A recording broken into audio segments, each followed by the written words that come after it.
Welcome to the Manhwa world. Please like and subscribe my channel, thanks. They say marriage is the end of life as you know it. Supposedly, this phrase was not always meant to be so grim. It is actually said to have come from a poem exalting the sanctity of love. But to me, marriage has always seemed like the very symbol of misery, a dreary, joyless routine. It meant two people drifting further apart with each passing day. The children you thought would grow up to be adorable little angels become experts in the art of disdain, shouting things like, "Stop bothering me!" or, "You reek!" I would never, under any circumstances, invite such hell into my life. And so, I took great delight in mocking my married friends' woes, all while basking in the unbridled joys of bachelorhood. Huzzah!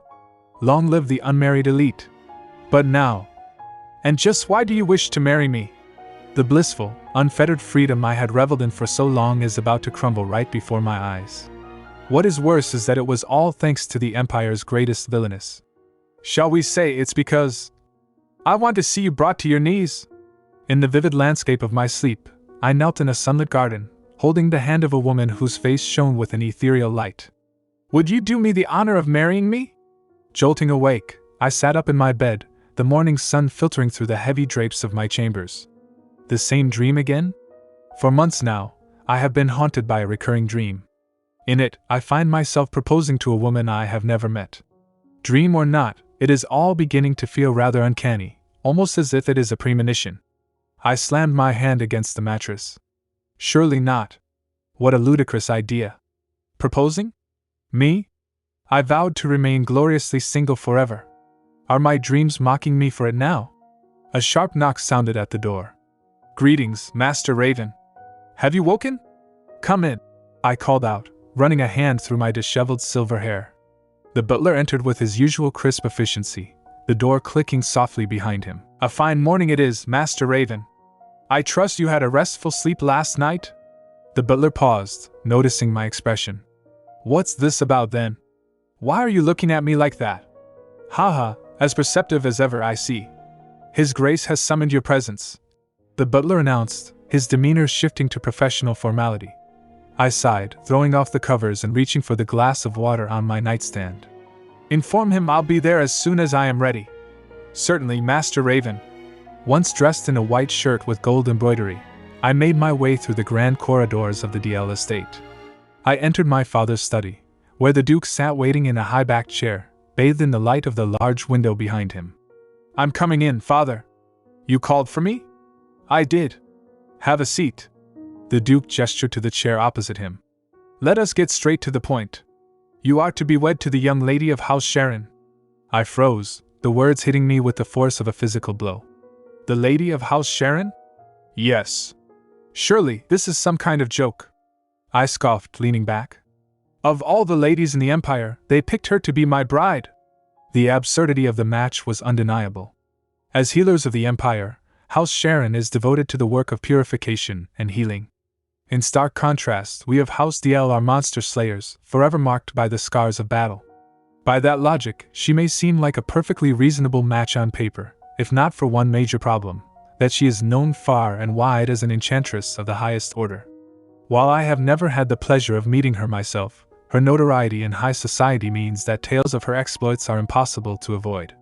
Though she is from a fine lineage and undeniably beautiful, her temperament is said to be atrocious, be it the way she sent one love-struck suitor packing with a stinging rebuke to drop dead, or how she told another she would entertain his affections only if he became a dog first. Woof woof. Her reputation was fearsome. How could the woman who has practically built a reputation on loathing men agree to marry me? She may have earned her title in high society as the Enchantress, but I am no less renowned. As the Empire's most notorious ladies' man, my heart belongs to the chase. You're so dreamy. Handsome. Countless women have sighed. With my reputation for chasing women entirely unlike Lady Estrella, and the string of scandals I have left in my wake, our union wouldn't just be a clash of oil and water, a woman's public enemy number one. It would be more of a stabbed-at-first-sight affair. This time, you will see this marriage through, my father stated, his voice brooking no argument. His Majesty the Emperor has decreed it himself. I stiffened. The Emperor himself? Calling off this engagement won't be easy, not even for you. But surely, father, you must realize by now that marriage is the last thing on my mind. I am very much your son, after all, I argued, smiling wryly. I, too, am far too fond of women and the pleasures of an unrestrained life.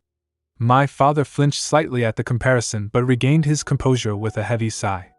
Such reasons will not suffice to decline this proposal.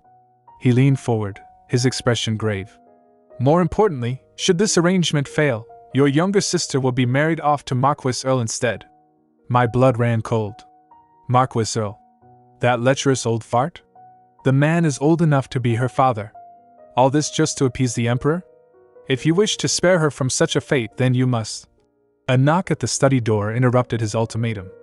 Pardon the interruption, Your Grace, the butler said, stepping into the room with urgency. Lady Estrella of House Sharen has arrived. My eyes widened. She's here? At the manor? Yes, Master Raven. Her ladyship has been escorted to the garden and is awaiting you there.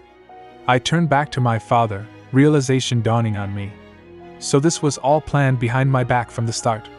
I stormed out of the study and strode down the hallway, my boots echoing against the marble floors. I pushed open the glass doors leading to the garden, stepping out into the bright sunlight. The wind rustled the leaves, carrying the scent of blooming flowers. There, standing amidst the greenery, was a figure with long, dark hair cascading down her back. Her purple dress fluttered in the breeze as she stood with her back to me. That's her. She turned slowly, her dark hair catching the light, and as her face came into view, her sharp, beautiful features and piercing violet eyes, my breath caught in my throat. The woman standing before me was the spitting image of the woman in my dreams. What in the world? I stood frozen in the garden, staring at the woman before me. The resemblance was so striking I almost thought the woman from my dreams had come to life, but of course, that's impossible. Dreams are merely figments of the imagination, and this was reality. I composed myself, bowing politely. A pleasure to meet you. I am Raven DL, firstborn of House DL. I gestured towards the white wrought iron table set with porcelain cups. There's no need for us to remain standing. Why don't we sit and enjoy some tea as we speak? We took our seats. Lady Estrella sat with perfect posture, her expression unreadable. While she comes across as rather cold and reserved, she doesn't seem nearly as ruthless as the rumors suggest. Perhaps I'll be able to reason with her after all. Forgive me for being so bold, I began, deciding to test the waters, but I must ask. What are your thoughts on this proposed match? She took a sip of her tea, then set the cup down with a soft clink. She glanced at me, her violet eyes cool and direct.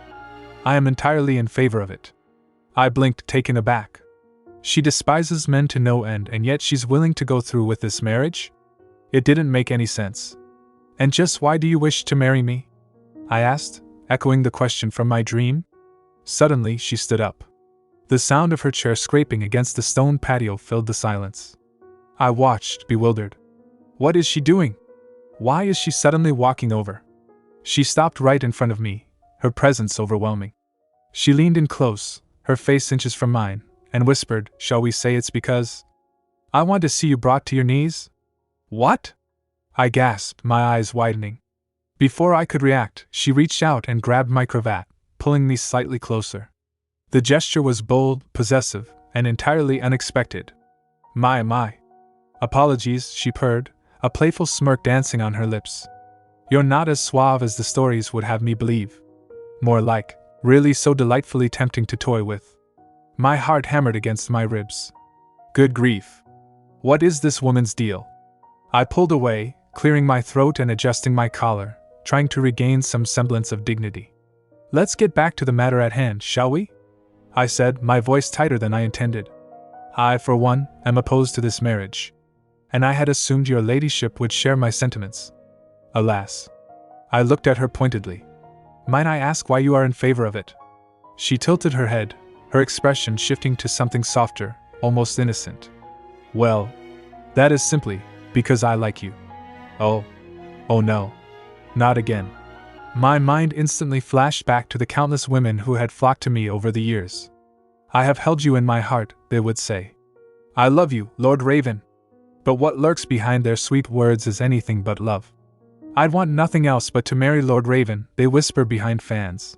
He has more riches than anyone could hope to spend in a lifetime. Not to mention he's a guardian. Oh, And how dashing he is.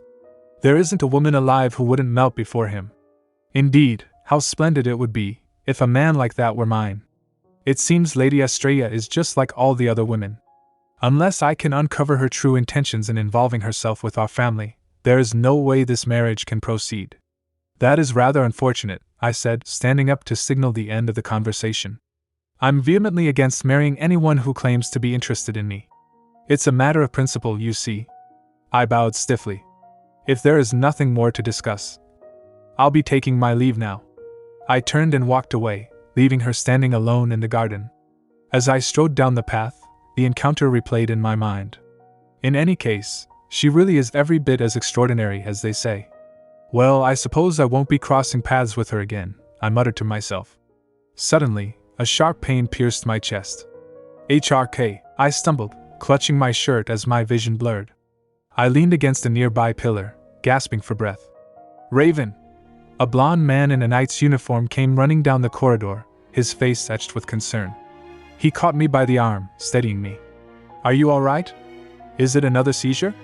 I gritted my teeth, forcing the pain down. I'm fine. I straightened up, shaking off his support. More importantly, what are you doing here? The knight's expression hardened. The first company dispatched to inspect the restricted area has reported an encounter with a boss-tier monster. The restricted area? I frowned.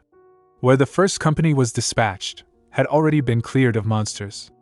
Never before have they reappeared after a successful hunt. This was grave news. I adjusted my cuffs, my demeanor shifting from nobleman to commander. All right. I'll leave now. The battlefield was a chaotic scene of mud and steel. Soldiers held the line against a massive, shadowy beast, their shields buckling under its blows. Brace yourselves, everyone, a squad leader shouted. The commander is on his way, so just keep steady. A flash of silver light cut through the air. I descended upon the beast, my blades slicing through its hide with lethal precision. The monster roared and collapsed, dissolving into dark mist.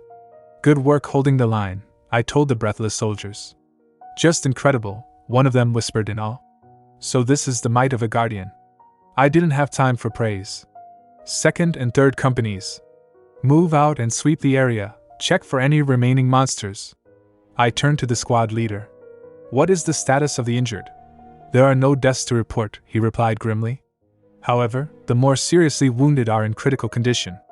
It's unclear if they will recover. Have the medics take the injured back to the manor, I ordered. There will be additional healers ready and waiting there, so I stopped mid-sentence. Something soft brushed against my cheek. I looked up. What's this? Flower petals? Pink petals drifted down from the sky, out of place amidst the grime of battle. Commander! A soldier shouted, pointing towards a ridge. Over there! I turned to look. Standing amidst the swirling petals was a figure in a purple dress, her hands glowing with healing light. Estrella! What are you doing here? I breathed, watching as she worked her magic on the wounded. Estrella lowered her glowing hands, the petals settling around her like a soft rain. I was just preparing to depart when I heard word of a monster attack, she explained calmly, her violet eyes meeting mine. I only meant to teleport and to assess the situation before leaving, but it appears that the dark energy has already spread.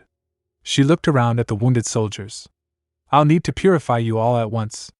Purify us all at once? I thought, stunned. She's going to purify this many people on her own? Even the other healers here, all exceptional wielders of divine power, would struggle. And yet she handles it with such ease. Just how extraordinary are her abilities? Lady Estrella! A soldier cried out, awestruck. Suddenly, a strange creature, a small, glowing sprite, darted toward her. Eep! It squeaked as she casually swatted it away. Slap! Eep! Eep! Another smack. Slap! I watched, bewildered, as the elegant noblewoman deftly dispatched the small monsters buzzing around her. Slaying monsters, she murmured, dusting off her hands, just happens to be a pastime of mine, you see. Commander! A soldier whispered loudly. Did I just witness a monster being slapped? Ah, surely I must be dead. What else could explain this? Another muttered. Never mind that. I snapped, pulling myself together. Unhand me. I stared at her, my mind racing. Just who is this woman? Lord Raven, she said, stepping closer. Her voice was serious now, carrying a weight I hadn't expected. I vow to protect you from any danger or misfortune that might befall you. So I ask that you take my hand in marriage. I gaped at her. Lord Ravendale, she repeated firmly. The rattle of the carriage wheels filled the silence as we traveled back. The weather couldn't be more delightful today. Pity I'm on my way to certain death. The day Lady Estrella made her grand public proposal was the day my life changed forever. Commander, you absolutely must marry her ladyship. My knights had urged me afterward. No matter where I went, all I heard was Lady Estrella this and Lady Estrella that. Better working conditions. No more late nights. I couldn't escape my knights, who had already become her faithful devotees. Commander? Won't you say yes? Today you'll be meeting Lady Estrella, won't you? Whatever, I muttered to myself, staring out the carriage window. That aside, her divine power is focused on healing, so how in the world did she manage to vanquish that monster? Divine power. Unlike ordinary magic which anyone can practice, this power is unique in its ability to counter monsters and dark energy. Only 2 ducal families of the Empire possess such power, House DL, Masters of Combat, and House Sharen, Masters of Healing. No one has been able to wield both powers at once, except for the legendary Saintess who is said to have saved the continent. Would you consider the notion of a contract marriage? Her voice echoed in my memory. A contract marriage, forgive my tardiness, I said as I entered the private room of the tea house. I hope I didn't keep you waiting too long. Estrella looked up from her tea. I only just arrived myself. What a charming little place this is. If it suits your fancy, you should consider visiting again, I replied, taking the seat opposite her. They offer a unique selection of seasonal teas here. And their shortcake is quite the treat. My sister tells me this place is rather popular among the ladies. Shall we get straight to the point then? She asked, cutting through the pleasantries. Let's, I agreed. To start, I must be permitted to take part in monster hunts. That is non-negotiable, she stated clearly. Beyond that, I'll need neither wealth nor the rights of a duchess until you officially inherit your title as Duke of DL. I raised an eyebrow. Do you truly mean that? The terms seem to be entirely in my favor. I do. Could there be some other motive at play here? I wondered silently. For someone so openly disdainful of men, it seems curious that she would resort to feigning affection for me just to secure this marriage. But then again, I suppose there's no need for us to maintain any pretenses of love, or whisper sweet lies to one another to achieve our ends. This is a relationship with clear boundaries. And above all, an agreed-upon end date. Plus, with her abilities, my knights would be facing far less danger. Very well, I said aloud. Let us proceed with this marriage. I'm pleased you've come to this decision, she replied with a small smile. If I may ask just one thing, I added, leaning forward slightly. I am, as the rumors suggest, one who enjoys the company of women, and I may take other lovers during the course of this marriage. Are you certain you won't regret marrying a man like me? Someone who could very well make you miserable? She laughed softly, a sound that took me by surprise. Regret, you say? I've already had my fair share of that. As long as I can marry you, I assure you, I won't regret a thing. I studied her for a moment, then nodded. I see. That'll do then. I pulled a document from my coat. I've signed my portion of the agreement. All that remains is your signature to seal the contract. I watched her as she read it over. He appears warm enough, but that unyielding resolve makes it clear he's built walls that no one is meant to cross. And that cold gaze he hides behind his smile, he's very much on high alert. Well, if I were in his position, I suppose I'd act just the same. Still, if I want to remain by your side, I need a good reason. Now I can finally put my plan into motion. She reached out, but instead of taking a pen, her finger glowed with magic. What do you think you're doing? I exclaimed. I simply signed the contract using magic, she said calmly. Why would you do such a thing? Is that not a binding spell that enforces punishment for breaking the terms? She looked at me with an amused glint in her eyes. I wonder, Lord Raven, which version of you is your true self? I had thought you were a cold-hearted man, yet here you are now, showing concern for someone you hardly care for. She sighed. Is that really what's important right now? You haven't changed a bit in that regard, she murmured, almost to herself. In what regard? I asked, confused. You asked me earlier if I'd have any regrets, didn't you? She leaned in, her violet eyes locking onto mine. Allow me to return the question. Because I know you are bound to fall for me. My heart skipped a beat. This is shaping up quite nicely, she thought, observing my reaction. Why do you look so startled? You were the one. I stammered, a memory surfacing. I know you are bound to fall for me, she repeated. You were the one who uttered those words first. My word. Is it true? Is Lord Raven truly to wed Lady Estrella? A maid whispered, clutching her duster. He is, another servant replied, her eyes wide with gossip. We're to have a room ready for them by next week. Oh, how exciting! The DL Manor was abuzz with the news. Finally, the manor will have a proper duchess, one exclaimed. I wonder which one of us will be chosen as her lady-in-waiting? Another mused. I only hope this doesn't cause any discord in the household. Truly, that's all I ask, her companion agreed. Yes, you're quite right. The maids leaned in closer, their voices dropping to a hush. Poor Lady Estrella likely has no clue about the rumors that claim his lordship is in love with another. Weeks earlier, a frantic scene had unfolded in Raven's private quarters. A woman with short hair rushed down the hallway, glancing over her shoulder. Ah, you're here, Raven said as she burst into his room. Did you run into any trouble on your way over, Kate? No. Not at all, Kate gasped, clutching her chest. One moment, Raven said calmly. I'll be wrapping up in a bit. Kate glared at him. So if you could just wait over there and, he began, but she cut him off. Do you think I rushed all the way over here in this state just to wait? She hissed. No, it's just, after almost getting caught that day. Before she could finish, a heavy knock sounded on the door. Commander? May we enter? A knight called out. Kate froze. Ack. Raven reacted instantly, raising his voice to sound breathless and occupied. Now really isn't a good time, he shouted through the door. Come back later, would you? Outside, the knights exchanged knowing smirks. Oh dear. And who might that lady be? One whispered. Pardon the intrusion, Commander, the knight called back, retreating down the hall. Silence returned to the room. Raven looked at Kate with an apologetic smile. I hate to ask, but would you mind playing along like this during your visits from now on? What? Kate exclaimed. It's only to keep the knights from finding out I'm receiving treatment, but... Raven sighed, scratching the back of his head. I suppose it's still my fault we're stuck with this charade. Kate rolled her eyes, accepting the necessity of the ruse. Enough stalling. Shirt off and into bed now, she ordered. Yes, ma'am, Raven grumbled, complying. As Kate began her examination, her hands glowing with healing magic, she asked, So how are you feeling? Fine, really, Raven lied smoothly. Using my divine power sparingly has kept me from wearing myself out too often, which is good. Blatant lie, Kate thought, frowning. But it's not my place to interfere. Now relax, I'm about to begin the healing spell, she said aloud. Internally, she knew there was no use asking Raven, a guardian, to refrain from using his divine power because he simply would not listen. Among the direct descendants of House DL, there are those who carry the Guardian's mark, a symbol of their strength and purpose. Guardians possess an overwhelming amount of divine power, far beyond that of ordinary humans, allowing them to single-handedly defeat hundreds of monsters, and therein lies the problem. Raven is a man of far greater compassion than most.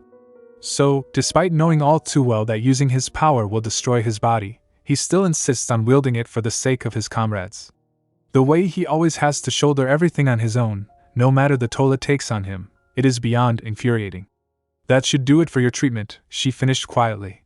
Back in the present day, sunlight streamed through the windows of the manor corridor. What a most splendid day it is! Henry the butler chirped, clasping his hands together in delight. Raven adjusted his cuffs, looking weary. Henry, you've said that about 100 times this morning. Naturally. You've no idea how long I've dreamed of this day, Henry replied, beaming. Master Raven, or rather, shall I address you now as my most esteemed and noble Lord Raven? I'd really rather you didn't, Henry, Raven muttered. As you wish, Henry bowed slightly. Regardless, it brings me great peace in knowing that you won't grow old and die alone anymore. Raven scoffed, crossing his arms. She's certainly a woman who defies all reason. I'll give you that. Henry's eyes sparkled. My. She's quite the extraordinary lady, is she? How wonderful it is to hear you speak so highly of your betrothed. Raven stared at the old man in disbelief. Do you have cotton stuffed in your ears? How on earth did you arrive at that conclusion? He gestured emphatically. This is the very woman who, upon our first meeting, declared she wanted to bring me to my knees, Raven reminded him. How is that even a remotely normal way of expressing interest? At that very moment, a carriage rattled down the road toward the DL estate. Inside, Estrella sat poised with a book open on her lap titled How to Seduce the Unseducible Man. She reviewed her progress with a critical eye. Step 1. Blow him away with a first impression he'll never forget, she read. Step 2. Show him what you are made of. Be the capable, confident woman every man secretly desires. She turned the page. Step 3. Get close, real close. Turn up the heat and set hearts racing in close quarters. Aha, she murmured, tapping her chin. So is my next step to get him alone in a room with me? She frowned, looking out the window. The only thing is, that man is as skittish as a wild animal around me, she thought. He'll probably do anything it takes to avoid being trapped alone with me. A dangerous glint entered her violet eyes. Well, if it comes down to it, I could always just tie him up. Not a bad idea at all, she decided with a nod. This was the logic of a woman whose only guide to dating was romance novels. Oh, I can't wait to get there. The carriage screeched to a halt in front of the Grand Manor. Standing on the steps, Henry turned to his master. Do you plan to greet the lady personally, Master Raven? Might as well, Raven sighed, resigning himself to his fate. As the carriage door opened and the purple-clad figure stepped out, Raven forced a bright smile onto his face. Lady Estrella, he called out, spreading his arms in a welcoming gesture. At long last, you've arrived, he declared smoothly. My dazzling bride-to-be, and how is everyone taking the news of my engagement to Lady Estrella? Raven asked, leaning against his desk. Your long-serving staff couldn't be more delighted, Master Raven, Henry replied, pouring tea, but many of the newer hires, being from the capital, seem a bit wary of her ladyship's reputation. I'm sure it isn't likely to cause any issues, Raven said dismissively, though he frowned. But how would you like to proceed? So far, no truly malicious rumors have surfaced, Henry continued, but it's only a matter of time before. Raven's mind drifted back to the cruel whispers that had once surrounded his mother. Have you heard the rumors about Duchess DL? Once the flower of the empire, adored by countless men, and yet they say her own husband feels nothing for her. Oh, how tragic. Still, you can hardly blame the Duke. It's curious, isn't it? To be loved by so many, yet scorned by the only one she truly longs for. Mother. Raven thought, his chest tightening. Lady Estrella could very well find herself the target of cruel gossip just as my mother did, especially given her, well, less than stellar reputation. See to it that anyone who raises concern among the staff are kept well away from the manor, Raven ordered sharply. I'll do my best to ensure she feels at ease here too. And for that to happen, Raven stood waiting at the manor's entrance as the carriage pulled up. At last you've arrived, he called out. My dazzling bride-to-be. Estrella stepped out, blinking. Dazzling bride-to-be? She echoed, perplexed. You must be exhausted from your travels, Raven said, beaming as he took her hand. Come, let's get you inside so you can rest properly. Grin, he smiled broadly, almost manically. What in the world is happening right now? Estrella thought, utterly bewildered. Before she could process it, Raven swept her up into his arms, carrying her bridal style through the grand doors. Wow, oh my, the maids whispered, blushing and giggling as they passed. Once inside a private room, Raven gently set her down. I thought I was going to suffocate back there, Raven exhaled, loosening his collar. You thought you were going to suffocate? Estrella shot back, smoothing her dress. In any case, shall we talk now? Yes. But first, Estrella snapped her fingers, a little soundproofing spell to ensure our privacy. Please continue, she said, gesturing for him to speak. Raven stared at her from the opposite end of the incredibly long dining table. You must be joking, he deadpanned. You expect us to have a conversation at this distance? You're absurdly far. This distance works perfectly for me, thank you, Estrella replied coolly. Raven sighed and began to drag his heavy chair across the floor. Clack. Clack. Clack. The sound echoed in the vast room. Very well, have it your way, Estrella huffed, snapping her fingers again. Whoosh. She magically teleported to the chair right next to him. Oh Lord Pigeonheart, she mocked, leaning in. I am so very grateful for your understanding. Lady Hothead, Raven retorted, meeting her gaze. Who does this man think he is? There's nothing to him but that pretty face of his, Estrella fumed silently. Fine, Raven sighed, leaning back. Now, about that highly unpleasant display of yours earlier. Do you intend to continue with that? Oh, absolutely, Raven replied without hesitation. I'd rather not have others making baseless judgments about our relationship and turning it into gossip fodder. And frankly, isn't this arrangement to your benefit as well? Well, it's certainly better than receiving the cold shoulder, but… Estrella paused. And are you quite certain it serves your benefit too? After all, you still don't trust me. What if people began to think you had truly fallen for me? Naturally, I have my doubts about your intentions, Raven admitted, but you are still my partner in this marriage, even if it is only contractual. It's simply the right thing to do. Estrella watched him, her expression softening slightly. The way he shows me such affection before the others, it's just to keep malicious rumors at bay. I know it is merely driven by a sense of duty, that his actions mean nothing more, she thought. But even so, I find myself leaning into his acts of kindness, hoping for something more. Right. You are indeed a good man, she murmured, or perhaps just a foolish one.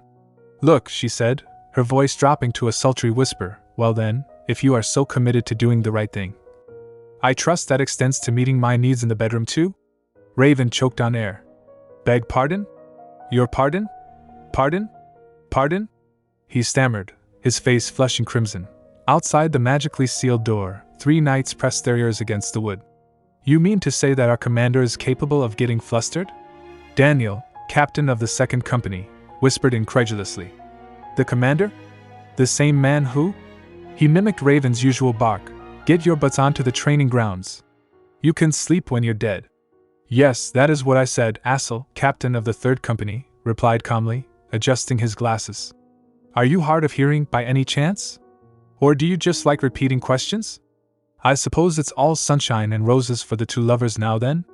Theo, captain of the 1st Company, mused with a twinkle in his eye. Well, I guess we'll see soon enough, Theo said, reaching for the handle. Oh? There's a spell in place. It seems to be a soundproofing spell. In that case… Daniel grinned, grabbing the handle. Oh, Commander! He bellowed, barging in. What shenanigans are you up to at this hour? The door swung open to reveal Raven pinning Estrella against the wall, his face inches from hers. Wow! The knights gasped in unison. Sorry about that, Daniel yelled, slamming the door shut instantly. Wait! What happened to? Leave no man behind. Don't be, Raven shouted after them, but it was too late. He turned back to Estrella, still pinned beneath him. You were the one to seduce me first, no? She purred, looking up at him through her lashes. What? Raven flinched.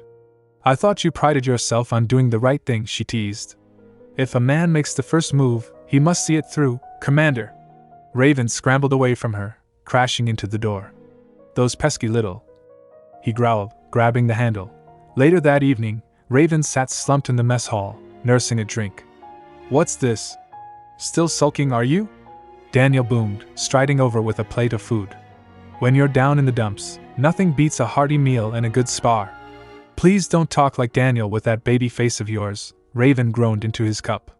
Daniel, a man who believes brute strength solves everything, ignored him. Roger that, he said, stuffing his face. But Commander, Daniel chewed thoughtfully. When can we expect to see a baby? Raven choked on his drink again. What on earth are you on about now? Rest assured, I'll spoil them rotten. Be it a boy or a girl. Ha! Daniel laughed, wiping his mouth. Our relationship isn't what you imagine it to be. Believe me, Raven muttered darkly that he stared into his drink, his reflection wavering in the liquid. I used to swear to myself that I'd never end up like my parents. That if I were to ever marry, I'd make my family the happiest in the world. Until the day I learned of my fate. To bear the mark of a guardian is to shoulder both great power and its cruel price. A destined end far too soon. What good is it to fall in love when my fate is already decided? So, I'm going to die young. In the early days of the Empire, the continent was plunged into chaos. Monsters rose from the shadows, and dark energy spread throughout the realm. But from the depths of despair came the great Saintess and the Guardian Knight, who vanquished the monsters and cast a barrier across the entire land. Now, in the present age, the people's safety rests in the hands of two esteemed houses, House Sharen, with their divine gifts of healing and purification, and House Diel, sworn to slay the monsters and uphold the barrier that shields the realm. Monster hunts are perilous by nature, so the presence of Lady Estrella and her formidable divine power must have been a great comfort to the knights. However, the reality of the situation was about to unfold differently than they expected. "Make way for Lady Estrella!" a soldier shouted, his voice cutting through the clamor of the preparations. "Her ladyship is passing through." The knights parted like the sea, whispering excitedly among themselves. "Listen up, all of you!" Raven Diel's voice boomed across the training grounds. He stood tall in his armor, his expression stern. "We're heading out on a monster hunt. I repeat, a monster hunt. Not a stroll in the park. Got it?" "But Commander," a knight piped up, "Lady Estrella is able to take down monsters with nothing but the palm of her hand. And with her incredible healing abilities, she's practically a one-woman army." "Hear, hear!" The others cheered in agreement. Raven narrowed his eyes. "Listen carefully, because I'll only say this once. Lady Estrella is only here as part of the support unit, meaning her role is to assist, not to fight. So, to be clear, hunting the monsters is still your job, as it has always been." A collective groan of disappointment swept through the ranks. "But whyy?" Raven ignored their whining. "Preparations for the gate are complete. We can move out at any time." "All right.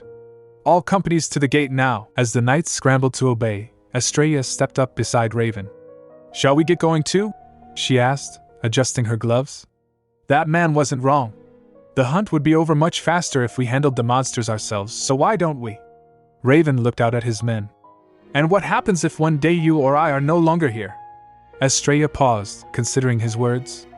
"Yes, it may be both swifter and safer for us to take matters into our own hands, just as you said," Raven continued, his voice lowered. "But if they grow dependent on us, how will they fare in our absence? So, I ask for your cooperation. Let them learn to stand on their own and fight for themselves." Estrella smiled faintly. "I see." The battlefield was a whirlwind of steel and magic. The sun beat down on the chaotic scene as the knights clashed with the dark beasts. "Well, I'll be damned." A knight breathed heavily, wiping sweat from his brow after the fighting ceased. "That was hands down the greatest hunt of all time. Who would have thought Lady Estrella would strike that monster targeting the support unit and finish it off with her bare fists?" The knights gathered around, buzzing with adrenaline. At any rate, she kept a close eye on the knights and handled things well. Thanks to her, the hunt went smoother than usual. Estrella walked over to Raven, dusting off her hands. "It couldn't be helped. I didn't mean for it to happen." Raven chuckled softly. "Regardless, you kept the healers out of harm's way. For that I thank you." He turned back to the troops, raising his voice. "Before we depart, be sure to visit the medics, and rid yourselves of any lingering dark energy." "Dismissed." As the men dispersed, Estrella turned her violet eyes onto Raven. "I'll handle your purification." Raven stiffened slightly. "That won't be necessary. You must be exhausted. The medics can easily. Are you joking?" Estrella interrupted with a sigh. "When it comes to purification or healing, the more direct contact there is, the more effective it is. So unless you'd like for this to take twice as long, you should take off your shirt." "Now." Reluctantly, Raven complied. They retreated to the privacy of a tent, where he sat on the edge of a cot, his broad back exposed. Estrella placed her hands on his shoulders, her brow furrowing in concentration. "Nothing too alarming, but his mana flow is blocked," she noted internally. "Has he not been resting properly?" She slid her hands down his back to begin the flow of energy. "Fum!" Raven jolted violently. "Ack!" He scrambled away from her touch, his face instantly flushing a deep crimson. "What do you think you are doing?"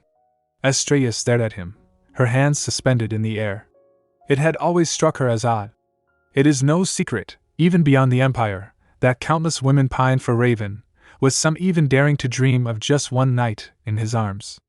His reputation, as illustrious as it is scandalous, precedes him. Among the most infamous rumors is the claim that Lord Raven is a heartless rogue who never indulges the same woman twice. No matter how many sordid tales surround him, his popularity with the ladies remains untarnished. I, too, had no reason to doubt the stories sweeping through high society, Estrella thought, observing his panicked state. But now, I begin to wonder. She narrowed her eyes, a mischievous realization dawning on her. Wait. Have you never been with a woman? Raven froze. Pfft. He choked on his own saliva. With all the wild rumors floating around, I never even considered such a possibility. Estrella mused aloud. Let's not get ahead of ourselves. Raven stammered, waving his hands defensively. Surely, we can discuss this in a rational manner. Estrella stepped closer, a predatory glint in her eyes. Oh? If it's a discussion you're after. I believe there are far more intimate ways to communicate. She reached for him again. Wait, Raven shouted, backing away until he hit the tent wall. Stop right there! The sensation of hands pulling at my clothes felt all too real. No. I bolted upright in bed, my chest heaving, sweat clinging to my brow. The morning light filtered through the curtains, confirming the safety of my own chambers. It's you! I breathed, clutching the sheets. Phew. Oh, thank goodness. It was a dream. Just a dream. My hands trembled as I wiped my face. A nightmare, perhaps? Well. A voice cut through the silence of the room. I froze. Seated comfortably on the velvet sofa across from my bed was a woman with cascading pink hair, dressed in an elegant black gown. So she finally realized the Empire's most infamous flirt is, in fact, hopelessly inexperienced? She teased, a knowing smirk playing on her lips. Gah! I flinched, the words striking me like a physical blow. Mental KO. Well, it's not such a bad thing, is it? She continued, inspecting her fingernails nonchalantly. You only leaned into your reputation as a ladies' man to avoid marriage altogether, after all. She leaned forward, her expression sharpening. But now that you are engaged, is there any reason to keep the act going? I slumped onto the edge of the bed, burying my face in my hands. Well, no, but I'm already in over my head. If this comes to light too, who knows how much worse things could get. My. All that bravado, and not a single conquest to show for it. She laughed, her tone dripping with mock pity. How utterly tragic. She stood up and walked over, leaning down to whisper the very words that had haunted my dream. Now, get on your knees. Just to be clear. I sobbed dramatically. I am washing my hands of this. Really, why are you making such a fuss about it? She asked, exasperated. Because, I shouted, my face burning with humiliation. It's downright mortifying, that's why. Later that evening, the heavy oak door to my chambers clicked open. The woman, now wearing a black lace veil that obscured her pink hair, stepped out into the corridor. Thank you for stopping by again today, I said stiffly from the doorway. There's no need for that, she replied coolly, adjusting her gloves. I'll see myself out. She turned and walked down the grand hallway, the train of her black dress sweeping against the marble floor. As she passed the pillar, another figure stepped out from the shadows. Estrella stood silently, her violet eyes narrowing as she watched the veiled woman disappear around the corner. Who is that woman? She wondered. It has been 2 weeks since I arrived at DL Manor. Life here has been pleasant, no doubt thanks to Raven's attentiveness. We've even grown much closer, or so I thought. I sat in my chambers, gazing out the window at the sprawling gardens. Judging by how flustered he gets whenever we are close, it is hard to imagine that he has ever been with a woman. And yet, could the rumors about him actually be true? Sigh. Is something troubling you, my lady? I turned to see the maid brushing my hair, her reflection curious in the vanity mirror. Last night, I began carefully. I saw a woman leaving Raven's chambers. The maid flinched, the brush pausing in mid-stroke. Do you happen to know who she was? I asked. I'm sorry, my lady, she stammered, gripping the brush tightly, her hands trembling. It wouldn't be proper of me to speak of the young master's personal affairs. She looked down, terrified of retribution. Raise your head, I commanded gently. She looked up, eyes wide with fear. You've no reason to apologize, I said, offering her a warm smile. You should take great pride in your discretion. It speaks volumes of your loyalty to your master. Oh, her tension melted away, replaced by a look of awe. And it's clear from your response that you care for him deeply. It's a fine thing to see. Lady Estrella is nothing like the rumors claim, the maid thought, her cheeks flushing. If anything, she seems to truly care for Lord Raven. How else could she look at him so lovingly? I stepped out into the golden corridor, the sound of my heels clicking rhythmically against the floor. It is just as I suspected. He is involved with that woman. But that doesn't matter. I stopped in front of a large window, catching my reflection in the glass. For I have no intention of stepping aside. I am, after all, the Empire's greatest villainess. A chuckle escaped my lips as I smoothed my blue dress. And honestly, what woman could ever hope to outshine me? The training grounds were alive with the clamor of knights in the midst of drills. Right, enough of this, I told myself, striding toward the noise. Less brooding, more doing. It's time to take action. Raven stood near the stone arches, overseeing the men. He looked impeccable in his black training gear, his silver hair catching the sunlight, but his posture was rigid. Once your break is over, we'll reconvene on the training grounds, he barked. Yes, sir. Got it, the knights responded in unison. As they dispersed, whispering among themselves, Raven turned and spotted me. He practically jumped out of his skin. What's this about? He demanded, looking around nervously as if searching for an escape route. Come to torment me again? Why does he seem so on edge? I thought, puzzled. I thought we could have lunch together. I've no objections to that, but... I smiled, stepping closer. Not quite. Is that all? He blinked, confused. Will you go on a date with me tomorrow? A date? Raven froze. His mind instantly conjured images of the classic courtship rituals people get all giddy about, walking arm in arm, enjoying a meal together, and then... So, how's it going with that lady of yours? A knight had asked him recently. Raven's face strained of color as he remembered his boastful reply. Let's just say, he had claimed with a smirk, our last date ended with a night to remember. A night to remember? The knights had echoed in awe. Back in the present, Raven stared at me with wide, panicked eyes. If I go on this date with Estrella, he thought, sweat forming on his brow. Am I walking into a trap? The thought echoed in my mind, frantic and loud. The second she caught wind of my inexperience, she pounced with a date proposal. This woman is terrifying. And given her history of completely unhinged behavior, the only logical response is, I must decline. I stood in the sunlit corridor of the DL Manor, straightening my posture to look as dignified as possible. And for the record, it most certainly is not because you terrify me, I stammered, my voice betraying my nerves.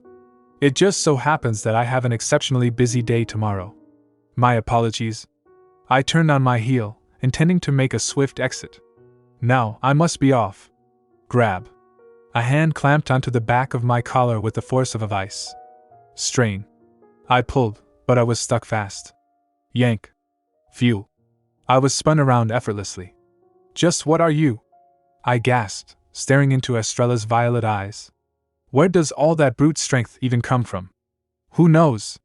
She replied, her voice dangerously silky. She leaned in closer, a predatory glint in her eyes.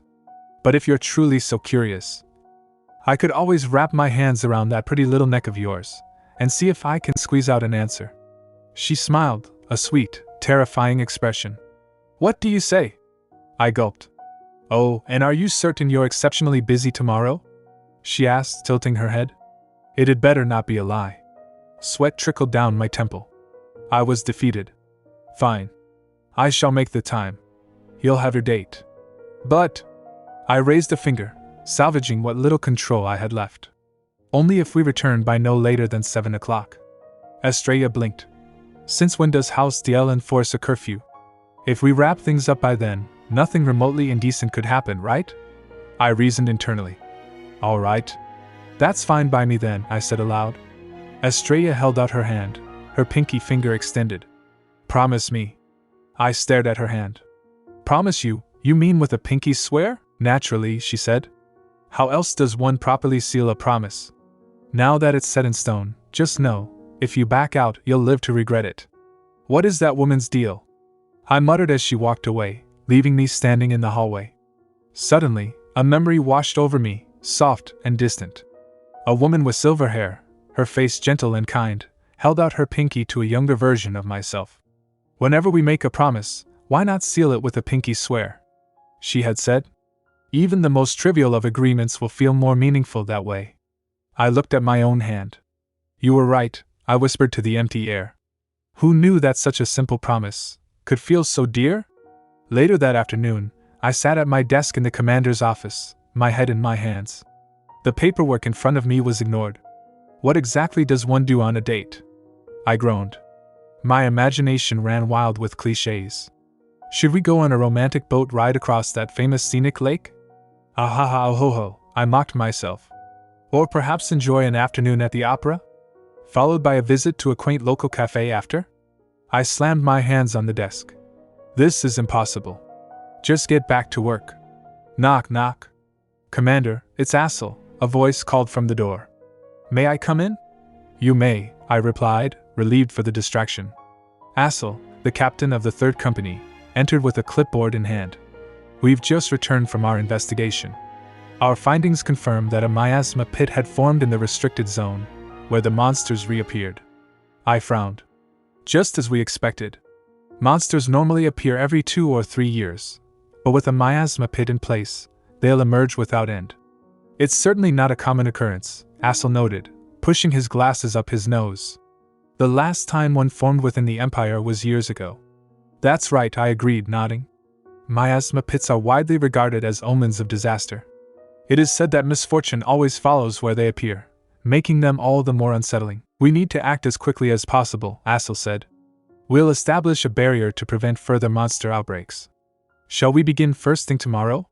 Yes, I started then paused. I hate to give you a task so soon after your return, but I remembered my promise. You'll live to regret it. On second thought, never mind, I said, standing up and grabbing my coat. I'll go handle it myself now. Assel looked surprised. Oh? Do you have a prior engagement tomorrow, Commander? I just have plans for a date, I mumbled, avoiding his gaze. What in the world? Assel exclaimed, his composure cracking. Our esteemed commander setting aside his sword in pursuit of romance? He grinned mischievously. If I may, Commander, are you familiar with proper courtship etiquette? I could fetch you a guidebook. I scowled. I knew it. Assel must have realized by now that those rumors about me being a ladies' man are a load of hot air. That won't be necessary, I snapped.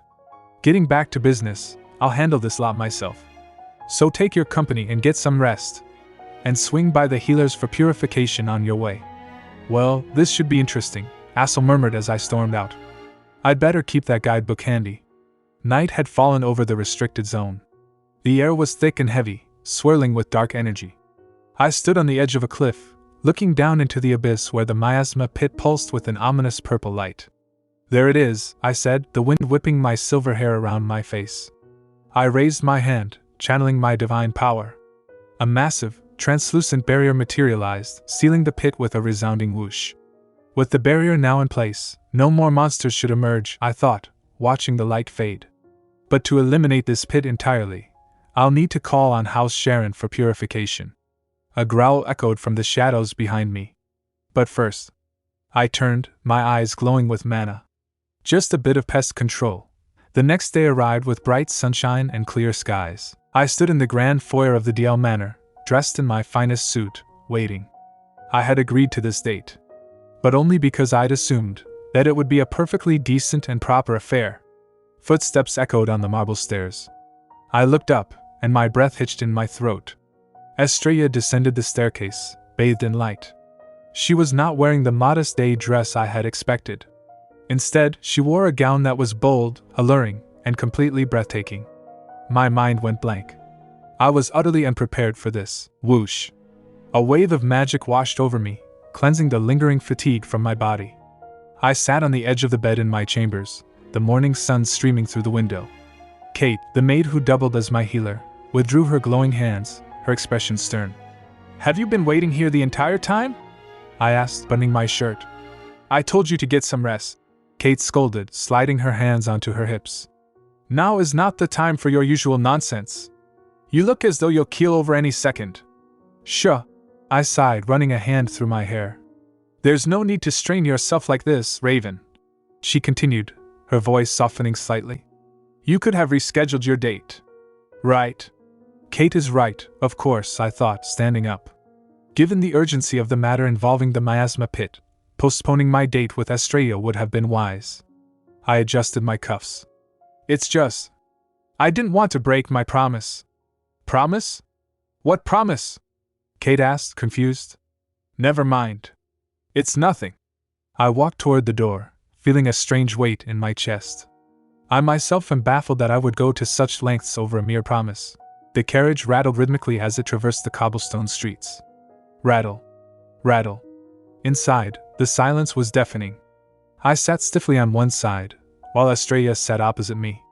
She hadn't said a word for miles. Gaze. She was staring. Intently. Why is she just staring at me without saying a word?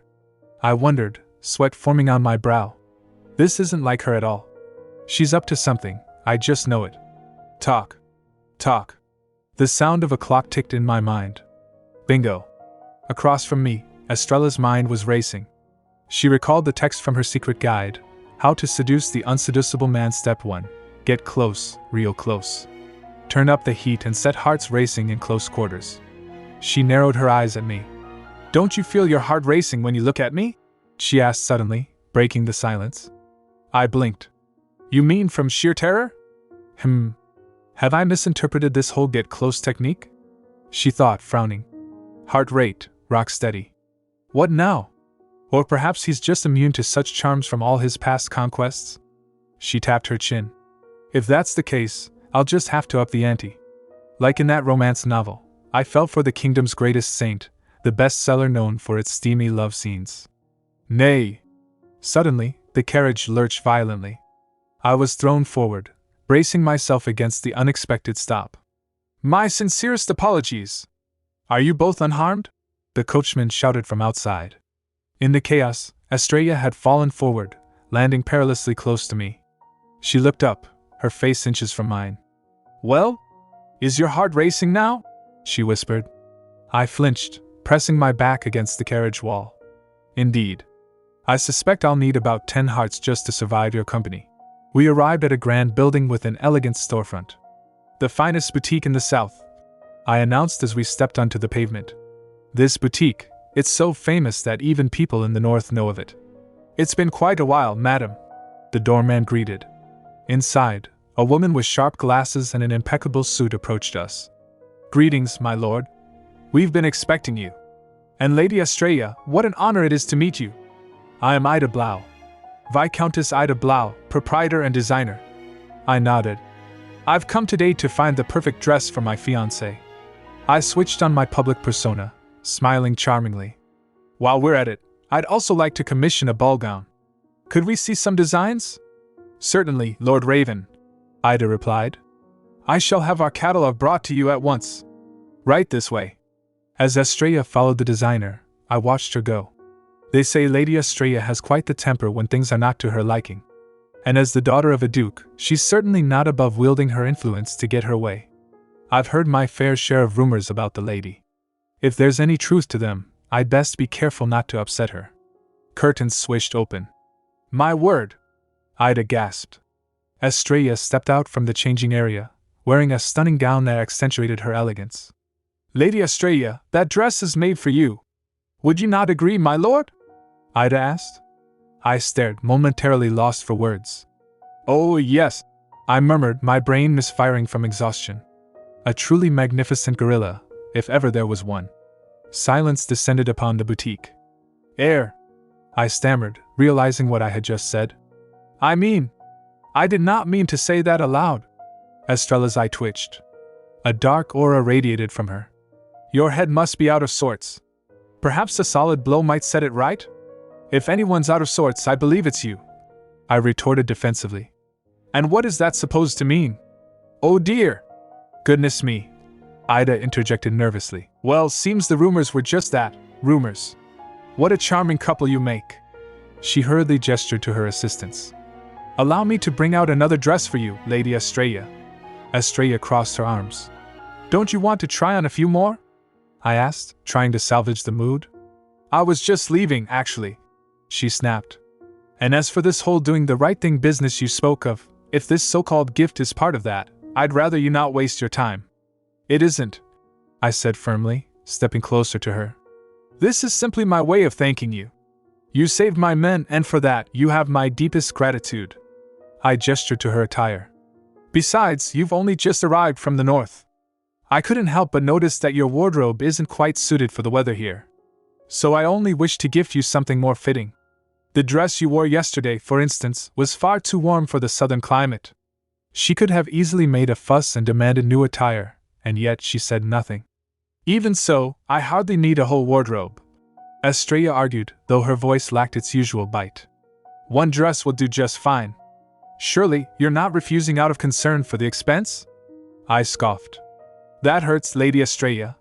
I assure you, even if I were to buy out the entirety of this boutique, neither House DL's fortune nor my own would suffer in the slightest. So please, just accept this gift. She looked at me for a long moment, then sighed. Fine. But don't come complaining to me later. I watched her turn back to the mirror. At first, I only thought of you as an insufferable snob. But now, each time I catch a glimpse of your unguarded moments, I find myself unable to turn away. Chuckling, I muttered to myself, it appears I may be out of sorts after all. Oh! Estrella exclaimed softly. Wait! I called out. What's gotten into him? She wondered as I approached. I reached for a delicate necklace on display nearby. The moment I saw this piece, I knew it would suit you perfectly. I moved behind her, clasping the jewelry around her neck. She stood still, watching our reflection in the mirror. There, I whispered, stepping back to admire her. So beautiful. Raven, could I ask you just one thing? I asked, my voice barely a whisper against the gentle rumble of the carriage. He turned, his silver eyes catching the fading light. Why is it that you're so kind to me? Raven blinked, a flicker of confusion crossing his face. Why do you ask? I'm just curious. I pressed on, needing to understand. You don't even trust me. And yet you treat me with such warmth. I can't quite make sense of it. I don't trust you, because I still have yet to understand why you really wish to marry me, he admitted, his gaze drifting to the window. Surely, now would be a good time to enlighten me? I sighed. Deflecting my question with another is hardly fair play. Now, if you would be so kind as to answer me first. He chuckled softly. Persistent as ever, I see. He leaned back, crossing his arms. Well, if you must know, it's because you've looked after my men. I raised an eyebrow. 3 cheers for Lady Estrella. He mimicked, waving a hand theatrically. Just yesterday, you took it upon yourself to purify all the nights while you were out dealing with the miasma pit. Lady Estrella saw to purifying all the nights. She did? I nodded slowly. But it was already so late. She must have been exhausted, he mused, almost to himself. She even insisted on waiting behind to tend to you as well. Of course, I declined on your behalf. We couldn't have her seeing you in that state. He looked at me directly again. Whatever her motives may be, from what I've observed so far, she doesn't seem to bear us any ill will. And for some reason, I can't seem to keep my distance from her these days. He laughed. It's quite like trying to win over a stray cat. My heart clenched. I suppose whatever the case, the reason I can be so at ease around her is surely because you hold no particular affection for me, he concluded matter-of-factly. I'm sorry? I asked, stung. I only mean that we are lucky to be unburdened by matters of the heart, he explained, oblivious to the pain his words caused. After all, if you did truly have any romantic interest in me, I doubt you would have proposed a contract marriage. His expression hardened. I'm vehemently against marrying anyone who claims to be interested in me. As a matter of principle. I trembled, my hands gripping my dress. And if one day, I were to fall for you? He looked at me, his gaze cold and unwavering. That would never happen. But if it did, it would be the end of our arrangement. Alone in my room, I paced back and forth. The end of our arrangement echoed in my mind. What the devil is he on about? I fumed. He claims he wants to know why I seek this marriage. But if I tell him the truth, he wouldn't even believe me. I threw my hands up. What exactly am I supposed to say? Oh, we were actually lovers in a past life? I imagined his reaction. He'd think me utterly mad and avoid me like the plague. At the Empire's founding ball. It was on the night of our first meeting that memories of my past life came flooding back. The ballroom was a sea of glittering jewels and stifling conversations. It was, as always, an excruciatingly tedious affair. How utterly dull, I muttered, sipping my drink. I may as well leave. Lord Raven has arrived, the herald announced. A hush fell over the room. Whispers rippled through the crowd. Raven. Ah, the eldest son of House DL? Must they go to such lengths just to win his favor? I looked up, bored. And then I saw him. In that moment, It was as if time itself had frozen. The inexplicable sense of loss that had long haunted me gave way to a bittersweet yearning so profound it almost felt like solace. Just why? How? I wondered, clutching my chest. How could I have forgotten the one person I had longed for so desperately? But instead of rushing to him that night, I let my fear drive me away.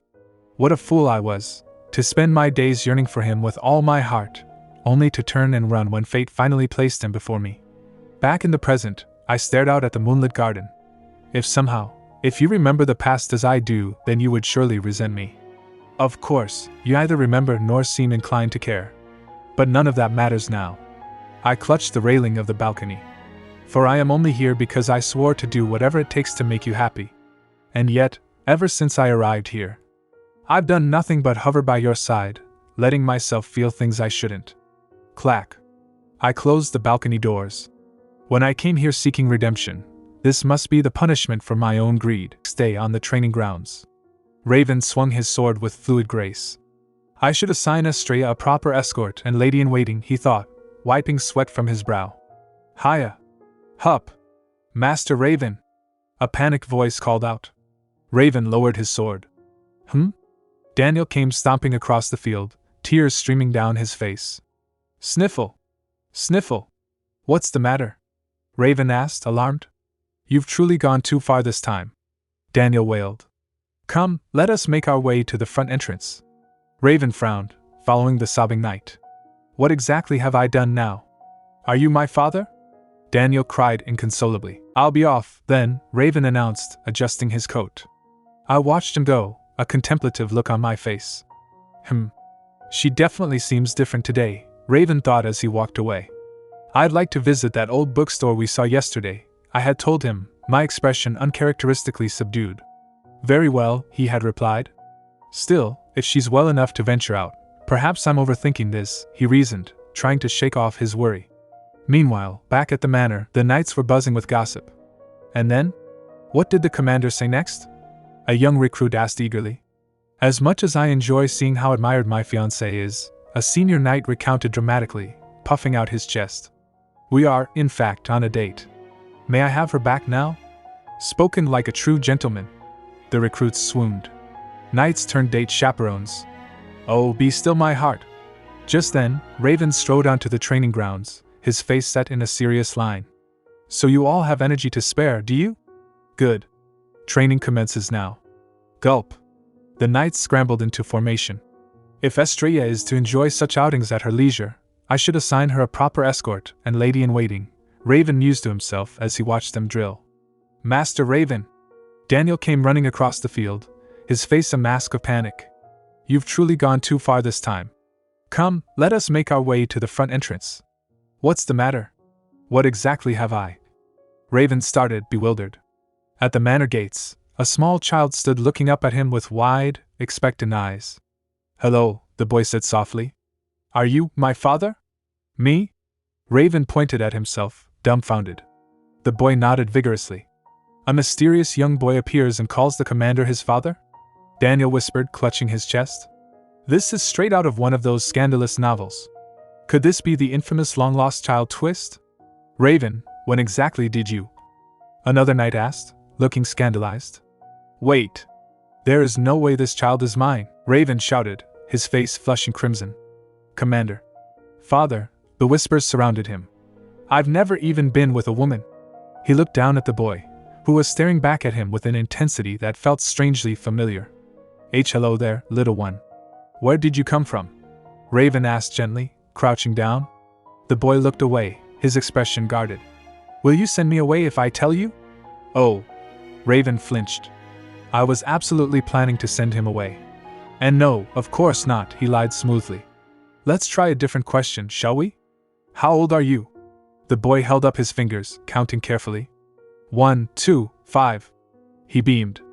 But I'm turning 6 this year, so I'm a big boy now. How adorable. The knights cooed. Now, wait just a second, Daniel interjected, doing some mental math. The commander is years old. Which would mean that this little one was born right around the time he graduated from the academy. Enough of this nonsense. Raven barked. In any case, there is simply no way this child is he stopped. He really looked at the boy. The silver hair. The shape of his eyes. Why does he look just like I did as a child? Raven thought, horrified realization dawning on him. That's my son! Daniel wailed, clinging to Raven's leg. Raven, please! This man is as dense as a brick, Assel sighed, stepping forward. I studied at the academy with Lord Raven. He was so dedicated that he graduated top of his class. Right after, he threw himself into the monster hunt campaign. As you all know, he was far too busy then to father a child. So, it's highly unlikely that child is his, Assel concluded logically. Now, instead of indulging this nonsense, shall we invite our young guest inside? Try not to get too carried away with the jokes, everyone, Raven muttered, rubbing his temples. Yes, sir! The knights chorused. Later, in his study, Raven paced back and forth. Where is the boy now? Sir Daniel and Sir Theo have taken him under their care, Assel reported. Then I suppose he's in good hands, Raven sighed. Still, what am I to do about this? We are still looking into the matter, but upon examining the child's belongings, we found that he is affiliated with House Sylvester, a family of shared lineage with Lady Estrella, Assel revealed. Estrella? Raven stopped pacing. Is she involved in this somehow? That remains unclear. What we do know is they have amassed a staggering amount of debt, courtesy of Viscount Sylvester's reckless gambling habits. Raven's eyes narrowed. So, they may be trying to pawn the boy off to me, then. It wouldn't be the first time the Viscount has attempted such a scheme, Assel noted grimly. And frankly, it's hardly unusual for nobles to send their children off to be adopted by another house. Adopted? Raven scoffed. More like slapping a price tag on their own child, and handing them over to the highest bidder. Even so, Assel continued, what on earth were they thinking, sending him all this way alone? For now, we know far too little. Raven turned to look out the window, his expression cold. Regardless of House Sylvester's intentions, we cannot take this child in. And should matters escalate, we may have no choice but to eliminate him. The words hung heavy in the air of the commander's office. Raven DL sat behind his desk, his expression unreadable, while Kate stood opposite him, trembling with rage. Do you even hear yourself, Kate? Raven asked, his voice low. Kate slammed her hand onto the desk. Siping. Raven stood up, his demeanor shifting instantly from cold calculation to intense seriousness. Listen carefully. No matter what happens, that child will not be harmed. He walked around the desk, closing the distance between them. I won't allow yourself to bloody your hands over this. Or have you forgotten our promise? Kate looked down, her anger deflating into shame. Forgive me. This discussion is over, Raven declared, turning away. We don't know nearly enough to be making any such decisions. He waved his hand dismissively. You may both go. As Kate bowed and exited the room with the other knight, she let out a heavy sigh. Kate, that cold-blooded menace. But alas, we have no one to blame for his upbringing but ourselves. Kate Lopez, the eldest son and rightful heir of House Lopez. For generations, his family has faithfully served House DL, committed to protecting its master by any means necessary. As the sole keepers of the protective barrier spanning the continent, House DL has long been targeted by those who seek to undermine its power, both within the empire and beyond. Thus, a family was forged for the sole purpose of protecting them. Sworn to their defense at all costs, willing to bloody its hands in the name of duty. Such is the legacy of House Lopez. Kate was far more ruthless back then, hardened by the brutal training he endured as a child. Raven watched the closed door, leaning back against his desk. I suppose this is an improvement, he groaned, rubbing his neck. But it still won't do. All I want for him is to lead an ordinary previous day, inside a quiet bookstore in the city. Estrella stood before a bookshelf, her finger tracing the spines of the novels. Oh my stars! I switched bodies with a prince. She read a title, then moved to the next. If I could be your servant. Having trouble making a selection, my lady? Estrella turned. A woman with an elegant demeanor stood beside her. Yes, Estrella admitted. For a light-hearted read, I'd suggest the novel to your right, the woman advised, gesturing gracefully. For a more thrilling tome, the left will not disappoint. Estrella smiled. You seem well informed. Yes, well. I went through quite a few back in the day, the woman replied with a knowing smile. Knowledge acquired from all his past girlfriends, Estrella thought, recognizing the woman as the one she had seen leaving Raven's room previously. I'll take this one, thank you, Estrella said, pulling a book titled Oh My Stars. I switched bodies etc. off the shelf. As she held the book, she observed the woman. I recall seeing her at a few soirees, but she seems much more approachable now. My lady, the woman said softly, I happen to know a rather effective way to win one's affections. Estrella looked at her, surprised. Chuckle. She really is quite charming. I can see why the commander is so taken with her, the woman thought. Aloud, she continued, should the chase prove futile, why not try retreating? A sudden air of indifference is sure to capture his curiosity. Estrella's expression fell. That's actually quite brilliant, she exclaimed internally. Then, the memory of Raven's words stung her. I only mean that we are lucky to be unburdened by matters of the heart. I'm afraid that doesn't concern me, Estrella said coldly, turning back to the shelf. Oh? The woman raised an eyebrow. I was under the impression you had feelings for the commander. I don't, Estrella lied. That's how I should have answered. But I just couldn't bring myself to say it. It seems you got ahead of yourself, the woman murmured. Oh dear. I've meddled where I shouldn't have. My sincerest apologies for the unsolicited advice. She offered a conciliatory smile. It's hardly proper amends, but I know of an old bookstore with an excellent selection. Would you care to join me? The present chaos erupted in the hallway of the DL Manor. Estrella! A young voice cried out. Naru, the silver-haired boy, broke free from the knights and sprinted down the corridor. Naru? What on earth are you doing here? Estrella gasped, catching the boy as he leaped into her arms. You said you would be my mother! Naru shouted, burying his face in her dress. Did you forget? You promised you'd take me in as soon as you got married. Grin. Naru looked up at her with a mischievous smile. Yes, I believe I did, Estrella admitted, patting his head. Raven and the knight stood frozen, their mouths agape. Estrella realized the misunderstanding. It isn't what you think. This was a promise between Naru and myself. Raven stepped forward, his brow furrowed. Care to explain? Of course, Estrella said, placing a hand on the boy's shoulder. This is the son of Viscount Sylvester and his third wife, Naru Sylvester. The Viscount is my father's younger brother, which makes Naru my cousin. And as for our promise, Estrella began. 1 year ago, at the Sharen estate. House Sharen hosts an annual family gathering. It was on one of these occasions that I first met Naru. The young boy had tugged on my dress, his eyes filled with tears. I wish you were my mother, Estrella. Couldn't you adopt me? He had asked. You already have a mother, silly, I had laughed. Why would I take you? My real mother passed away when I was little, Naru whispered. Oh? My heart broke for him. Well, if you so wish, really? But not right now, I told him. Then when? He demanded. Persistent little thing, I thought, smiling. Well, I suppose once I marry, I could officially adopt you. Back in the present. So, what you're saying, Raven clarified, his expression softening, is that this isn't part of some scheme? Indeed, Estrella confirmed. I assure you, I didn't bring him here with an ulterior motive. I know I hadn't regained my past memories at the time, but it really was careless of me to make such a promise. So, he's neither the commander's secret love child, nor one born of the two of you? A knight asked, disappointed. The rumors of a domestic partnership and wedding bells vanished instantly. To tell you the truth, Naru is actually our. Raven started to joke. It's a little late for that now. The knights shouted in unison. Pickle! Raven chuckled. We hadn't even met before this arrangement, anyway. Oh, Estrella murmured, looking down. But we had. Raven paused. I'm sorry? Estrella shook her head quickly. We can discuss properly when we have some privacy. All right. Raven nodded to the servants. A guest room has been prepared. The boy may sleep there. Later that night, the manor was silent. Creak. Raven gently pushed open the door to the guest room. Naru lay fast asleep in the large bed, his breathing steady. Zzz. Raven approached the bedside. You'll catch a cold in that state, he whispered, pulling the blanket up to cover the boy's shoulders. As he adjusted the covers, his gaze fell upon the boy's arm. This is...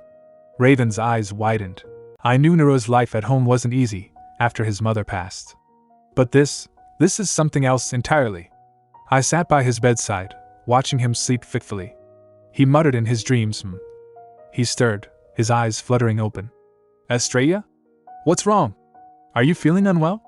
Before I could answer, he gripped my hand tightly. Grip. No, of course not, I reassured him gently. Phew. He let out a relieved breath and flopped back onto the pillow. Flop. Estrella, he whispered, his voice trembling. No one has gotten angry at you or hurt you because I showed up here, have they? My heart ached for him. Who in their right mind would dare? I scoffed softly, smoothing his hair.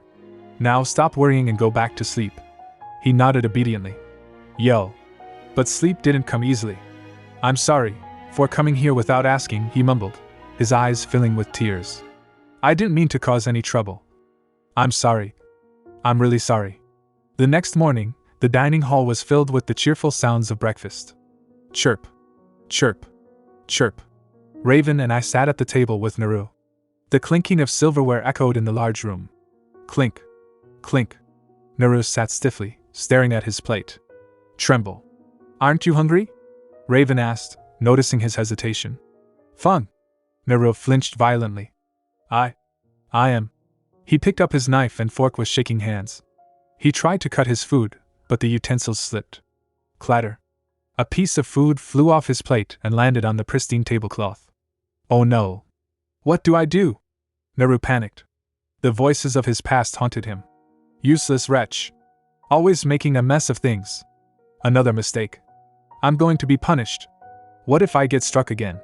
He braced himself for the blow. BPH. Wait, Raven said calmly. Naru froze, eyes squeezed shut. Pass me your plate, will you? I'll cut them up for you. Gasp. Naru opened his eyes stunned. Raven took the plate and deftly cut the food into bite-sized pieces. About that, I should have realized the cutlery was much too big for you. They're hard to grasp, aren't they? Clink. He set the plate back down. There. How's that? Naru nodded slowly, still in disbelief. Nod. Do you like it? Eat up, Raven encouraged with a small smile. Naru took a bite. It's good, he whispered. Thank you. Later that day, on the training grounds. Gi. You. Naru strained, his small face scrunched in concentration. Grunt. Upherg. He held his hands out toward a small scratch on a knight's arm. Muru, THS Vishitsuya. Pibueo, he muttered incantations. A soft light enveloped his hands. Whoosh. Mav. The scratch vanished. Wait, wow. The knights gasped. I did it. I used my divine power. Naru cheered, jumping up and down. Someone's a prodigy. A knight exclaimed. You truly are of the Sharen bloodline. Ooh. A future healer in the making, I see. Naru beamed under the praise. Moor. Mup. Ulp. Daniel, the captain of the second company, watched with a thoughtful expression. Commander, should we go ahead and recruit him? That boy is destined for greatness. Raven frowned. He's only a child. Who would look after him? TSK. Daniel wagged a finger. Fear not, Commander. For I am here. Tada. He struck a pose. I may not look it, but I is actually a doting father of 5. Raven stared at him blankly. Is there something you wish to say? Well, I was joking about that last bit. Daniel admitted, rubbing his neck sheepishly. But I meant what I said about recruiting him.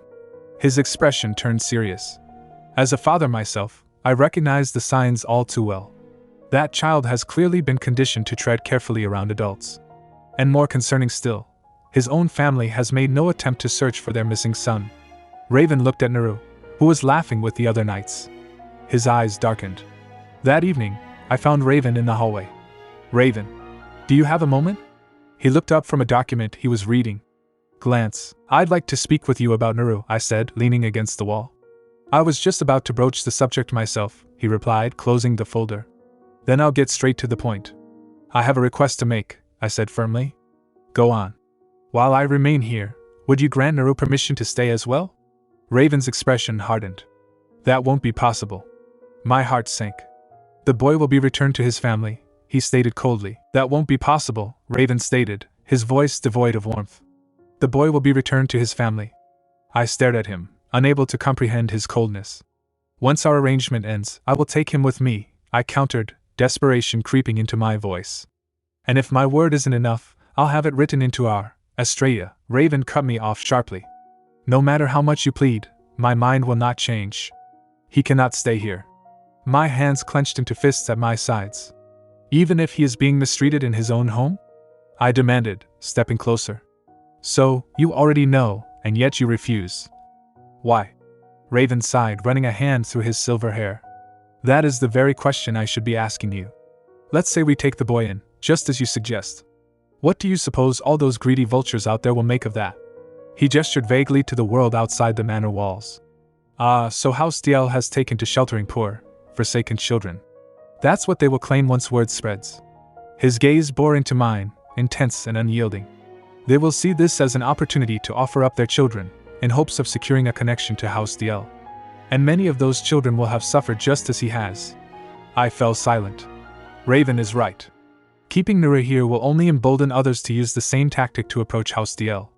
The logic was sound, impeccable even. But even so, the mere thought of what he might suffer should we turn him away was unbearable. I understand. Truly, I do, I whispered, trying to keep my voice steady. Then surely, you could allow him to remain here, if only until I secure my father's approval for House Sharen to take him in? Raven's expression did not soften. And why should House DL go to such lengths for your personal affairs? The question hung in the air, stinging like a slap. In case you've forgotten, Raven said, his eyes cold and distant, we are not actually family, Estrella. We are bound by an agreement, nothing more. I froze. The invisible wall he had built between us slammed into place. Right. I managed to choke out, forcing a stiff, painful smile. Ha! I seem to have suffered a momentary delusion. Forgive me for taking up your time. I turned on my heel, my heart heavy in my chest. How foolish of me, to overstep as a mere contractual partner. Later that night, a soft sound drifted from the guest room. Gurgle. I pushed the door open gently. Naru? What's wrong? The small boy was sitting up in bed, trembling. Estrella, he sniffled. I want to go home. I paused in the doorway. Did he somehow manage to overhear us earlier? I rushed to his side, kneeling by the bed. Naru, listen to me. You don't have to go anywhere you don't want to. Children shouldn't have to tiptoe around adults or worry about grown-up matters. I took his small hands in mine. I will see to it that you don't have to return. It's not that, Naru interrupted, pulling his hands away. I just don't like it here anymore. He looked down at his lap, avoiding my gaze. Father isn't here, and there are no toys to play with. It's not fun. He looked up at me, his eyes shining with unshed tears. So, I'd rather go back home. Can I? Please? My heart broke. He was lying. I could see it in his eyes, but he was determined to protect me from further conflict. The next day, the morning sun felt mocking in its brightness. Goodbye, everyone, Naru said, bowing politely to the assembled household. We'll be departing now, the coachman announced. The carriage door closed with a heavy thud. Clunk. The wheels began to turn, rolling over the cobblestones. Paddle. Paddle. Inside the carriage, the brave facade crumbled. Naru sat alone, his small body shaking. Drip. Trickle. Tears streamed down his face, landing on his clasped hands.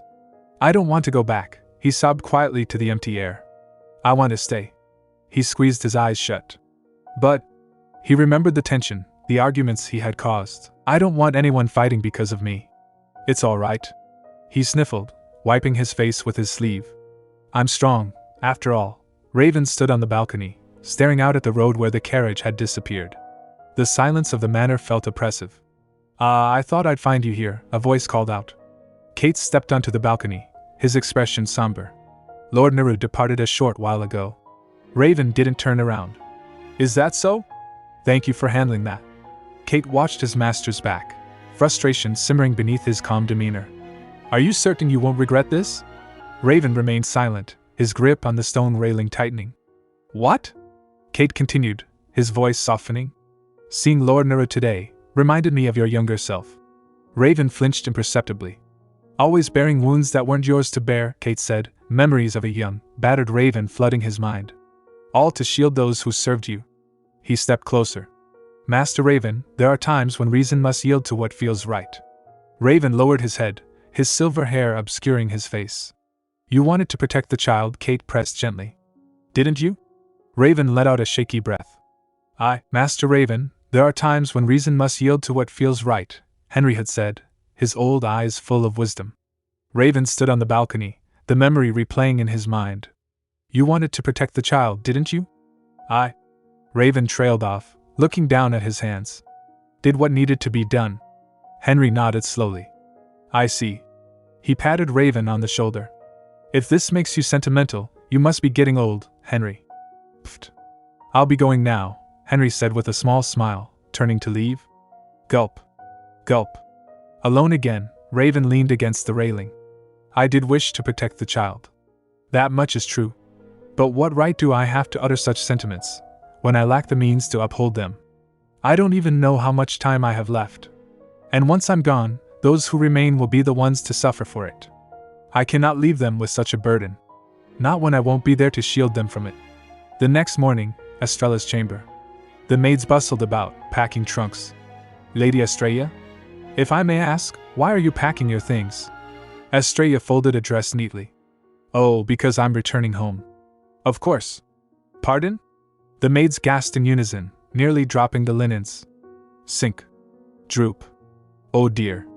Are you too anemic? Estrella asked, concerned. Take some rest. There's no need to trouble yourselves over me. Sparkle. Shine. That is not the issue, my lady. One maid cried. I need to speak with Sir Kate. Do either of you know where he is? He should be in the office at this hour, the other replied. Estrella finished packing and stood by the window. Lady Estrella?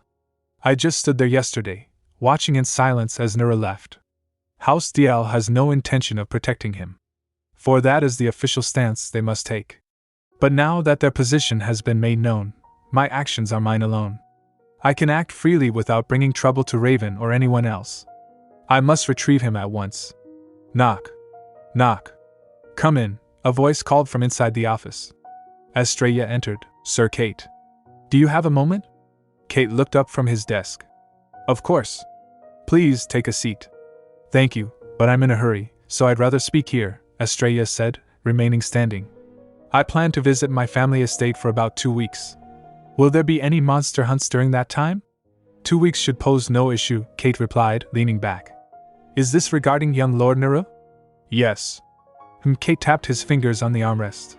Taking guardianship of him from House Sylvester through formal proceedings will be a challenge. I imagine it will be, if that's how I pursue the matter, Estrella said calmly. Under imperial law, a minor is little more than their parents' property. A poor upbringing alone, as in Naru's case, isn't reason enough to revoke parental rights. She smiled, a dangerous glint in her eyes. But that is only a concern if the matter goes to trial. If House Sylvester gave up their claim willingly, there'd be nothing in the way, would there? One way or another, I will take guardianship of Naru, she declared. Kate studied her for a moment. I see. Then I wish you safe travels. As she turned to leave, he muttered, though I suspect it will be in vain. Estrella paused. What exactly do you WKK? Suddenly, the door burst open. Estrella. Raven stood there, breathless and disheveled. Pant. Gasp. Estrella blinked. NOP. But how? Were you not opposed to this? She asked, confused. Raven straightened up, trying to regain his composure. Let's just say, an old man's nagging finally got the better of me. Flashback to earlier. Master Raven! Henry shouted, chasing after him. Huff. Heavens, when was the last time I ran? Are you all right? Since I have already taken it upon myself to be your nagging conscience, please, allow me one final word. Henry wheezed. He held up a scroll. I reviewed the document. It states that any bearer of divine power may enlist in the order of their own accord, regardless of age or parental approval. Raven stopped. You had that clause added for Lord Naru, did you not? Henry pressed. Until now, we have housed Lord Naru without formal consent. So if House Sylvester were to accuse us of abduction, we would have little defense. But if that document you drafted is approved, we can claim him without issue. If that is what you want, of course, Henry added softly. Raven sighed. You know it won't be that simple, Henry. Even if His Majesty grants his approval, the nobles won't sit idly by. Those who already oppose us will see this as the perfect opportunity to strike. And if, in that moment, something were to happen and I am not there, then I will have failed to protect those under my care, Raven whispered, his voice cracking. That is why, as the son of House DL, I cannot afford to act on selfish whim. Henry stepped closer, placing a hand on Raven's arm. Master Raven, it seems we have placed far too heavy a burden upon you. From now on, won't you allow us to shoulder some of it too? Henry implored. Please place your trust in us, and let us support you. Raven looked at his loyal servant, tears welling in his eyes. Well, it won't be easy, Raven warned, a small smile breaking through. That's quite all right. Henry beamed. We will endure whatever comes our way together. Back in the office, Raven looked at Estrella. I'm just glad none of you were harmed. Thank you, Master Raven, Henry said from the doorway, bowing. Ahaha, Raven chuckled, rubbing the back of his neck. He turned to Estrella, expecting a warm reception. Estrella. Estrella stared at him blankly, then turned and walked out the door without a word. Did I just get the cold shoulder? Raven asked the empty room, stunned. Cowards, the lot of you! Estrella shouted, her voice echoing dramatically. At least have the decency to face me honorably, one at a time. A knight laughed. Bold words coming from the weakest. Let us put an end to this, O Dark Lord, another declared, raising his sword. Estrella grinned. Mwahaha. She struck a pose. It is I, the great demon king. Kneel before my might. Whoa, the knights gasped, playing along with the charade. Give it up, young warrior. Ah! Have mercy. Ahaha. I watched from the sidelines, leaning against a tree. I see, I murmured. So this will allow those with divine power, like Nara, to enlist as potential recruits of the Order, even without their guardian's approval. Henry stood beside me. But will the Emperor allow it? There should be no issue, I replied confidently. His Majesty has always taken an interest in nurturing young talents, so I expect he will give his approval without hesitation. Given Raven standing with His Majesty, I suppose he would know better than anyone. I looked over at Estrella, who was now laughing with Naru. I'll let Naru know myself. I'll also inform my father to ensure House Sharen pledges its support to House DL. Thank you, I said softly. Later, in the hallway. Ving. Guang. Estrella. She stopped, turning to face me. I was too harsh in our last conversation. I apologize. She looked at me, her expression unreadable. It's fine. You weren't exactly wrong, after all. She turned away. If that is all, I'll be on my way. Oh. All right, I said, watching her walk off. Click. Clack, does this mean I can become a healer like you, Estrella? Nara asked, his eyes shining. Of course, Estrella smiled, patting his head. But you won't be able to practice healing until you come of age. Until then, you'll be a trainee, so you'll have to devote yourself to your studies. Clench. Nara made a fist. Then I want to join the Order. Very well, Estrella agreed. Discuss it with Raven, too. Estrella walked out onto the terrace overlooking the estate. Now, the view here is just stunning, isn't it? An estate with its own artificial lake. I suppose I shouldn't expect anything less of House DL. Down below, Raven was walking in the garden. He looked up and saw her. Russell. He waved. Estrella froze. Should I have waved back? No, she decided, turning away. Raven insisted that we remain strictly contractual. Keeping a bit of distance between us would be wise. Nod. Nod. Raven lowered his hand, dejected. Unless I'm imagining things, she definitely seems to be avoiding me. Over the next few days, it became undeniable. I'll be taking my meals in my room from now on, she announced one evening. The sunset is beautiful this evening. Shall we take a stroll outside? I asked hopefully. No, thank you, she replied curtly. Shut down. Estrella, click. She closed her door in my face. She claimed she was fine, but what if she's actually upset? I worried. Memories of her hurt expression flashed in my mind. You endanger a child, and you're clueless with women? You truly are the worst. How foolish of me to overstep as a mere contractual partner, her voice echoed. Sigh, Commander. I am begging you, save me. Theo cried, running toward me. Not so fast, Theo. We're not done yet. Daniel chased after him. If I hear one more word about his perfect wife, my ears might bleed. Oh, but I'm just getting started. Daniel beamed, grabbing Theo. I'll bet you're curious too, Commander. He launched into a monologue. So my darling wife. I was born in winter. Maybe that's why she has a snow-white complexion. Not to mention rosy cheeks, and those tiny, delicate lips. Tell you, she looks like a princess straight out of a fairy tale. But wait, it gets even better.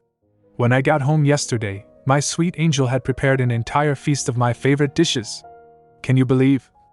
Ramble, ramble, ramble. Minutes later. And then, oh, you wouldn't believe how adorable she was. So then, and it was absolutely, so you see, and then, so I just couldn't hold back anymore.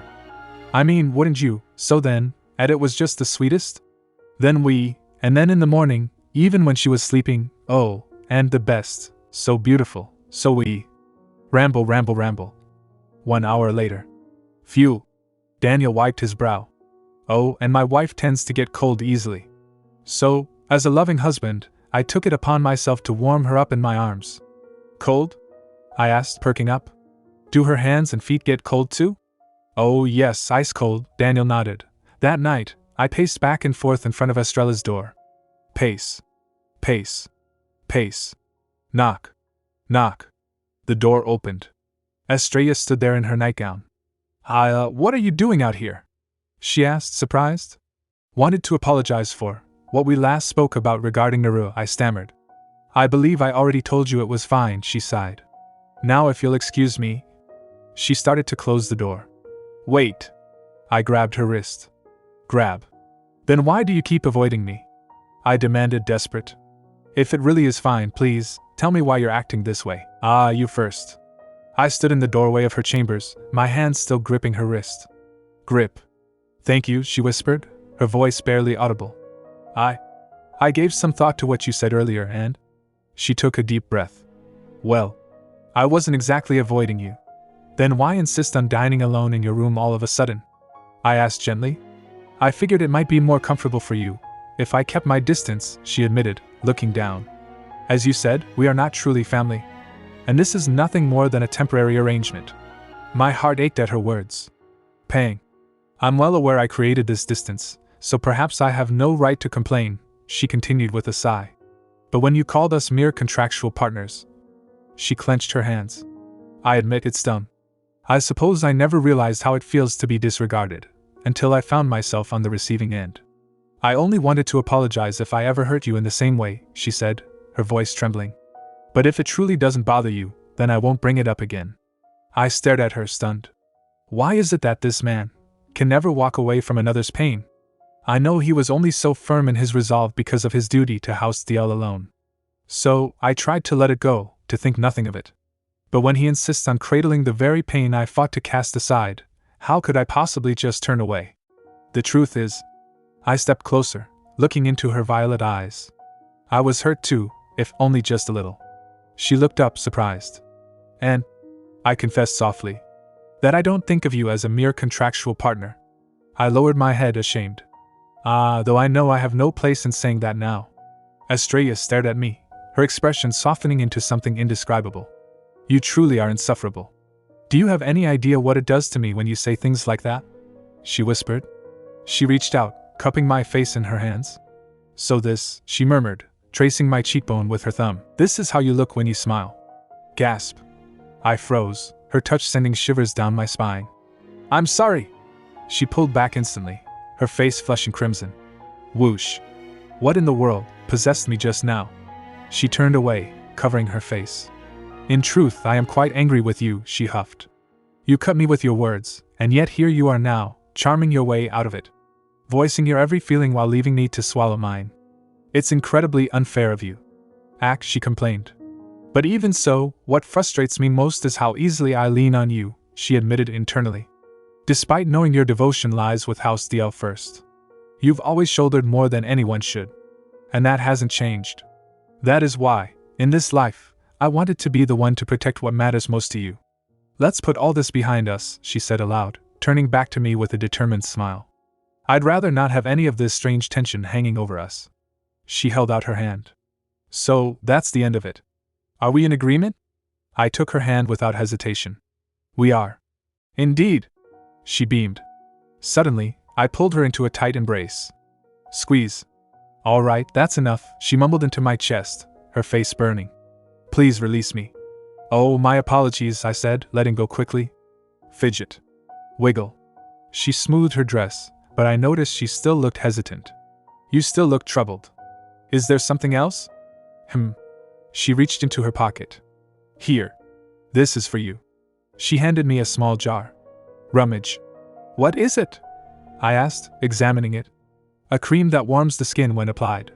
Helps with cold hands and feet supposedly, she explained, avoiding my gaze. Thought it might be of use. They say being cold isn't good for one's health. The memory of my rejection flashed in my mind. Your hand was so cold it startled me. Right, never mind then. I looked at the jar, a warmth spreading through my chest that had nothing to do with the cream. Thank you, I chuckled. I'll make good use of it. The next morning, I sat in the dining hall, nervously tapping my fingers on the table. Clatter. We agreed to move on, yes. But she never agreed to breakfast. Click. The door opened. My apologies for the delay, Estrella said, walking in. Muffled. Nero has decided he'd rather sleep in, so he won't be joining us, she announced, sliding into her seat. I'll have his meals sent up to his room when he wakes, so he can enjoy breakfast at his leisure. Oh, I said, relieved. Clink. And about our engagement party, she began, cutting her food. Why don't we hold it a month from now, as originally planned? If you have no objections, I'll send the invitation soon. Yes, that sounds just fine, I agreed.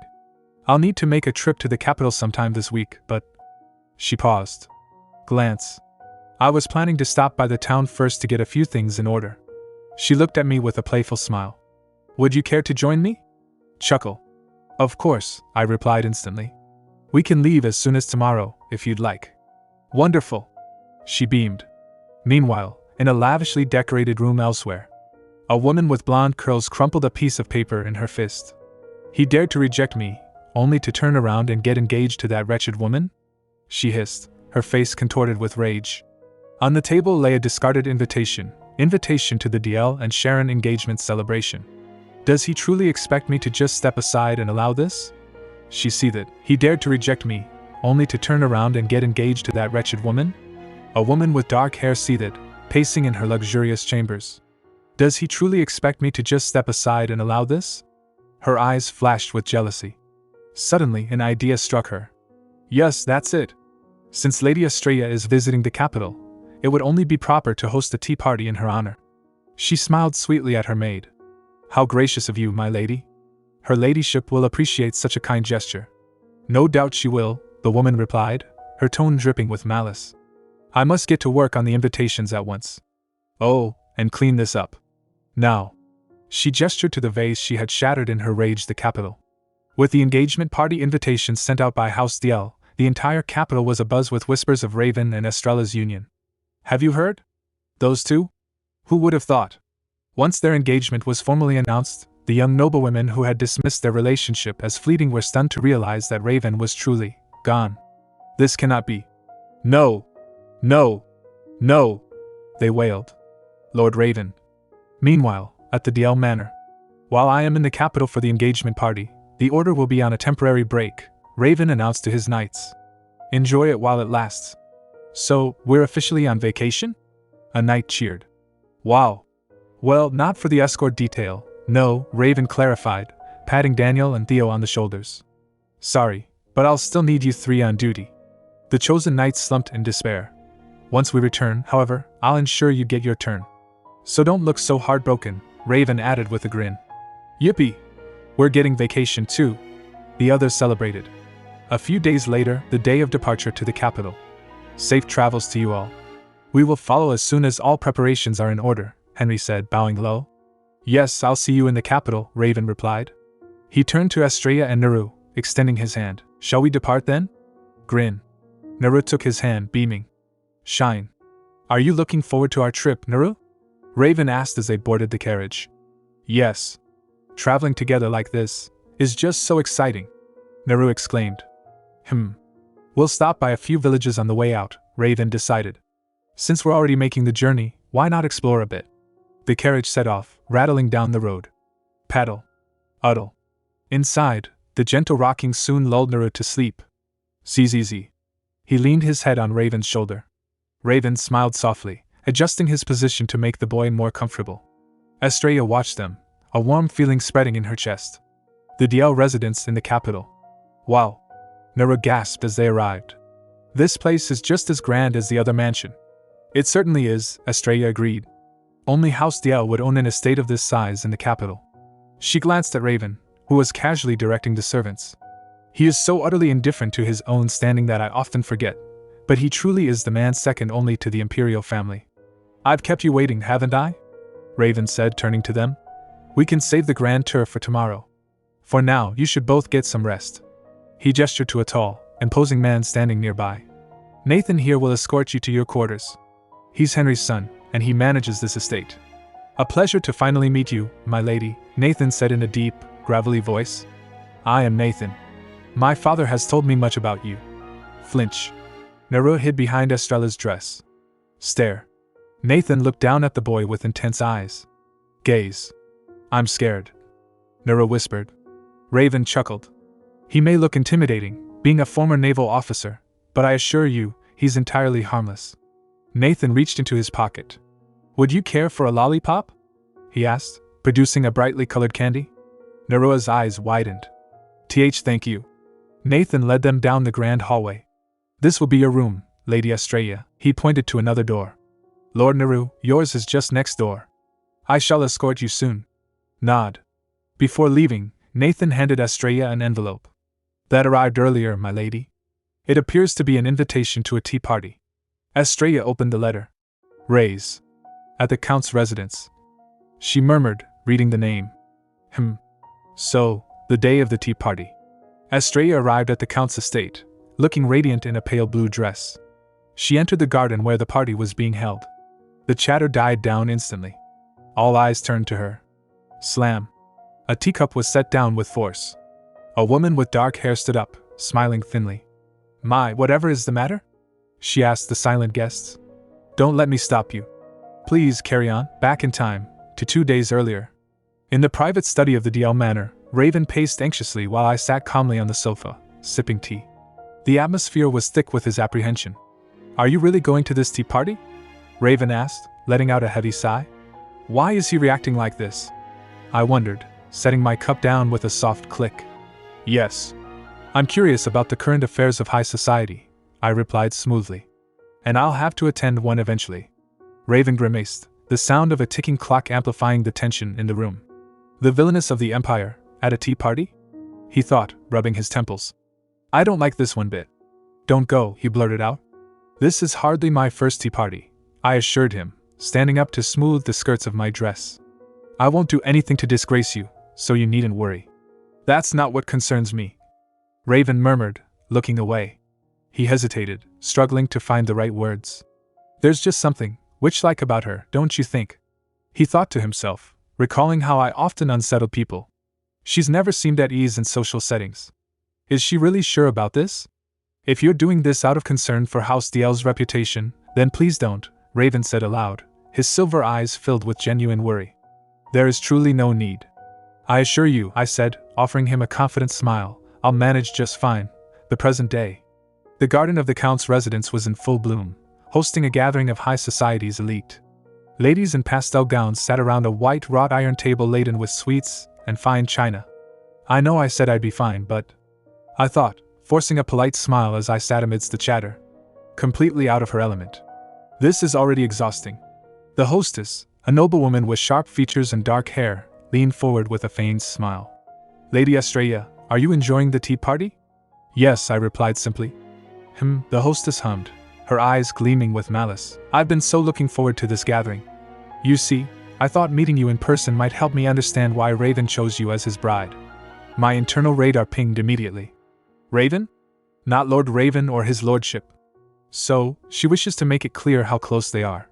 Truly, another guest chimed in, even as a fellow woman, I find myself mesmerized by Lady Estrella's beauty. The hostess swirled her tea. Now. Surely, you aren't suggesting that Lord Raven chose her just for her looks. Let's not forget, this engagement is only possible because of ducal lineage. She set her cup down with a deliberate clink, a smirk playing on her lips.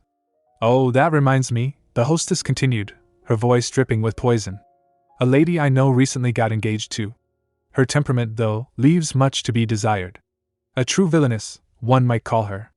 The other guests leaned in, sensing the drama.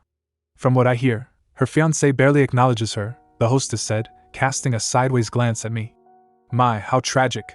For the poor lord who is to marry her, of course. With a reputation as foul as hers, one would think her betrothed would dread being near her, another lady added with a smirk. Indeed, the hostess laughed, a sharp, cruel sound. Let alone marrying her. She turned her gaze directly to me. But tell me, Lady Estrella, what are your thoughts on the matter? The table fell silent.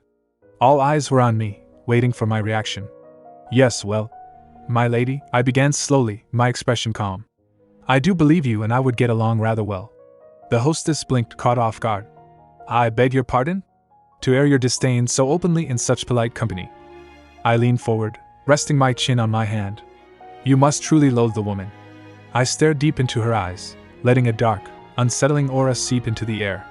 Personally, when I despise someone to such a degree, I prefer to ruin them entirely.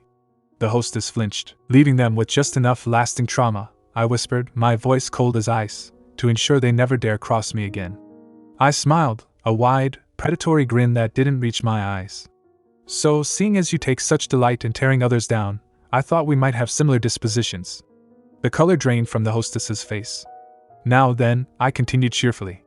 What exactly would you like to do about her? Oh, and no. That won't be necessary. She stammered, shrinking back in her chair. If you so desire, I would be more than happy to offer my assistance, I offered, placing a hand over my heart. It's hardly a secret, after all, that I am the Empire's greatest villainess. A heavy silence descended upon the garden. The hostess was trembling visibly. Whatever is the matter? I asked innocently. Don't let me stop you. Please carry on. The hostess stood up abruptly, her chair scraping loudly against the stone. Forgive me. I must take my leave. I am feeling rather unwell. She dashed away, her composure completely shattered. Phew, I exhaled, watching her retreat. I had a lovely time this afternoon. I stood up and addressed the remaining guests, who looked terrified. The pleasure was all mine. I am so very grateful that you made the time to join us. Just then, a commotion arose at the garden entrance. Good heavens! Is that Lord Raven? A guest gasped. Raven strode into the garden, looking dashing in his formal attire. The sunlight caught his silver hair, making him look like a figure from a storybook. What is he doing here, of all places? A lady whispered, clutching her fan. Why, I've never seen him up close. Raven ignored the murmurs and walked straight to me. He offered me a warm, relieved grin. Have you come to escort me back? I asked, surprised. Yes, Raven replied softly, his eyes scanning my face for any sign of distress. I was worried about you. He offered his arm. Let us head back, then. He nodded politely to the stunned guests. Ladies, if you'll excuse us.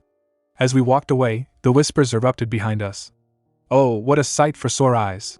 So the rumors were true. Rumors? What rumors?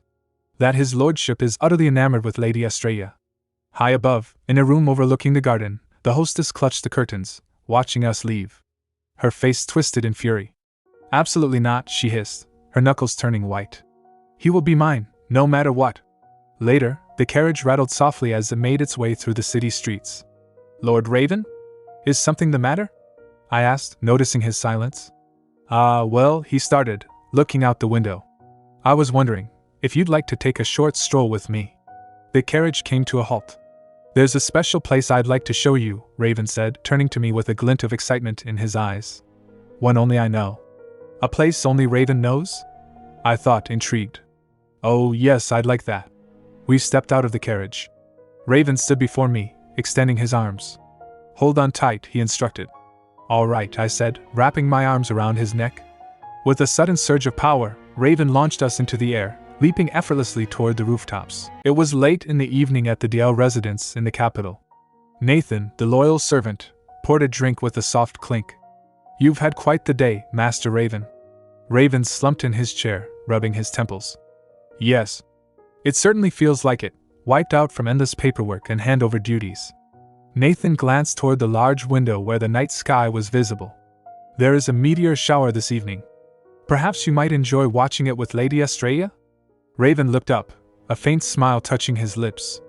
Nathan, my dear son, give them a nudge, will you? That's a fine idea. Nathan clasped his hands together, his eyes sparkling. It's a rare sight indeed. Should we take Naru as well? Raven considered it for a moment, picturing the young boy. I'd advise against waking the young lord at this hour. That's my boy. Raven chuckled softly. You're right. Raven stood and adjusted his coat. Come to think of it, Estrella did attend that tea party earlier, so she's probably fast asleep by now as well. Despite his assumption, Raven walked through the quiet corridors to Estrella's room and rapped his knuckles against the wood. It's me. Are you still awake? The lock clicked, and the door opened to reveal Estrella, still dressed in her nightclothes. I am. Is something the matter? Raven looked at her, feeling a sudden wave of shyness. Ah, well. There's a meteor shower tonight. So, I was wondering. If you aren't too tired, would you like to take a short stroll with me? There's a special place I'd like to show you, one only I know. Estrella's expression softened. Yes, I'd like that. She reached out her hand. Raven took it gently. I'll be using a teleportation spell to take us there, so hold on tight. I wouldn't want you getting hurt. All right. With a sudden rush of wind and magic, the scenery of the hallway vanished. They reappeared instantly in a lush, moonlit forest. The trees glowed with a soft, ethereal light, and the air was crisp. Estrella looked around in wonder. This place is beautiful. Do you like it? It's a lovely spot, but there's still one more place I'd like to show you, Raven said, leading her forward. That's where we'll watch the meteor shower. Raven noticed Estrella shivering slightly in the night air. He removed his heavy coat and draped it over her shoulders. Here. Even in the summer, the nights can get quite chilly. Estrella pulled the coat tighter around herself. Thank you. How was the tea party, by the way? Raven recalled how she had looked when he picked her up earlier. You seemed utterly exhausted when I came for you. That's because I was, Estrella admitted bluntly. She began to recount the events of the day, mimicking the endless, droning chatter of the noblewomen she had endured. And so on, and that, more or less, is what happened. Raven chuckled at her frankness. You really declared yourself a villainess? Estrella looked at him sideways. Is that a problem? I've never had the patience for all that noble doublespeak, Raven said, walking beside her. Believe me, I understand.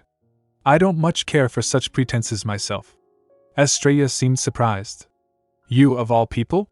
You glide through courtly affairs so effortlessly, I assumed you'd disapprove. Why would I disapprove? Raven asked. Your handling of the situation was nothing short of masterful. Masterful? They were the ones to strike first, after all, Raven said, a darker edge to his voice. You were simply standing your ground. He paused, looking down at her. And, for the record, I happen to like strong women like yourself. Estrella raised an eyebrow. Well, that is certainly news to me. Do you enjoy being put in your place, then? Raven flinched, flushed. No, that's not what I said. They walked in silence for a moment before Raven spoke again, his voice lower. It's hardly an uncommon tale in this country, but my parents' marriage was never a happy one. Each time my father took a mistress, my mother became the subject of ridicule. But she never protested. She simply bore the humiliation in silence. Raven clenched his jaw slightly at the memory. In any case, what I meant to say is, I much prefer a woman of strength, or rather, a villainess like yourself. Estrella smiled playfully. My. You do realize being called a villainess is hardly flattering, don't you? Raven stepped closer, his gaze intense. But don't worry. I am strong, after all, so I'll just have to protect you too. Estrella let out a small laugh. Could it be that she's trying to comfort me? Raven thought to himself. Very well, Estrella said aloud. I'll hold you to that then. They pushed through the final line of trees. Ah, at last. Here we are. They stepped out onto a high ridge overlooking a vast valley. Above them, the sky was a canvas of deep violet, streaked with the brilliant tails of falling stars. The meteor shower was in full display, painting the heavens with light. Estrella gazed up, her blue eyes reflecting the celestial show. Raven looked at the sky, but his eyes inevitably drifted back to the woman beside him. Perhaps it was merely the glow of the moon, but though he had gazed into them many times before, her eyes seemed impossibly mesmerizing that night. The Imperial Palace, Throne Hall. Your son never ceases to impress me, Duke Diel, the Emperor remarked, his voice echoing slightly in the vast hall. To think he would take in a child of House Sylvester. And his petition to allow young knights to enlist without parental consent. I'm inclined to approve it in the name of strengthening the order. The Emperor leaned back, a shrewd glint in his eye. The nobles opposing your house will, of course, make a great fuss. But their protests will be nothing more than noise. Wouldn't you agree? Indeed, Your Majesty, Duke Diel replied with a bow. Raven has given this matter considerable thought, so I foresee no major issues. It is a father's duty to support his child's endeavors, after all. Yes, you have always placed great faith in your son, the Emperor chuckled softly. Had you expressed such sentiments to him sooner, perhaps your relationship would not have become so strained. The Duke bowed again, accepting the dismissal. You may go now, the Emperor said with a sigh. And tell that boy of yours I expect a visit to the palace soon. Back at the estate, Estrella was in a state of crisis. This is bad, she thought, burying her face in a pillow. At this rate, I may very well just end up pouncing on the man. Ever since the whole ordeal with Naru, Raven had been acting differently. He was softer. Sweeter even. And just last night. Lady Estrella. Estrella looked up, startled, to see her maids fretting over her. What is the matter? One cried. She looks absolutely dreadful. Do you think she might be ill? Should we call for Lord Raven? If he ever discovers my true feelings for him, Estrella thought, panic rising in her chest, it's all over. Her mind drifted back to 6 months ago, at the Sharen Manor. When memories of her past life first began to resurface, the thought of seeking out Raven, let alone marrying him, had never crossed her mind, because if he had no recollection of their past, then what was he to her but a stranger with the same soul? And yet, no matter how much she reasoned with herself, she couldn't stop thinking about him. And in her search to find out more about the Raven of this life, she learned a devastating truth. All guardians are fated to die. They were destined to die fighting monsters. Even the strongest among them would eventually succumb to the toll of their power. It was just too cruel. In this life, she wished for him to live not as a martyr, but wholly for himself. And that, above all else, was what bound her to him once again. She thought that if she could just fight in his stead, she could keep him safe. That he might escape the cruel fate of those before him and go on to live a long, fulfilling life.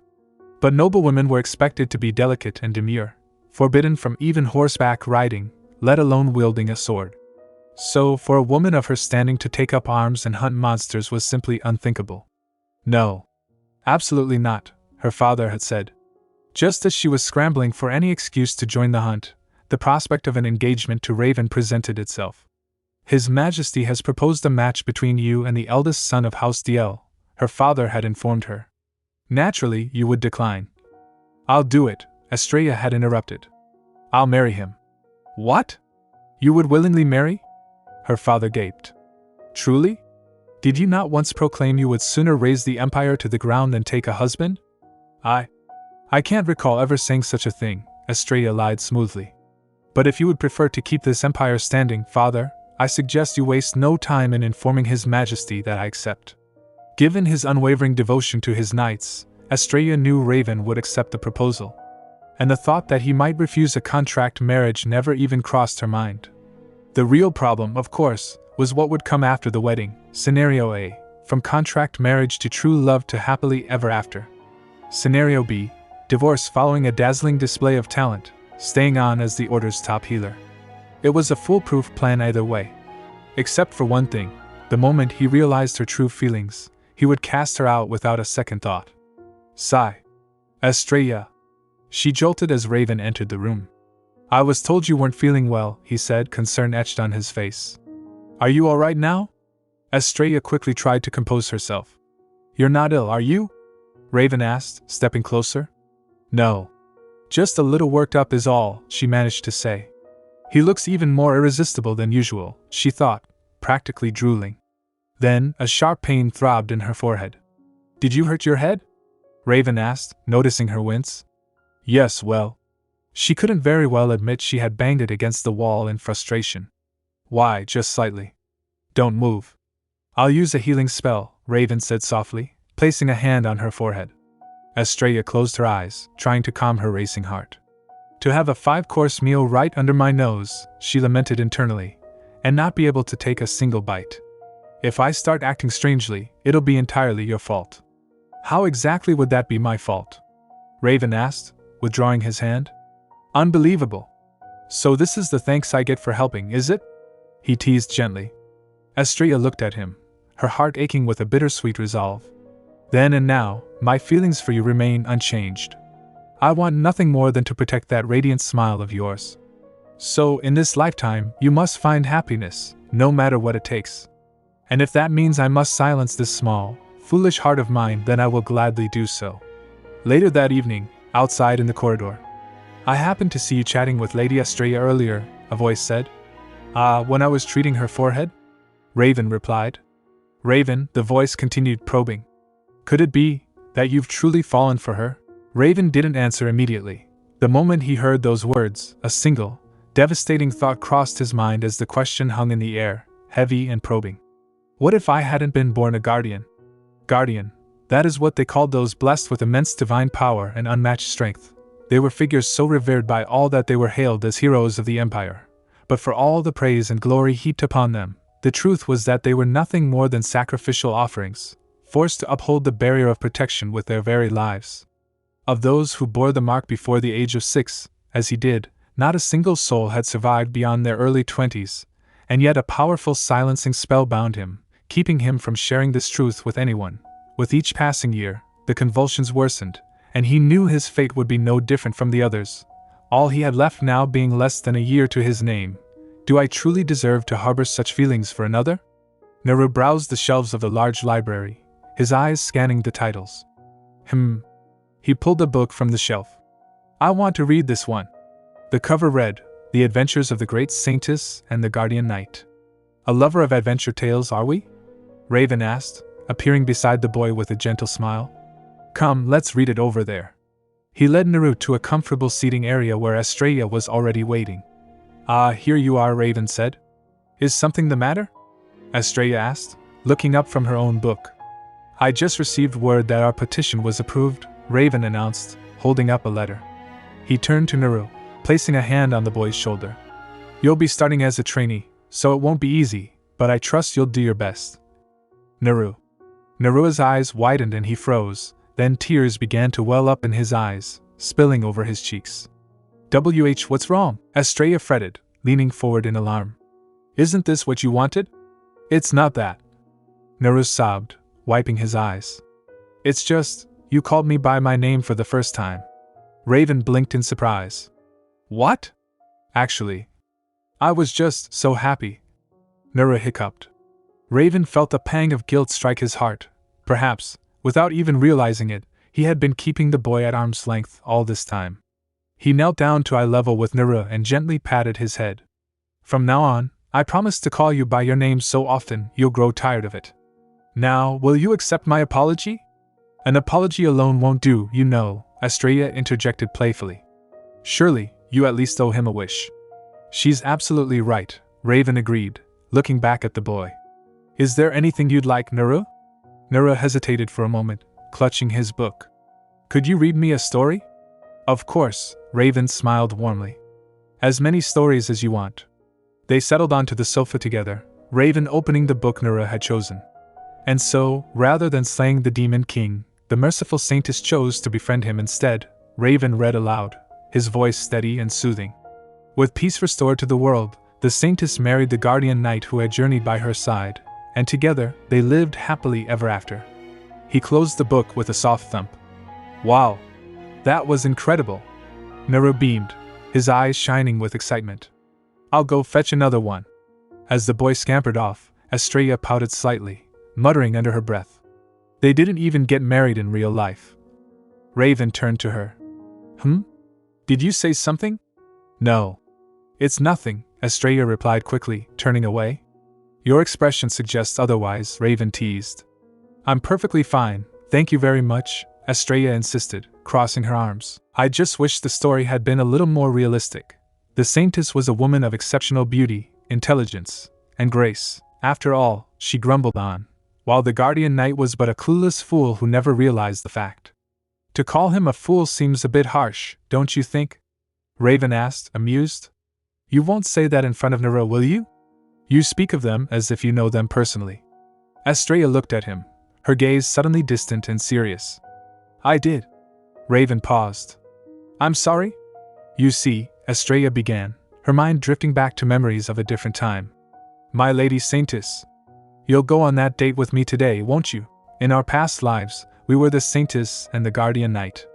Estrella's voice was soft, carrying the weight of a secret she longed to share. But the moment the words left her lips, reality crashed back in. If she were to utter such a thing out loud, truly claiming it as fact, he would think she had lost her mind. She imagined the scenario vividly, Raven staring at her with pity, wondering if she was sleepwalking or feverish. Panic flared in her chest. She had to salvage this. Really? In our past lives? Raven asked, his brow furrowing slightly. Ha. Oh dear, where is this coming from? Estrella forced a bright, unnatural laugh, waving her hand dismissively. You're not running a fever, are you? She realized she was rambling. Raven had gone quiet, watching her with an unreadable expression. Is something wrong? He asked. It's nothing, Estrella replied quickly, composing herself. I was only teasing. I saw a play with a similar story once, and thought I'd have a bit of fun with you. You truly are something else, Raven sighed, shaking his head with a faint smile. But speaking of which, I hear the capital's most esteemed theater troupe will be performing The Saintess and the Guardian Knight at the opera starting tomorrow. What do you say we attend next week with Naru? Next week?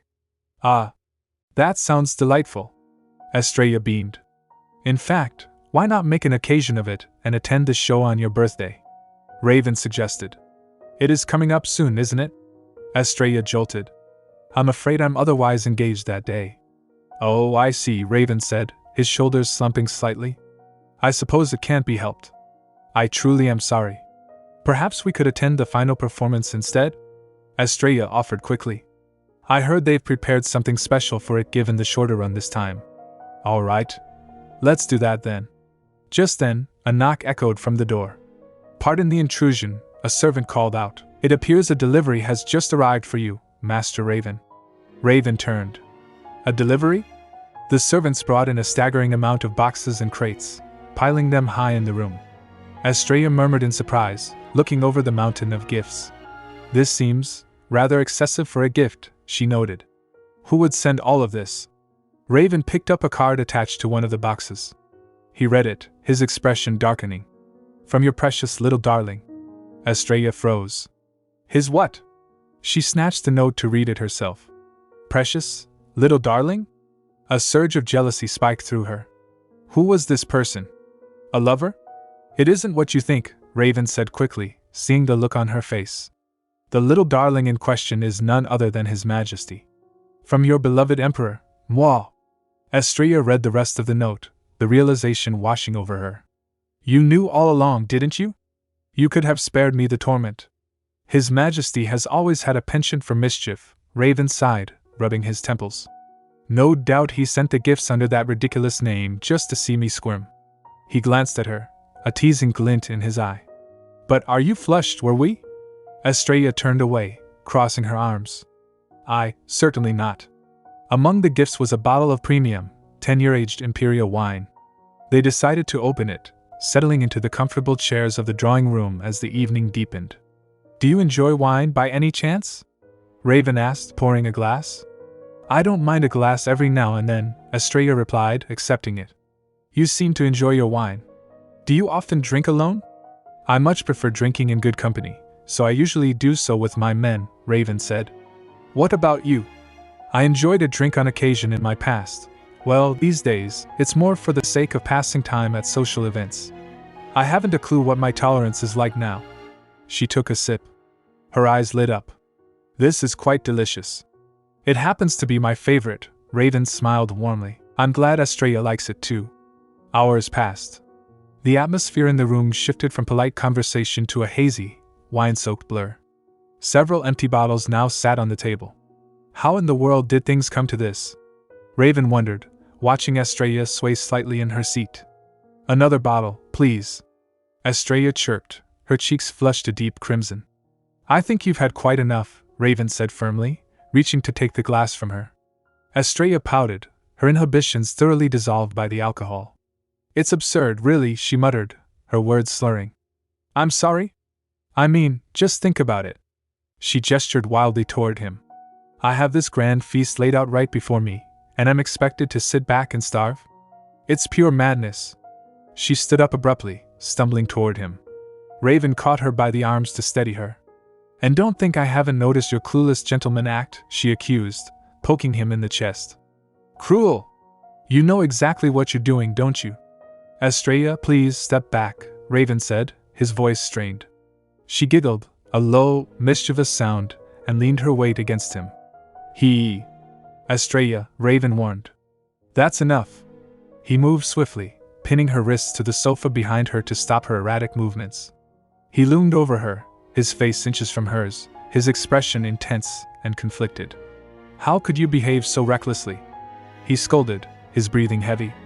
"You may not mean anything by your actions, but one could very easily misconstrue them. Do you not realize how dangerous this is?" Estrella looked up at him, her blue eyes shimmering in the dim light. The playfulness vanished, replaced by a raw, drunken honesty. "I wouldn't behave this way with anyone but you," she whispered. Raven's heart thundered in his chest, pounding out a desperate warning. "Stop. Don't go any further." And yet, that unfamiliar look in her eyes told him what he had feared most. The barrier he had tried to maintain, the distance he had tried to keep for her sake, was crumbling. "Do you?" Raven's voice trembled slightly. "Have feelings for me?" Estrella didn't hesitate. She gazed directly into his soul. "Yes, I do. There are some memories that will stay with me forever. Even now, I find myself regretting my past actions. My affections for you remain unchanged, my lady saintess. Ignoring me yet again, I see? Come on, we both know you feel the same." "No, I'm afraid I do not." "Ah, as ruthless as ever. You express your love for me time and time again, always bearing your heart with the utmost sincerity. I swear to you that I will protect you with my very life," you once said. "So, would you do me the honor of marrying me, my dearest Stella?" "If you so wish." "But because I feared to place my trust in another, I never found the courage to do the same. And so, this must be the punishment I deserve. Forgive me," he said later, "but I must ask that we end our engagement. I've fallen for someone else." "All right. Take care." Now, the weight of my regret lingers, conjuring those wretched memories when I least expect it. "Is this some kind of cruel joke?" Someone shouted at me. "You truly believe that a man who lived and breathed for you would cast you aside for another? How could you blindly accept such an excuse? What is it that you wish to say? He gave his life, to protect you. A sacrifice was needed to forge a barrier strong enough to purge the continent of monsters. And so, he stepped forward to offer himself in your place. You knew, did you not? You knew his heart belonged to you and you alone." "Yes, I knew it all too well. And yet, not once did I ever find the courage to tell him I felt the same way. That I never confessed the truth to him, despite how deeply he loved me. I love you, Stella." I screamed, a raw, guttural sound of grief. "I'm sorry. I am truly so sorry. It has remained my biggest regret. If only we could meet again, the thought has haunted me every day. That is why, when he asked me, 'Do you have feelings for me?' I could no longer deny the truth of my heart." Estrella woke up the next morning feeling as if her head had been split open. She slumped forward, clutching her temples as they throbbed mercilessly. I hadn't realized I was so hopeless at holding my liquor. I could have been much more subtle in my answer, instead of confessing to him so openly. "Why, oh why did I do that?" she moaned, burying her face in her hands. "I need to find a way to smooth this over somehow." "Lady Estrella!" A maid rushed into the room, holding a tray. "Ah, there you are, my lady. I heard you and the commander enjoyed some wine last night, so I came prepared. It's a hangover remedy." "Thank you," Estrella said, taking the glass. She noticed another bottle on the tray. "That one is for Raven, isn't it?" "Indeed." "Then, may I deliver it to him myself?" The maid paused, observing her. Something about her seems different. "Did the two quarrel last night?" "Why, of course," the maid replied with a knowing smile. "I shall see to it that no one approaches his quarters, so you may remain undisturbed, Lady Estrella." "All right, now let us be off," the maid chirped, practically dragging her other colleagues away. "No!" one of them wailed. "Lady Estrella!" Estrella stood alone outside Raven's door. She took a deep breath and knocked. "I have something for you. May I come in for a moment?" "Yes, of course," Raven's voice came from inside. Estrella stepped in, exhaling sharply. "I just stopped by to bring you a hangover remedy," she said quickly, placing it on the table. "Thank you," Raven said, watching her. The silence stretched between them, thick and awkward. "So," Raven finally said, his gaze intent. "Do you recall what happened last night?" Do you recall what happened last night?" Raven asked, his gaze steady. Estrella looked at him, her expression carefully neutral. "I recall nothing past the moment I became intoxicated." "Right," Raven said slowly, though his eyes searched hers for a flicker of deception. "You said you brought a hangover remedy?" Estrella asked, gesturing to the bottle on the table. Yes. Sir Assel mentioned it's best taken the morning after drinking. They stood in silence for a moment, the tension in the room palpable. Estrella shifted slightly, avoiding his gaze. Suddenly, a strange sensation washed over Raven. It was a fleeting, disjointed image, like a memory surfacing from deep water. What just happened? He thought, his heart pounding. I swear that was her. The woman from my dream. He staggered slightly, bringing a hand to his head. Are you all right? Estrella asked, concern flashing across her face. Raven turned away quickly. Yes, I'm fine. He glanced at the bottle on the table. Though, it seems you won't be getting your remedy now. Later that night, Raven sat alone in his office, brooding. I recall nothing past the moment I became intoxicated.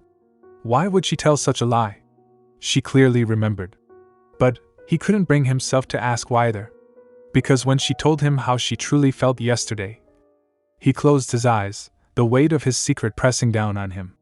My fate was sealed long ago. If I remain by her side, I will bring her nothing but pain and sorrow. Sigh. A rustling sound outside his window caught his attention. He looked out and saw a small figure sneaking through the garden. Naru? Raven dashed outside. Naru! What are you doing out and about at this hour? The boy jumped, startled. Oh. I'm sorry for wandering around so late. Raven softened his tone, kneeling down. It's quite all right. But next time, just make sure to let an adult know before you venture out, okay? Naru nodded vigorously. So, what brings you out here so late? Raven asked. Well, I heard there's a special translucent flower that only blooms at night. Naru explained, his eyes sparkling with curiosity. Ah, that would be the nightglow blossom, Raven said with a smile. All right then. Shall we go take a look? They walked through the moonlit garden together, the air cool and still. Perhaps next time, we could take the horses for a ride through the forest. What do you say? Raven suggested. We get to ride horses? Naru gasped. I'm so happy I get to spend time with you, Mr. Raven. Naru, Raven said gently, his expression turning serious. There's something I want to ask you. The boy looked up.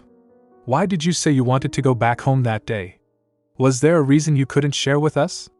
Naru looked down at his feet, kicking at a pebble. Because, when I'm here, everyone ends up fighting. And it makes them sad. Raven's heart clenched. Did you overhear our conversation? You know, that wasn't. Raven started, but stopped. What could I possibly say? No words will undo what has already happened. Nor will they take away the hurt he carries. Suddenly, Naru wrapped his arms around Raven's waist in a tight embrace. Raven stiffened in surprise. Mug? Oh, you just look so sad. I couldn't help it. Naru mumbled into Raven's coat. Mother always said that when someone is hurting, you should give them a big hug. Raven slowly returned the hug, resting his hand on the boy's head. Thank you, Naru. I truly am sorry for any pain I've caused you. But why are you saying sorry? Naru asked, pulling back with a confused look. I love it here. And it's all because of you. Every day has been so fun and exciting.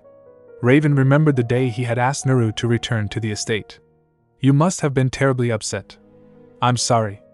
If it's all right with you, I'd like you to return to the estate with me. And besides, there are tons of books here. Naru chirped, breaking Raven's reverie. I'm too busy trying to read them all. I hope this child's warmth, as bright as sunshine, never fades from him, Raven thought, watching the boy's beaming face.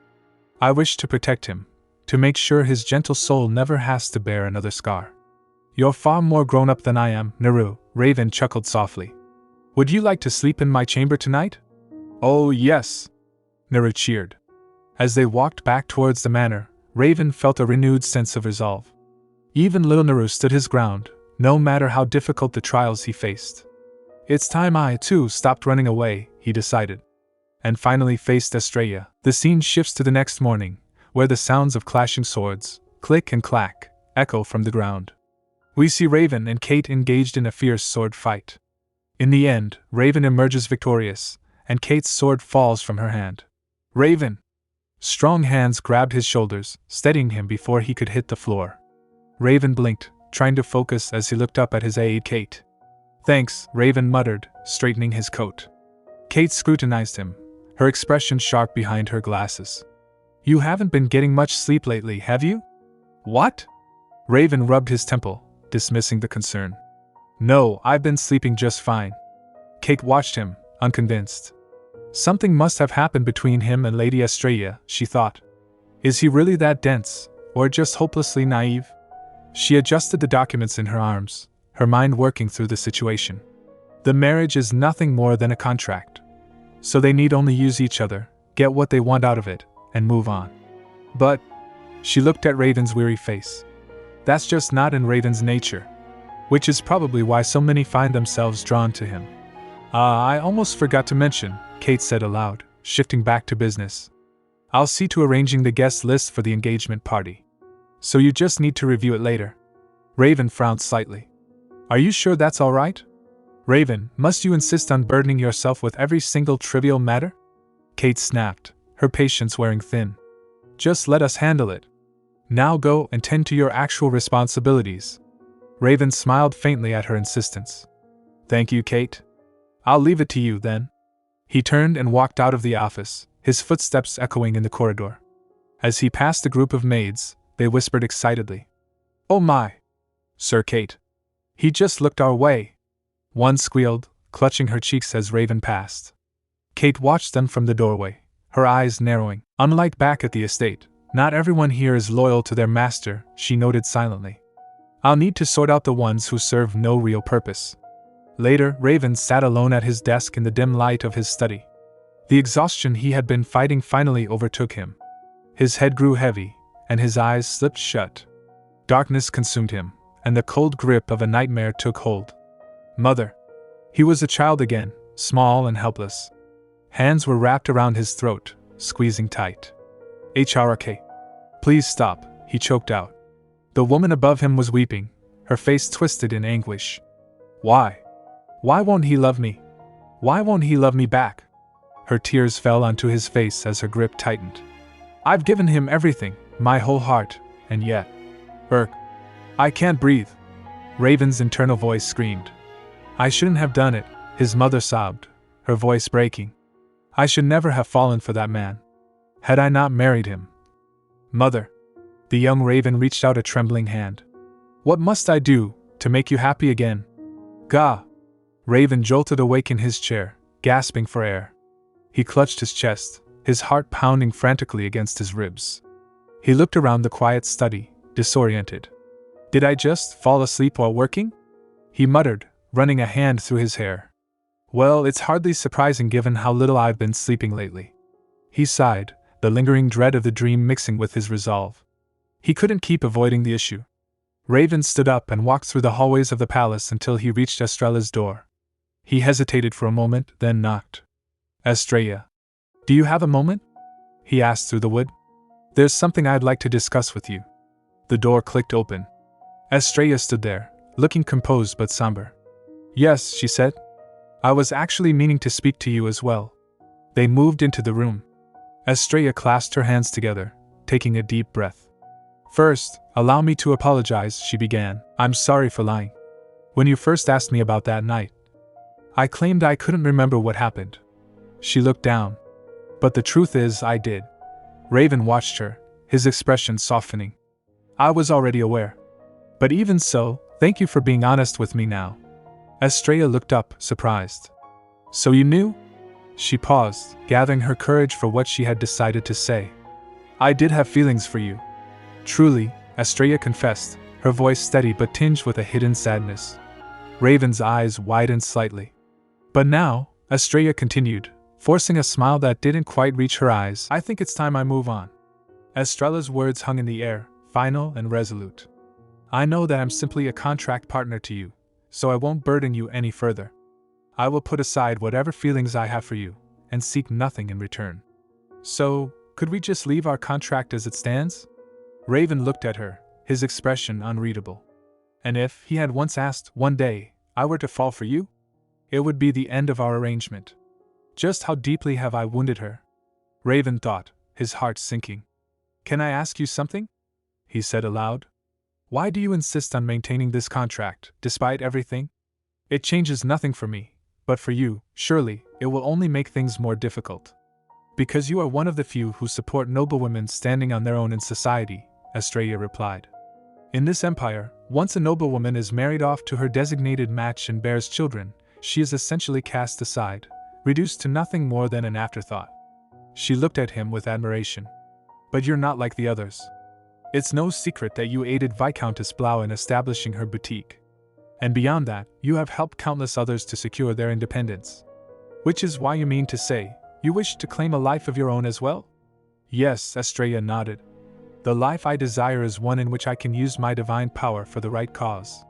But as a woman, joining the monster hunt is all but impossible. That is why I sought you out. Raven considered this. Of course. If she had voiced her desire to join the hunt, no one would have given her a second thought. Had I not witnessed the full extent of her divine power myself, even I would have been opposed. All right, Raven said slowly. But there are ways I could help you even without this contract. Estrella, surely you don't mean. Precisely, Estrella confirmed, her eyes shining with determination. I wish to enlist in the Order of DL. After all, having a healer like myself on the battlefield could save countless lives. She smiled wryly. That was my purpose in seeking you out from the very beginning. The same goes for this contract marriage. I had always intended to use our time together to sway you. No, Raven said firmly. I can't allow that. If you were to remain in the order even after our divorce, you would become the subject of ridicule. Knowing that, how could I ever agree to such a thing? And moreover, he hesitated, the weight of his secret pressing down on him again. Before long, I will no longer be here to protect you. What I want is for you to be happy, Raven said softly. So, please, I ask that you make the right choice. No matter what happens, our marriage is not something I will ever regret. Estrella looked at him, her heart aching. If only I hadn't married him. I would never have fallen for this man. Raven turned away, his mind in turmoil. Even if we were to stay married, I could never be the one to make her happy. So the right thing to do would be to turn her away now, and put an end to all of this. And yet, I'd like for us to come to a decision we can both accept, Raven said finally. But this doesn't seem like something we can decide in the moment. So why don't we revisit the matter at another time? Outside in the training grounds, knights were sparring. Hiya! Onward! Gap! Yay! Clap, clap, clap! Neru cheered from the sidelines. Yet another brilliant display of how to squander divine power, a voice drawled. Sir Assel turned to see Kate approaching. Kate. What brings you here? I'm finalizing the staffing arrangements for the engagement party, Kate explained, adjusting her glasses. But there are a few individuals of the capital's estate who seem questionable. I would appreciate your assistance in reviewing them. Assel glanced at the list. Just as I thought. These are the ones he wishes to see removed, are they? How intriguing. Yes, I shall see to these three myself, Assel said, taking a specific page. Just then, a young maid stumbled by, carrying a heavy load of laundry. WHW. Allow me to help, a smooth voice offered. Pardon? The maid squeaked. A handsome knight with slicked back hair smiled at her. Shall I take these to the laundry room? Oh, why yes. Thank you kindly. She stammered, blushing. Not at all, miss, the knight said charmingly. Such tasks are best left to those of us more suited for them. If ever you require assistance, please don't hesitate to ask. Ha! A simple act of kindness, and she's already starry-eyed, the knight sneered internally as he walked away. Truly, how simple-minded. He approached Assel, his demeanor shifting instantly. Then I'll take this one. Sir Assel. Shall we? Sir Assel, the knight began nervously as they walked. I hope I haven't caused you any inconvenience. Oh, nonsense, Assel replied smoothly. If anything, I'd been meaning to speak with you personally. I've heard nothing but praise for your diligence within the order. That's far too kind of you, sir. I'm not sure what to say, the knight beamed. But if I may ask, what is this about? Well, given your sterling reputation, I thought it worth mentioning that House DL is currently in search of a capable individual to serve at the main estate, Assel lied effortlessly. I was considering putting your name forward to the commander, you see. The knight's eyes widened. Really? After all, we are both of noble blood, Assel said, dropping his voice conspiratorially. And it's only right that we look after our own. A ducal household overrun by commoners would hardly make for a desirable sight, No? It would be a true honor, Sir Assel. I am most grateful for the opportunity. The knight gushed. Got him, Assel thought with a smirk. Later, the knight and his companion walked through the corridors, reeking of tobacco. With my transfer to the main estate all but secured, I won't have to put up with this tiresome lot much longer, the knight bragged. Let's get moving. If we linger any longer, it's bound to raise suspicion. Ugh, time to stand guard again. What a bother, his companion grumbled. You know, the young lord is a fool if ever there was one. How so? Look at what he did for that little boy, Naru, the companion scoffed. He's gone and made enemies of half the noble class, all to protect some random brat. And let's be honest, anyone with a pair of eyes can see the kid is his spitting image. Right. I always did suspect he was an illegitimate child, the knight agreed. And if that's the case, then that high and mighty lady of his has been parading around, loudly proclaiming her disdain for men, all the while indulging in every manner of indiscretion behind closed doors. He laughed lewdly. Why, if I were a duke's heir, I might have gotten a turn myself. Suddenly, a hand clamped down on his shoulder. What in the... Watch where you're going, a voice growled. Under the soft glow of the evening lamps, Naru sat with a bowl of pudding, his eyes sparkling with delight, and twinkle, twinkle, the atmosphere seemed to hum around the joyous child. Naru looked up, noticing Raven watching him, and held out his spoon. Would you like a bite, Commander? Raven blinked, surprised by the gesture. You wouldn't mind? Naru shook his head, beaming, and Raven leaned down and accepted the offering. He chewed slowly, savoring the sweetness. In moments like these, he actually seems his age, Raven thought, watching the boy eat. It's oddly endearing. Raven straightened up, his expression shifting back to one of authority, as he addressed the knights gathered in the room. So, what is it you wish to discuss? I assume it wasn't for the pudding. It's about Naru, Sir Assel reported. His Majesty has given his approval, so he will officially be joining the order as a trainee. Raven nodded solemnly. He has been our guest up until now, but once he is enlisted, I expect you all to treat him as a proper member. So the boy is joining our ranks at last. One of the knights cheered. Just leave him in my care, Commander. We'll need to prepare some gear in his size as well. As the group dispersed, Sir Assel stepped closer to Raven. Commander, do you have a moment? What is it? Might we speak elsewhere? Assel asked quietly. They moved to a more private corner of the corridor. Kate asked that I look into the matter, and there is one issue of note I must report, Assel said, handing over a document. Raven scanned the paper, his eyes narrowing. I see. So these are the ones proving troublesome. He crumpled the paper in his hand. It appears I'll need to handle this personally. Thank you for informing me. Do you know where they might be now? Idling away in the old servants' quarters, are they? Raven muttered, his voice dropping to a dangerous low. Perhaps it's time I dealt with them for good. Meanwhile, in the dimly lit servants' quarters, the air was thick with the stench of tobacco and malice. The corrupt knights were laughing amongst themselves, unaware of the shadow approaching. Look at what he did for that little boy, Naru, one knight sneered. He's gone and made enemies of half the noble class, all to protect some random brat. And let's be honest. Anyone with a pair of eyes can see the kid is his spitting image. Right. I always did suspect he was an illegitimate child. He took a drag from his pipe, his grin widening. And if that's the case, then that high and mighty lady of his has been parading around, loudly proclaiming her disdain for men, all the while indulging in every manner of indiscretion behind closed doors. Why, if I were a duke's heir, I might have gotten a turn myself. A hand crushed his shoulder from behind. Ugh! The knight struggled, dropping his pipe. Please, my lord, just let me explain. Raven stood over him, his face a mask of cold fury. Explain? You dare speak another word, after uttering such filth? Lord Raven, you must understand. The knight stammered, sweating profusely. I have always held you alone in the highest regard. Yes, I may have spoken ill of Lady Estrella, but is that truly cause for such condemnation? He looked up, trying to appeal to their shared status. After all, for a nobleman to make an offhand remark about a woman is hardly an offense personally. Raven's grip tightened. I hold the deepest contempt for those who look down upon others. And just the same for those who mistake being born into nobility as some sort of grand achievement, all while lacking the slightest sense of reason. He leaned in closer, his voice like ice. You seem to be the perfect example of both. Lady Estrella's name is not one to be defiled by the likes of you. The knight trembled as Raven leaned down to his ear. From now on, I advise you to be far more discerning in your choice of words. Otherwise, someone with my temper might just see fit to cut out that tongue of yours. The corridors were soon filled with hushed whispers as the offenders were dragged away. Did you see them being cast out? Servants murmured. Looks like their fates are sealed. Raven stood before his assembled household, his voice ringing out with absolute authority.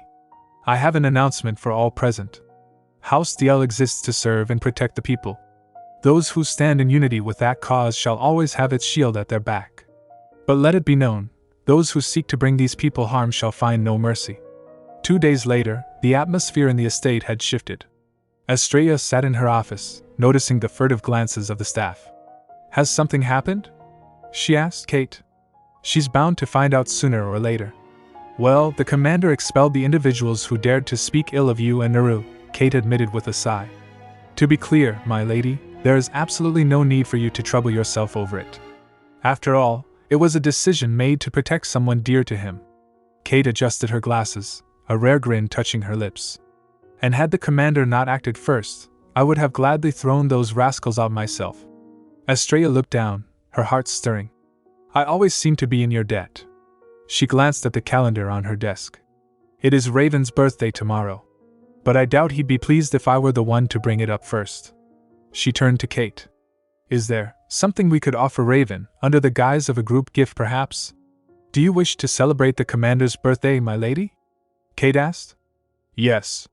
But he claims he has prior engagements tomorrow, Estrella explained. So I thought we could present him something as a group instead. Kate observed her mistress, noting the hesitation. Why does she insist on giving it as a group? They must have had a dispute. If I may offer my opinion on the matter, Kate said carefully, I believe it would be best not to present him with a gift at all. Estrella blinked in surprise. Indeed? And why is that? Footsteps echoed behind them. Because my birthday, a deep voice interrupted, her usual brisk demeanor softening. Also marks the day of my mother's passing. That is why I don't celebrate it. There's no deeper reason. Estrella's eyes widened in realization. Oh. And honestly, at this age, being fussed over feels rather embarrassing, Kate continued, adjusting her glasses. Still, I do appreciate the sentiment. Thank you. Estrella reached out and clasped Kate's hand gently. Now, the maids seem to be in a bit of a frenzy looking for you, Kate said, quickly shifting the topic back to business. Something about a gown for the engagement party? Estrella clenched her fist, a wave of guilt and sadness washing over her as she watched Kate leave. The next day, the sun shone brightly on the estate. Young master! A voice called out in panic. Young master, please! You'll end up hurting yourself. A young raven, barely 6 years old, was scrambling up a tree, his small hands gripping the rough bark. Just let it go this once, Henry! Raven shouted down, panting. Today's a special day. He reached for a branch, his face flushed with exertion. Tomorrow is your birthday, isn't it? His mother had asked him the night before. Yes. I'll be 6 tomorrow. 6 years old already. How time flies. Shall we go out tomorrow? It's been a while since our last outing. Really? Yes, I'd love to. Raven managed to pluck a cluster of vibrant blue flowers. I even picked out her favorite flowers, he thought, clutching them carefully. So I must do my best to make her happy today. He climbed down, fussing over his clothes. I really hope she likes them. Present day. A carriage rumbled along the cobblestone path leading to the DL estate. My apologies, Henry, a young woman said from inside the carriage. I must have delayed our arrival by quite a bit. Oh, not at all, the elderly butler replied with a warm smile. If anything, I very much enjoyed having the chance to speak with you at length, Lady Swan. Swan looked out the window, her heart fluttering with nervous anticipation. I wonder what this Lady Estrella is like, she mused. I've heard all sorts of rumors about how terrifying she is. She recalled whispered gossip about Estrella's fearsome reputation. I do hope she's kind, Swan sighed. The carriage came to a halt. Swan stepped out, smoothing her dress. As she looked up, she froze. Standing near the entrance was a woman of stunning beauty. Her silver hair cascaded down her back, and her presence commanded attention. Who is this? Swan wondered, staring wide-eyed. A goddess, perhaps? She's breathtaking. The woman turned and noticed her. Might you be Lady Swan? Swan gasped, her face flushing crimson. Vivek. That's me. She stammered, bowing frantically. It's a pleasure to meet you. My brother is. I mean. She took a deep breath, trying to compose herself. I am Swan, the younger sister of Raven DL. Suddenly, Swan stumbled on the uneven pavement. Ah! Strong arms caught her before she could fall. She looked up into the face of a handsome man. My Prince Charming? She thought, her heart skipping a beat. I apologize for my forwardness, the man said smoothly. I was just afraid you might lose your footing. Oh no, not at all. Thank you for your concern, Swan replied, quickly straightening up. I was so absent-minded that I. Her sentence trailed off as she realized something had fallen from her bag. A book lay open on the ground. It was an illustrated collection of half-naked gentlemen. I'm ruined, Swan thought, horror dawning on her face. The man picked up the book. Do you enjoy this book? He asked, examining the cover. And no. That isn't, Swan waved her hands frantically. Just in. The man looked at her with a knowing smirk. Because I happen to own the bonus edition. Swan's jaw dropped. Bonus edition novel? Rated Shikapawawow? Her eyes lit up with a mix of shock and intense curiosity. Oh, and I hear the two of you watched the meteor shower together. Swan exclaimed, her eyes twinkling. So? Was it utterly romantic? Do tell. At an age where love is a constant curiosity, Estrella thought, smiling at Swan's enthusiasm. Nothing much happened, Estrella replied aloud. Though, I must admit, the sight of the shower reflected upon the lake was truly enchanting. The lake? Swan's eyes widened. You don't mean, the one my brother claims to be his secret spot? Yes. He took you there? Swan gasped, blinking in shock. Oh. She quickly composed herself. I apologize for the outburst. It's just, when I was little, I would pester him endlessly to take me to that lake. I want to go. I want to go too. She mimicked her younger self, tugging at an invisible sleeve. But I was never even allowed near the place. So hearing that he willingly took you, Lady Estrella, I couldn't help but be surprised. Swan's expression softened into a thoughtful smile.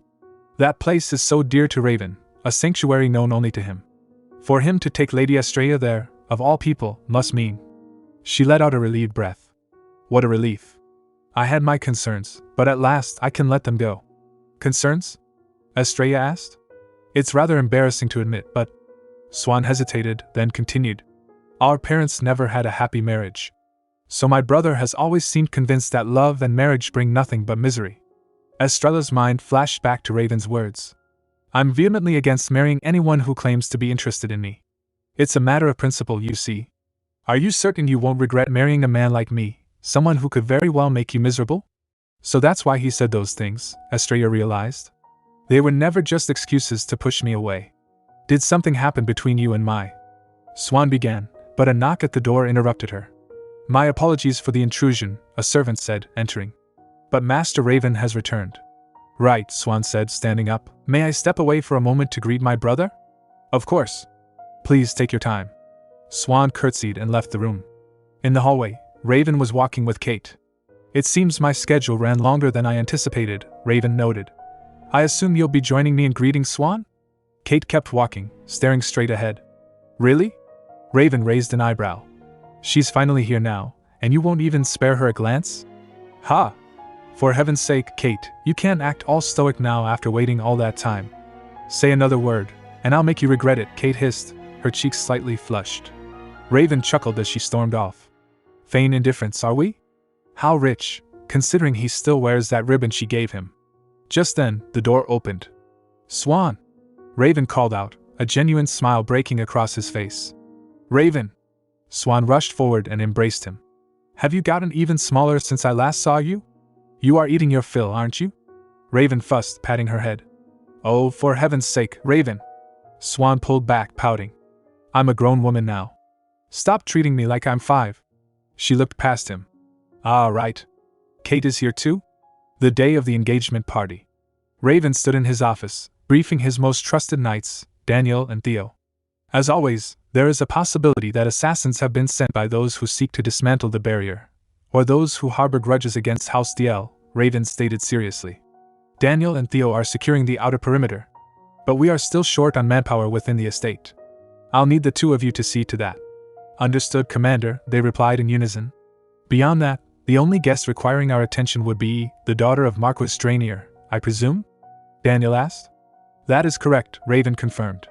If anything were to happen to her, the nobles at court would waste no time pointing fingers at us, and use it as an opportunity to strike. Be sure to keep a close eye on her. He paced slightly. House Diel's close ties to the Emperor has made us an object of resentment among the nobles of the court. At this point, we are adversaries in all but name. And ever since Marquis Strainier assumed his position as head of his house, their hostility has only grown more fierce by the day. Ah, right, and keep an eye on Count Amore's daughter, too, Raven added. Ah, yes. The one who invited Lady Estrella to tea, Theo recalled. Given how tirelessly she has pursued you, Commander, who knows what she might attempt? Daniel muttered. Whatever the case, her motives are unlikely to be pure, so stay alert. Oh, and I'll be escorting Estrella to the party myself, Raven announced, adjusting his cuffs. So you two go on ahead and wait for us there. Yes, Commander. As he prepared to leave, a sound caught his attention.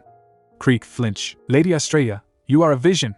Raven murmured, his eyes wide with admiration. Estrella smoothed the fabric of her gown, a blush touching her cheeks. Thank you? Raven cleared his throat, regaining his composure. We must be off soon, so I shall fetch my brother. He hurried out of the room, leaving Estrella to smile at his sudden awkwardness. Moments later, he returned with Naru, who was dressed in a miniature formal suit. Heavens, when did you get here? Raven exclaimed, pretending to be surprised. He leaned down and whispered loudly to the boy, Well, don't just stand there. Tell her how beautiful she looks. Naru fidgeted, staring at Estrella with wide, awestruck eyes. No, never mind. Raven chuckled and offered his arm to Estrella. Are you ready to depart? I am, she replied, taking it. There. So beautiful, Raven whispered. I'm sorry for keeping you waiting, Estrella said as they walked to the carriage. It's no trouble at all, Raven assured her. Shall we then? The engagement party was in full swing. The grand hall glittered with chandeliers and the finest silks of the Empire's nobility. My goodness, a guest whispered. They look positively breathtaking. Raven and Estrella stood at the center of attention. Esteemed guests, Raven announced, raising a glass. Thank you for joining us on this fine occasion. As a humble gesture of our gratitude, we have arranged a joyous evening in lieu of festivities. Please, make yourselves comfortable and enjoy this night to the fullest. Applause rippled through the room. Hello, Father, Estrella greeted the Duke of Sylvester, who approached with a stoic expression. It's been quite some time. Indeed it has, the Duke replied. Have you been well? I have. My dear, you are an absolute vision this evening, the Duke said, his voice softening slightly. Lord Raven. The Duke turned his attention to Raven. I do hope my daughter hasn't been too much of a trial. She does take after her father, after all, always scowling and brooding. Haha, that may be so. But I find her expressions are always so wonderfully vivid, Raven countered with a warm smile. That simply being in her company is a joy. The Duke looked surprised, then nodded. Well, that is a relief. I trust you will continue to take good care of her. I will be fine here, Raven whispered to Estrella. Go, enjoy your reunion. Have you missed them much? Thank you, Raven, Estrella said, squeezing his hand before stepping away. As Estrella mingled, Raven was approached by two young noblewomen. Good evening, Lord Raven, one curtsied. Congratulations on your engagement.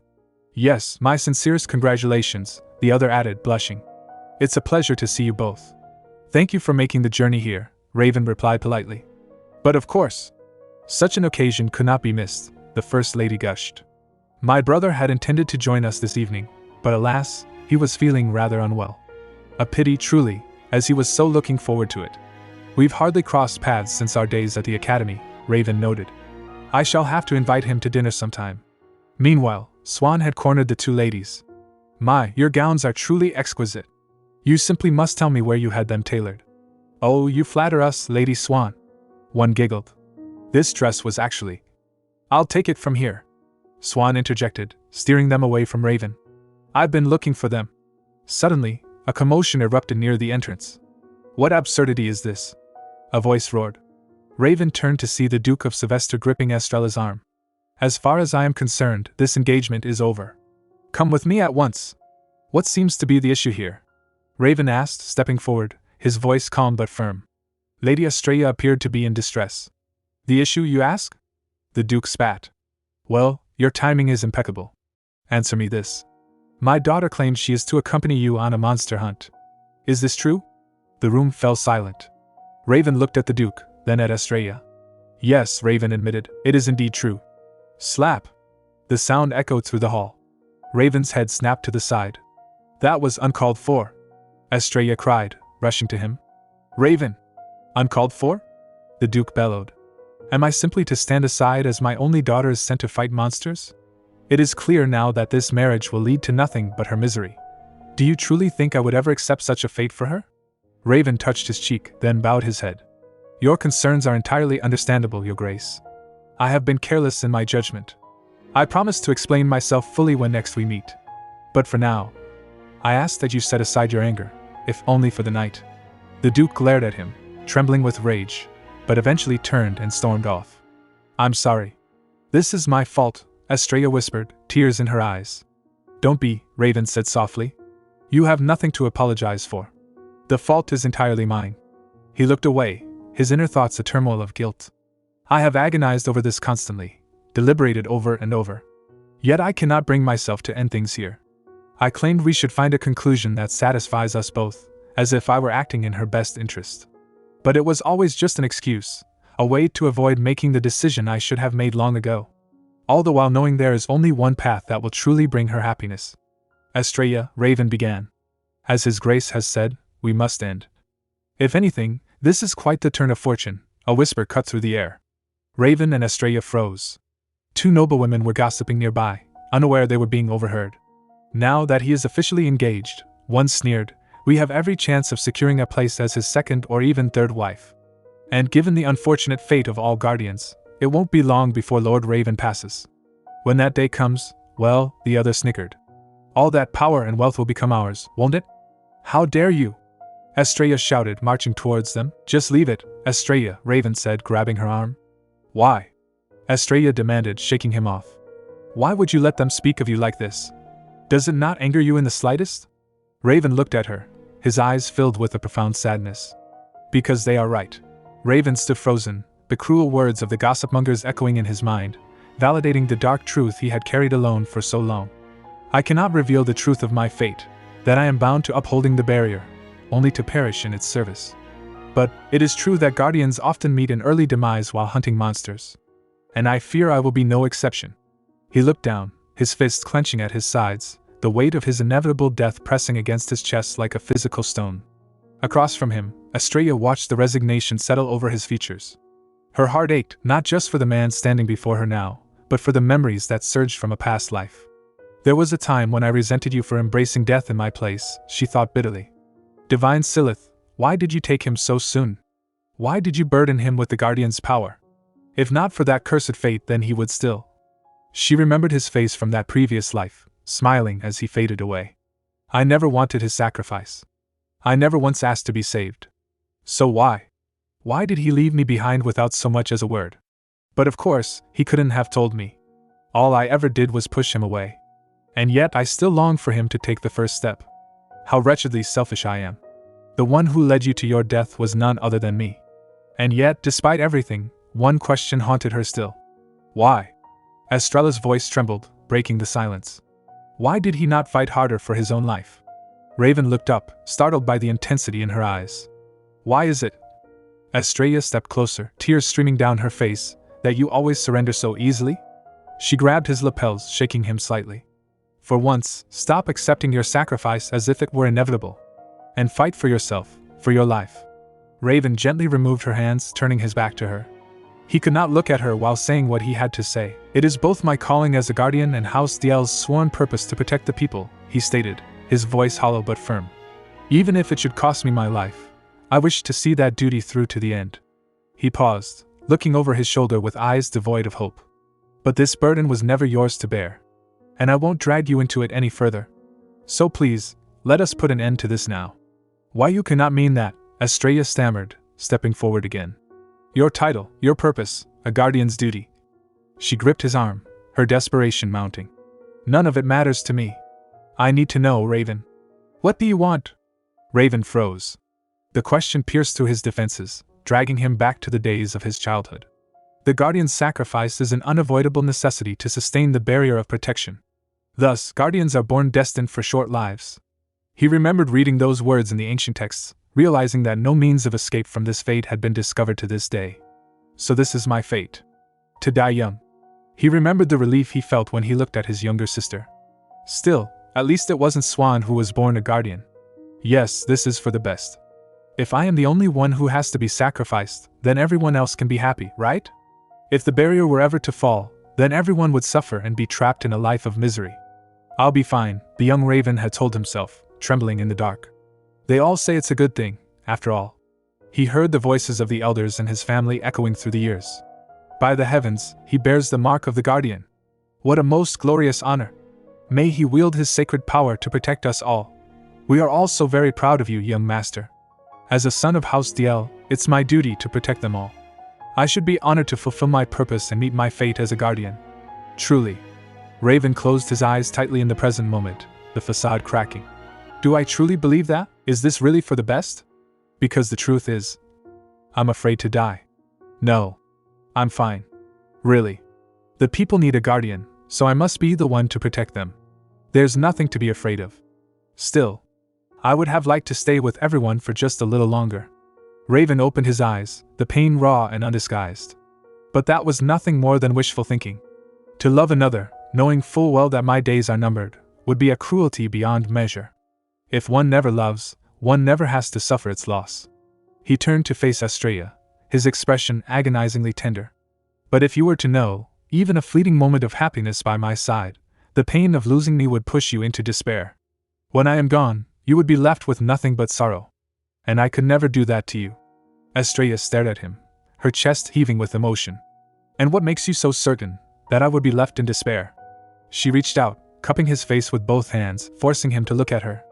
I have never once asked you to protect me, nor would I ever blame you for the choices made. Even if your days are numbered. Her voice broke, soft and pleading. I wish to be with you, Raven. Because I love you. Raven's breath hitched. Raven, she implored, her blue eyes searching his. Look at me, only me. Forget everyone else and just listen to me. My happiness exists solely with you. So I beg you, stop pushing me away. Raven looked at the woman before him, her face wet with tears, her soul laid bare for him. The walls he had built to keep her safe, to keep himself isolated, crumbled into dust. His hand came up to cover hers on his cheek, his thumb brushing away a tear. Please, Estrella, he whispered, his voice trembling. Please don't cry. Sniffle, sniffle. Estrella buried her face in her hands, her shoulders shaking with sobs. Gulp. I made such a fool of myself in front of Raven. Never have I cried or raised my voice like that in front of him. He must have been terribly startled. Mumble. If only this were all just a dream, she whispered to herself. She felt a gentle touch on her arm. Brush. You're still rather flushed, I see, Raven said softly. Estrella looked up, wiping her eyes. Yes, thanks to a certain someone.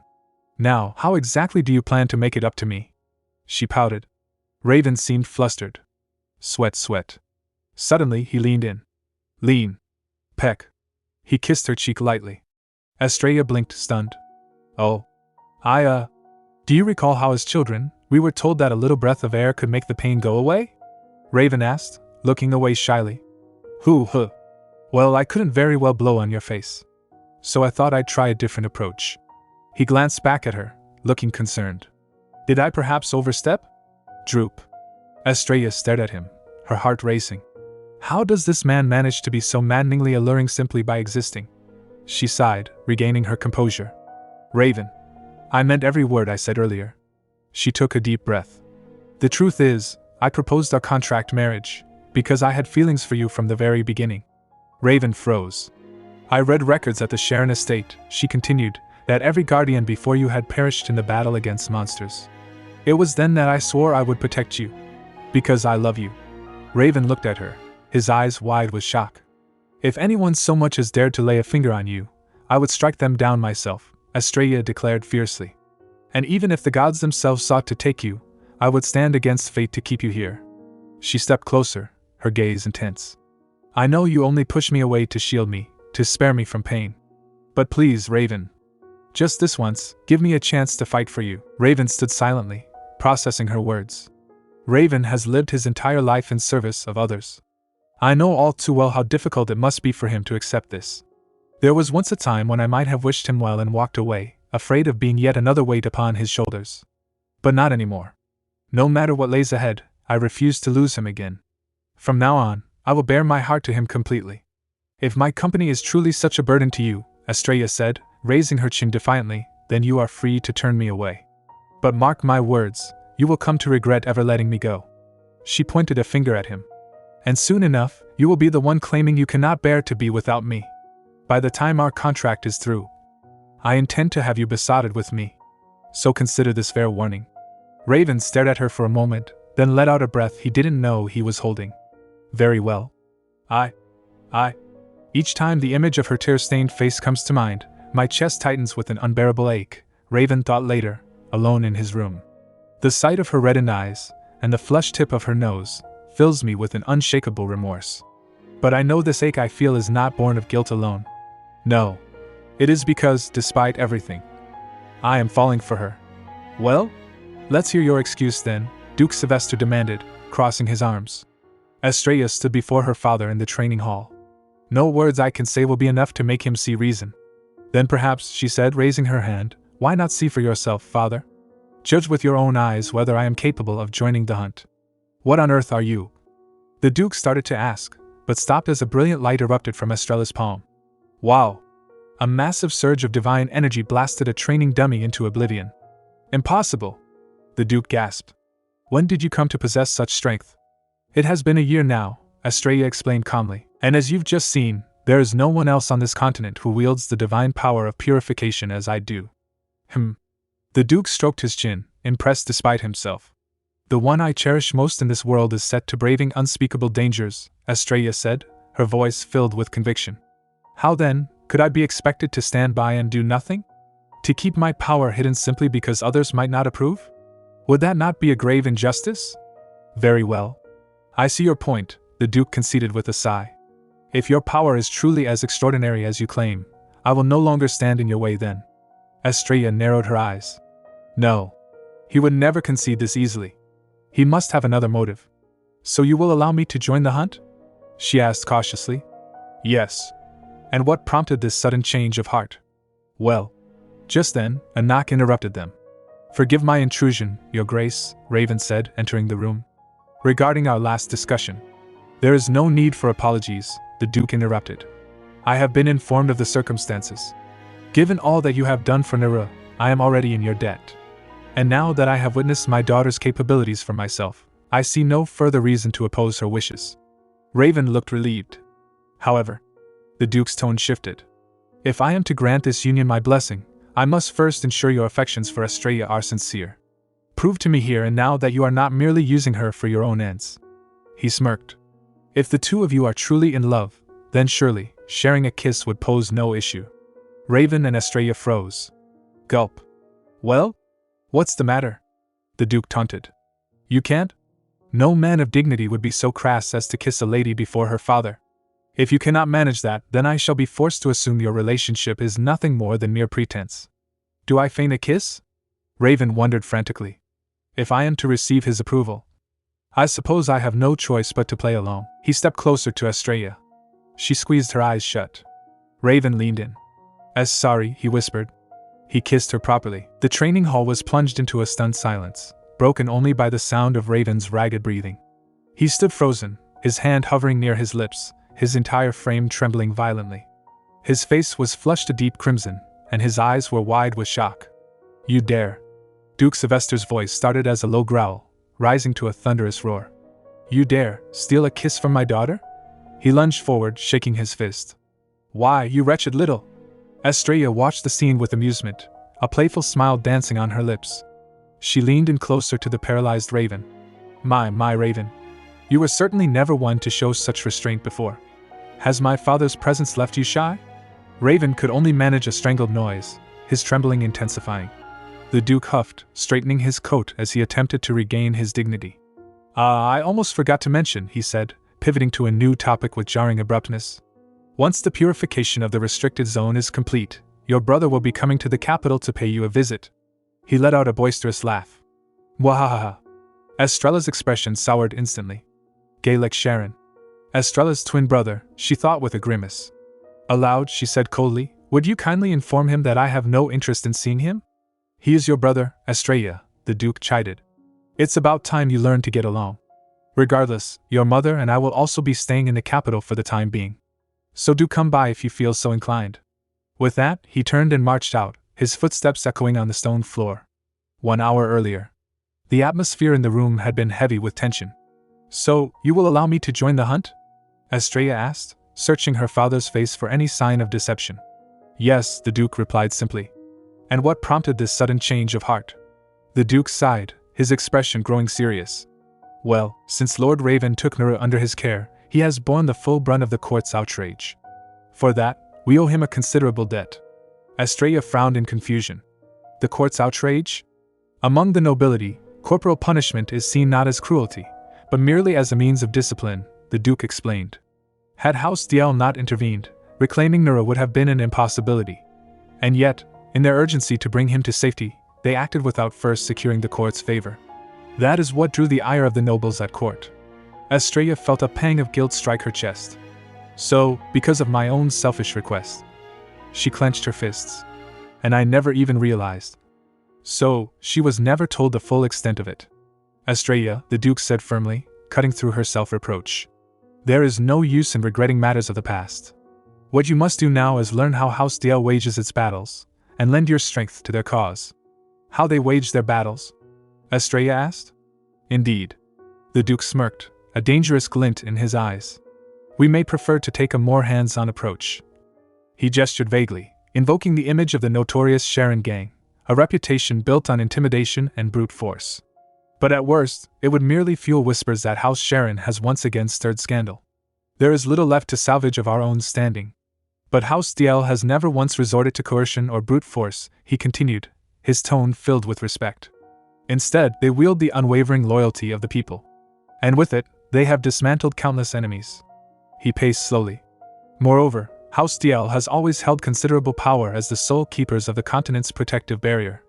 But now, its reputation pales in comparison to that of Raven Diel himself. Through careful management of his public image, he has come to embody an almost divine presence. Worshipped by nobles and commoners alike, the Duke paused, looking at his daughter. It was all a calculated move, no doubt. One that ensures his house will remain untouchable even after his passing, shielded by the public's devotion. But this entire affair has only worked against him, the Duke concluded. Which is why you must offer him your full support. He stepped closer, placing a heavy hand on her shoulder. You have sworn to fight for his sake, so tell me, do you intend to see that vow through, no matter what dangers lie ahead? Without question, Father, Estrella answered without hesitation. Then you must stand by him, come what may, the Duke said, his voice dropping to a whisper. Even if the day comes when you find yourself standing against us. Estrella looked at him, surprised by the admission. The Duke chuckled softly, turning away. But just know this, he added, glancing back over his shoulder. No matter what happens, we will always hold a place for you here. So set aside your doubts and go. Take your place by his side. Estrella watched him leave, her resolve hardening. How they waged their battles, she murmured, clenching her fist. If I am to protect Raven, then I, too, must learn their ways. Back in the present, the engagement festivities had finally concluded. Well, Master Raven, a servant chirped cheerfully, approaching the dazed lord. With the engagement festivities now behind us, when can we expect the grand wedding? Raven sat staring into space, his eyes glazed over. Wedding, he muttered, his voice distant. Wedding's wedding. In his mind, loud, clanging bells were drowning out all other sounds. Bong! Dong! Later, in the quiet of the drawing room. The kiss that broke Raven, Estrella thought, touching her lips. We kissed. My very first kiss. She looked over at Raven, who was still sitting in the chair, staring blankly at the wall. Did I really just? She wondered. How much longer do you plan to sit there in stunned silence? She asked aloud, exasperated. Honestly, such theatrics over one little kiss. Raven finally blinked, turning his gaze to her. It was just so sudden. If you were in my place, I doubt you'd be so composed. Estrella crossed her arms, raising an eyebrow with a smirk. Humph. Then by all means, why don't you kiss me right now and see? Raven's face turned bright red. Gah! He buried his face in his hands, defeated once again. When can we expect the grand wedding? The question hung in the air, echoing in Raven's mind. The wedding? Raven choked, his eyes widening. Master Raven, the servant persisted, beaming. Surely you did not throw such a splendid engagement celebration with no intention of seeing it through? Raven cleared his throat, trying to regain his composure. No, of course not. The idea just caught me off guard, is all. He laughed nervously. The prospect of actually getting married still feels surreal. Oh, I understand entirely, the servant nodded sympathetically. I felt much the same before my own vows. The servant leaned in conspiratorially. After all, once you are officially husband and wife, children will soon follow, and the future begins to unfold at an alarming rate. Raven paled. Husband and wife, children. A vision flashed before his eyes, Estrella holding a bundle of joy. Look, Raven. It's our baby. Gah! No, absolutely not, Raven muttered to himself, shaking his head vigorously to dispel the thought. Pull yourself together, Raven. One voice says I, and I'm already spiraling. How utterly pathetic. In any case, he said aloud, before we proceed with any formal wedding arrangements, I'd better speak with His Majesty and thank him for this engagement. He turned to his butler. Henry, bring me some parchment, will you? I need to write to His Majesty. Ack, Henry replied, handing him a quill. Raven grabbed it, his hands shaking slightly. Later, Raven sat at his desk, staring blankly at the parchment. He realized he was holding the paper upside down. I've no intention of springing another kiss on you, if that's what has you so on edge, Estrella's voice cut through his daze. Raven jumped. Estrella was leaning against the doorway, looking amused. Yesterday was, well, there was no graceful way out of that situation, she said, waving a hand dismissively. It was just an unfortunate little mishap, really. Raven frowned. I wasn't on edge because of you, he glanced at her. She seems completely unfazed. As if it were the most trivial thing in the world. A sudden pang of irritation struck him. I suppose you're just used to that sort of thing then? He muttered, pouting slightly. Estrella raised an eyebrow, a mischievous glint in her eyes. Is that jealousy I detect? That sort of thing, she mused, stepping closer. Are you referring to our kiss? Raven flinched, his cheeks burning. That's right. Estrella leaned down until her face was inches from his. If you keep acting so adorably shy, I might just be tempted to steal another kiss. May I? Wait. Raven stammered, leaning back in his chair. But, he looked at her, the confident, teasing lady of a ducal house. And then at himself, the flustered lord and knight commander. Somehow, it feels as though I've become one of those old lechers, preying on some innocent young lady, he thought, mortified. He pictured the infamous Marquis Earl. I'm only teasing.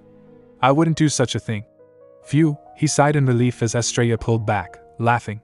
For now, at least, she added silently. Though perhaps it's best I keep that to myself. Ah, right. Raven, there's something I've been meaning to ask, Estrella said, turning serious. What is it? I thought it might be wise to learn more about the inner workings of high society, so I'd like to bring in a personal tutor. Would that be all right? Raven tilted his head. I don't see why not. But why the sudden interest? Estrella looked down, her expression darkening slightly. As you are aware, I have led a life unruly enough to earn myself the title of Villainess. Because of that, I've little understanding of political affairs, and navigating social circles has never been my strong suit either. She clenched her fists. So while I wish to be of help to you, beyond my divine power, I fear there is little else I can offer. Raven stood up abruptly. Why would you ever assume that is all you're capable of? Estrella looked up, surprised by his intensity. The Estrella I've come to know is someone who is always mindful and considerate, Raven said softly. Someone who stands firm, even in the face of scorn, and faces it all with great strength and resolve. He stepped around the desk to stand before her. I'll admit I was wary at first. You were unlike any lady I'd ever met, and I couldn't help but wonder if you had some sort of hidden motive. He chuckled softly. But the more I got to know you, the more I came to admire you.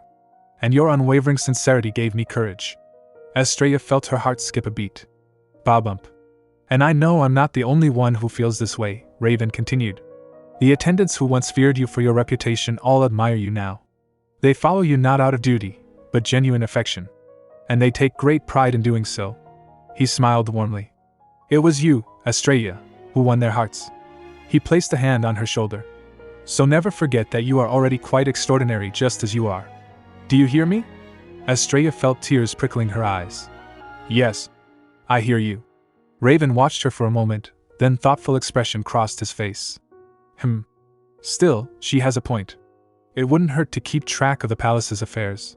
If anything were to happen, having that knowledge could prove useful for Estrella. He tapped his chin. Perhaps he could be of help. A few days later. Well, I look forward to working with you, Al said with a polite bow. Al, appointed as Estrella's personal tutor. Should you have any questions, do not hesitate to ask, he offered professionally. Right. Thank you, Estrella replied, looking at the mountain of books he had just placed on the table. She picked one up, her eyes widening in horror. But surely, you don't expect me to memorize all of this? Surely, you don't expect me to memorize all of this? Estrella asked, staring at the towering stack of books. Yes, I'm afraid so, Al replied bluntly, his glasses glinting. In fact, I would wager Lord Raven knows far more than what's in all of these combined. Estrella sighed, rolling up her sleeves. Spring, then. I shall do my best. She dove into the texts, absorbing information about noble lineages, court etiquette, and political factions. Even so, it may be a lot to absorb at once, she muttered, rubbing her temples. So why don't you begin with an overview of the nobles at court? The nobles at court. Al began. They acted without first securing the court's favor. That is what drew the ire of the nobles at court. Thank you. I shall read it through, Estrella said, taking the notes. Then I shall be attending to my own duties just over there, Al said with a bow. Do summon me should you require anything. While Estrella was wholly absorbed in her studies, Raven had fallen into deep contemplation of his own. He was sprawled on his sofa, reading a book titled The Art of Becoming the Perfect Gentleman, How to Win the Heart of a Beautiful Lady with Just One Book. Just be sure to avoid these classic blunders and you're already halfway to success. The book promised. Rule number 1. A gentleman who cannot offer a lady a proper compliment is the worst. And surely no one would be so foolish as to liken her to, say, a gorilla? Raven winced. Too late. A truly magnificent gorilla, if ever there was one, I said once. Rule number 2. When a lady dares to make the first move, a true gentleman responds with poise and confidence. Jumping at the mere touch of her hand will make you seem like a clueless little boy. Raven buried his face in his hands. Ha ha! Again, too late. He recalled, sweating nervously at her touch. I've already committed every single offense in this book, he groaned. Perhaps I ought to take a break. He closed the book. I'll just treat this as a reference, nothing more. Is this truly the sort of thing other men refer to? Or are all dating guides so absurd? He sighed, staring at the ceiling. Phew. To think I would ever be fussing over such matters. From the moment I first learned of my fate, I have been consumed by thoughts of what might follow in my absence. All in the hope that those dearest to me wouldn't be left to suffer. And so, the simple act of loving someone, something so natural for others, has always felt far too indulgent for the likes of me. The desire to be closer to her, to bask in her smile as if it were meant for me alone, and even this childish desire to have her all to myself, this anxiety over a single date. It all feels like a luxury I was never meant to experience. It all seems so far beyond me. Knock knock. Come in, if you have a moment? A voice called. Oh? Raven. Well, this is a surprise. What brings you all this way? Swan asked, opening the door. She glanced down at the book in his hand. The Art of Becoming the Perfect Gentleman. Situation grasped, she thought with a smirk. Let's have some tea first, shall we? She suggested. They sat down. Raven fidgeted with his cup. So, let's just say I know someone, he began awkwardly. So he means himself, Swan translated mentally. And I want to. I mean that someone wants to ask the lady he's interested in on a date. Right, so he wants to do that himself. But it seems he's made something of a mess of their first date. So now, he hopes to do things properly, to ensure she enjoys herself this time. Do you suppose this book might be of any use to him? Swan glanced at the dubious title. Hell if I know. And where on earth did he even find that little book? She wondered. I'm sure it offers some useful tips, she said diplomatically. But I don't believe Lady Estrella is someone who dreams of grand outings, or being pampered like a princess. If anything, she strikes me as one to cherish the simpler things, like going for a stroll or sharing a quiet conversation with you. Of course, that is not to say you should abandon all effort entirely. But if she can feel that your intentions are sincere, regardless of what others might say, I imagine she will appreciate whatever you arrange. Right. I do hope so, Raven nodded, looking relieved. Then he realized his slip. Wait. This is not about me. Swan beamed. Oh no, of course not.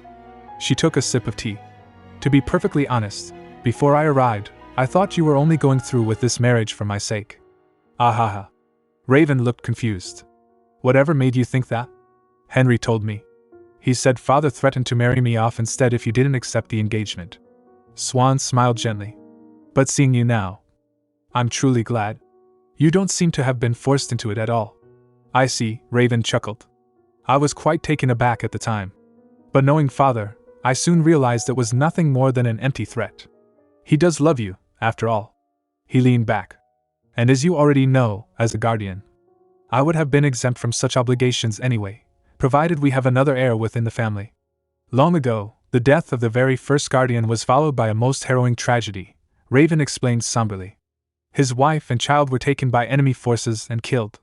For generations, the families of guardians were targeted time and time again.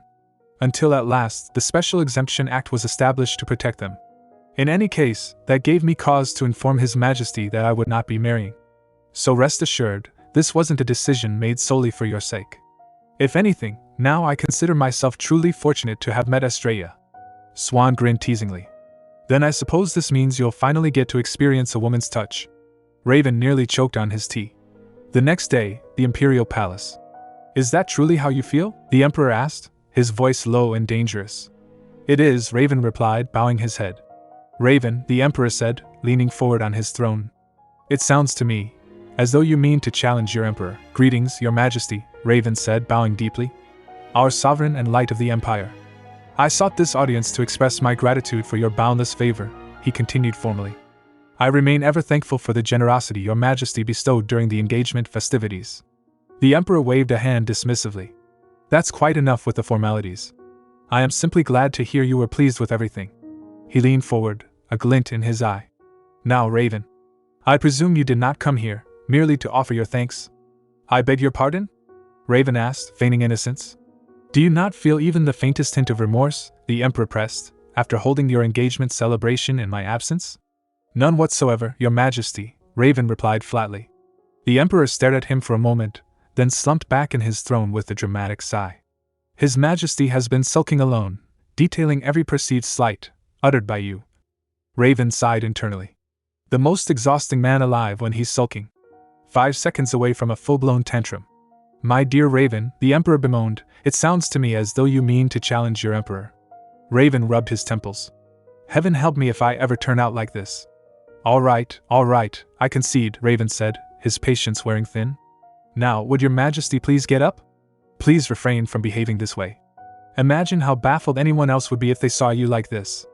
The Emperor straightened up instantly, his demeanor shifting back to regal composure. Ogo. Aren't you rather busy with matters of state? Raven asked. No, not in the least, the Emperor lied smoothly. Off to have a drink with Raven. Has he gone now? All like this? Unbelievable. The poor Chancellor, left to handle everything on his own, we're abandoning our duties. He poured 2 glasses of wine. Raven, there is much I wish to ask you. But let us get straight to the point. Clink, they say you've fallen hopelessly for Lady Estrella. Is this true? The Emperor asked with a sly grin. Raven took a sip of his drink. If we are to discuss Lady Estrella, I believe I should be the one asking questions. Why did you arrange our engagement without so much as a word to me? Some prior notice would have been much appreciated. And had I given it, the Emperor countered, would you not have dismissed the matter outright? Well, yes. But, Raven frowned. Even so, Your Majesty was well aware that I had no intention of ever marrying. And I still have yet to hear your reason for choosing her in the first place. The Emperor swirled his wine thoughtfully. At first, given the political advantages, I intended to arrange a match between you and Marquis Strainier's daughter. With Lady Angela, you mean? Indeed.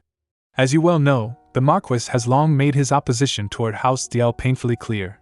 But a formal alliance between our houses would have at least forced him to mask his hostility. Naturally, it would have also settled the tensions between the southern aristocracy and the nobles of the court, Raven acknowledged. So it would have been the most logical course of action for His Majesty. And yet, you chose Lady Estrella instead. Why? The Emperor tapped his glass.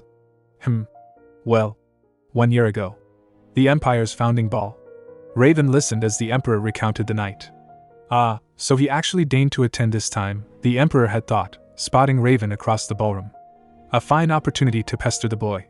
Or perhaps I'll settle for a drink together, for old time's sake. But then, he noticed something else. Igwa, he summoned a guard. Yes, your majesty? The young lady of House Sharen just exited the ballroom, and she did not appear to be well. Send a knight after her, will you? Have him keep watch over her, and assist if needed. At the time, it hadn't occurred to me that Lady Estrella might harbor any particular affection for you, the Emperor admitted to Raven. But soon after, I learned that she had been discreetly asking after you. And that is when I realized. It's love, the Emperor declared triumphantly. Clear as day. A union between the Empire's two foremost ducal houses. Why, it would not only stabilize the court but also reinforce our standing with neighboring powers. The perfect arrangement, wouldn't you say? Granted, I may have been a touch overzealous in my enthusiasm, the Emperor conceded with a chuckle. But I dare say I read the young lady's heart with remarkable precision. In any case, now that you've finally found someone to hold dear, I think it's about time you experienced a proper courtship. And perhaps, in due course, I may even witness the arrival of a child. Raven looked away. That day is still far off, your majesty. The Emperor studied him closely. I must say, Raven, there are times when you seem like a man already preparing for death. Raven stiffened. The records claim that every guardian before you met their end in some unfortunate accident, while fighting off monsters, the Emperor mused. But could there be more to it than that?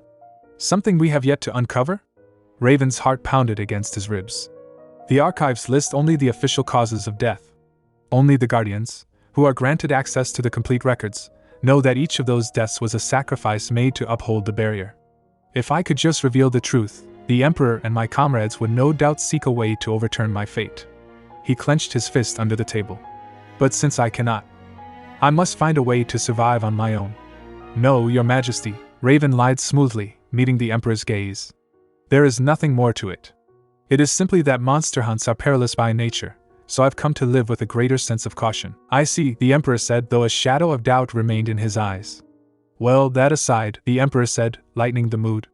Did you happen to see that lad at your engagement party?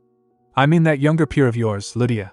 Meanwhile, back at the estate, Estrella was reading a letter. Lady Estrella, the room was filled with the groan of regret. Ugh, hangover, the Emperor moaned, clutching his head. We drank the same blasted amount, so why do you seem perfectly fine? He complained, looking haggard. Well, I am younger than your majesty, Raven replied with a slight smirk.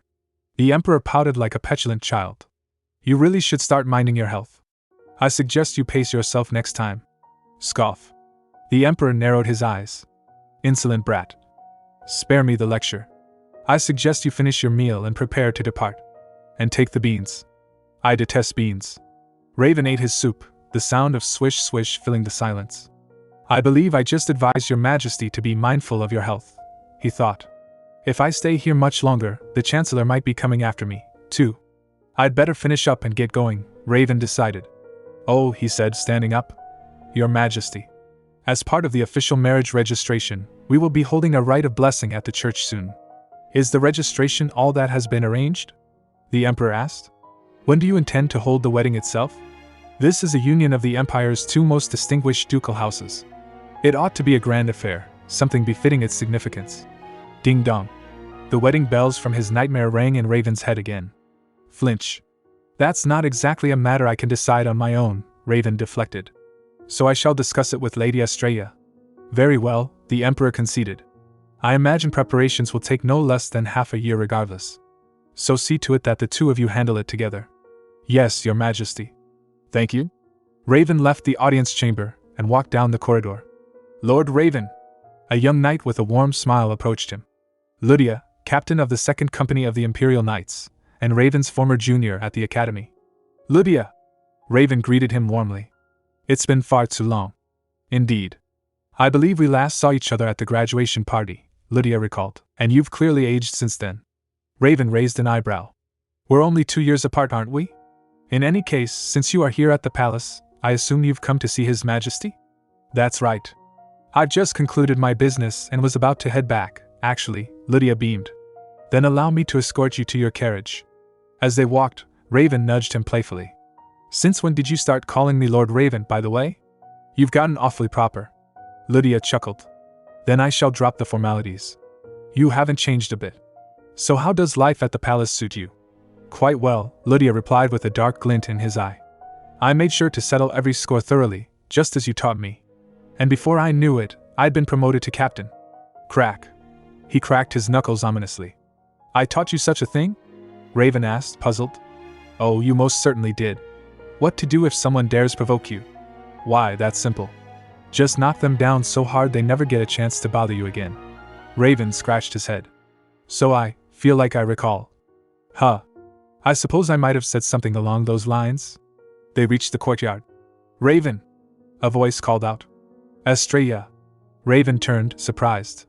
You haven't been waiting here all this time, have you? No, I only just arrived, Estrella assured him. It's been a while since I visited the palace, so I thought I'd stop by the Imperial Library while I was here. And as luck would have it, here you are. Would you care to join me? We can borrow some books. Gladly, Raven smiled. Lydia stepped forward. It's been quite some time, my lady. Do you happen to remember me? Estrella looked at him blankly. I'm sorry, but I don't believe I do. Where did we meet? You've met Estrella before? Raven asked. Yes, at the Empire's founding ball last year, Lydia explained. Lady Estrella treated my injury that evening. Jolt. Estrella's eyes widened. Ah, yes. I remember now. So you were the knight from that evening, and how do you know Raven? She asked. I was his junior at the academy, my lady, Lydia replied. I see.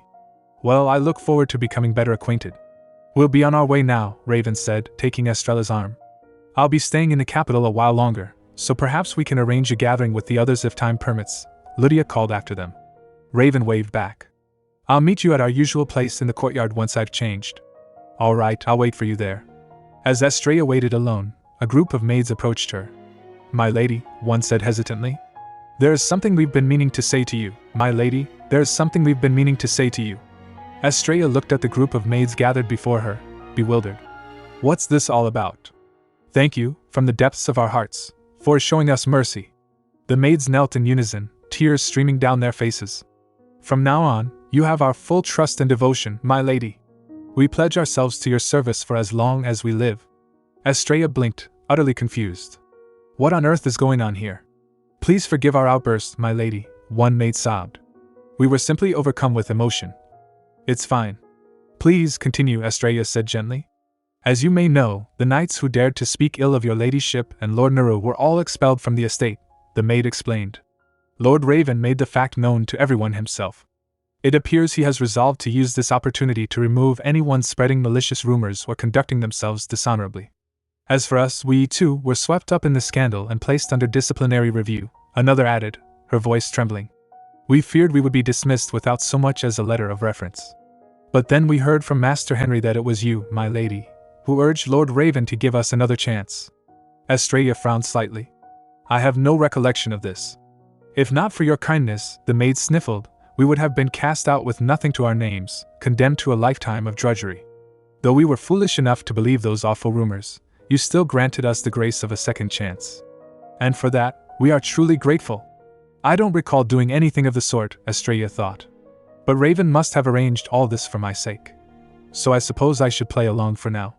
Very well, she said aloud, composing herself. I will be expecting more from you all moving forward. We will not let you down. The maids cheered.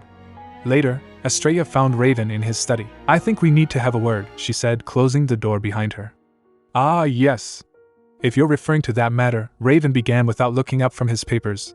They were all much too loose-lipped and easily swayed by emotion, so my first thought was to dismiss the lot of them. But then I realized it might be far more useful to leave them in your debt. In my debt? Yes, Raven explained, finally meeting her gaze. Had I simply cast them out, all their resentment would have been directed at you. That wretched Villainess has ruined us. So the rumors were true. My goodness. They wouldn't dare speak against myself or House DL, of course.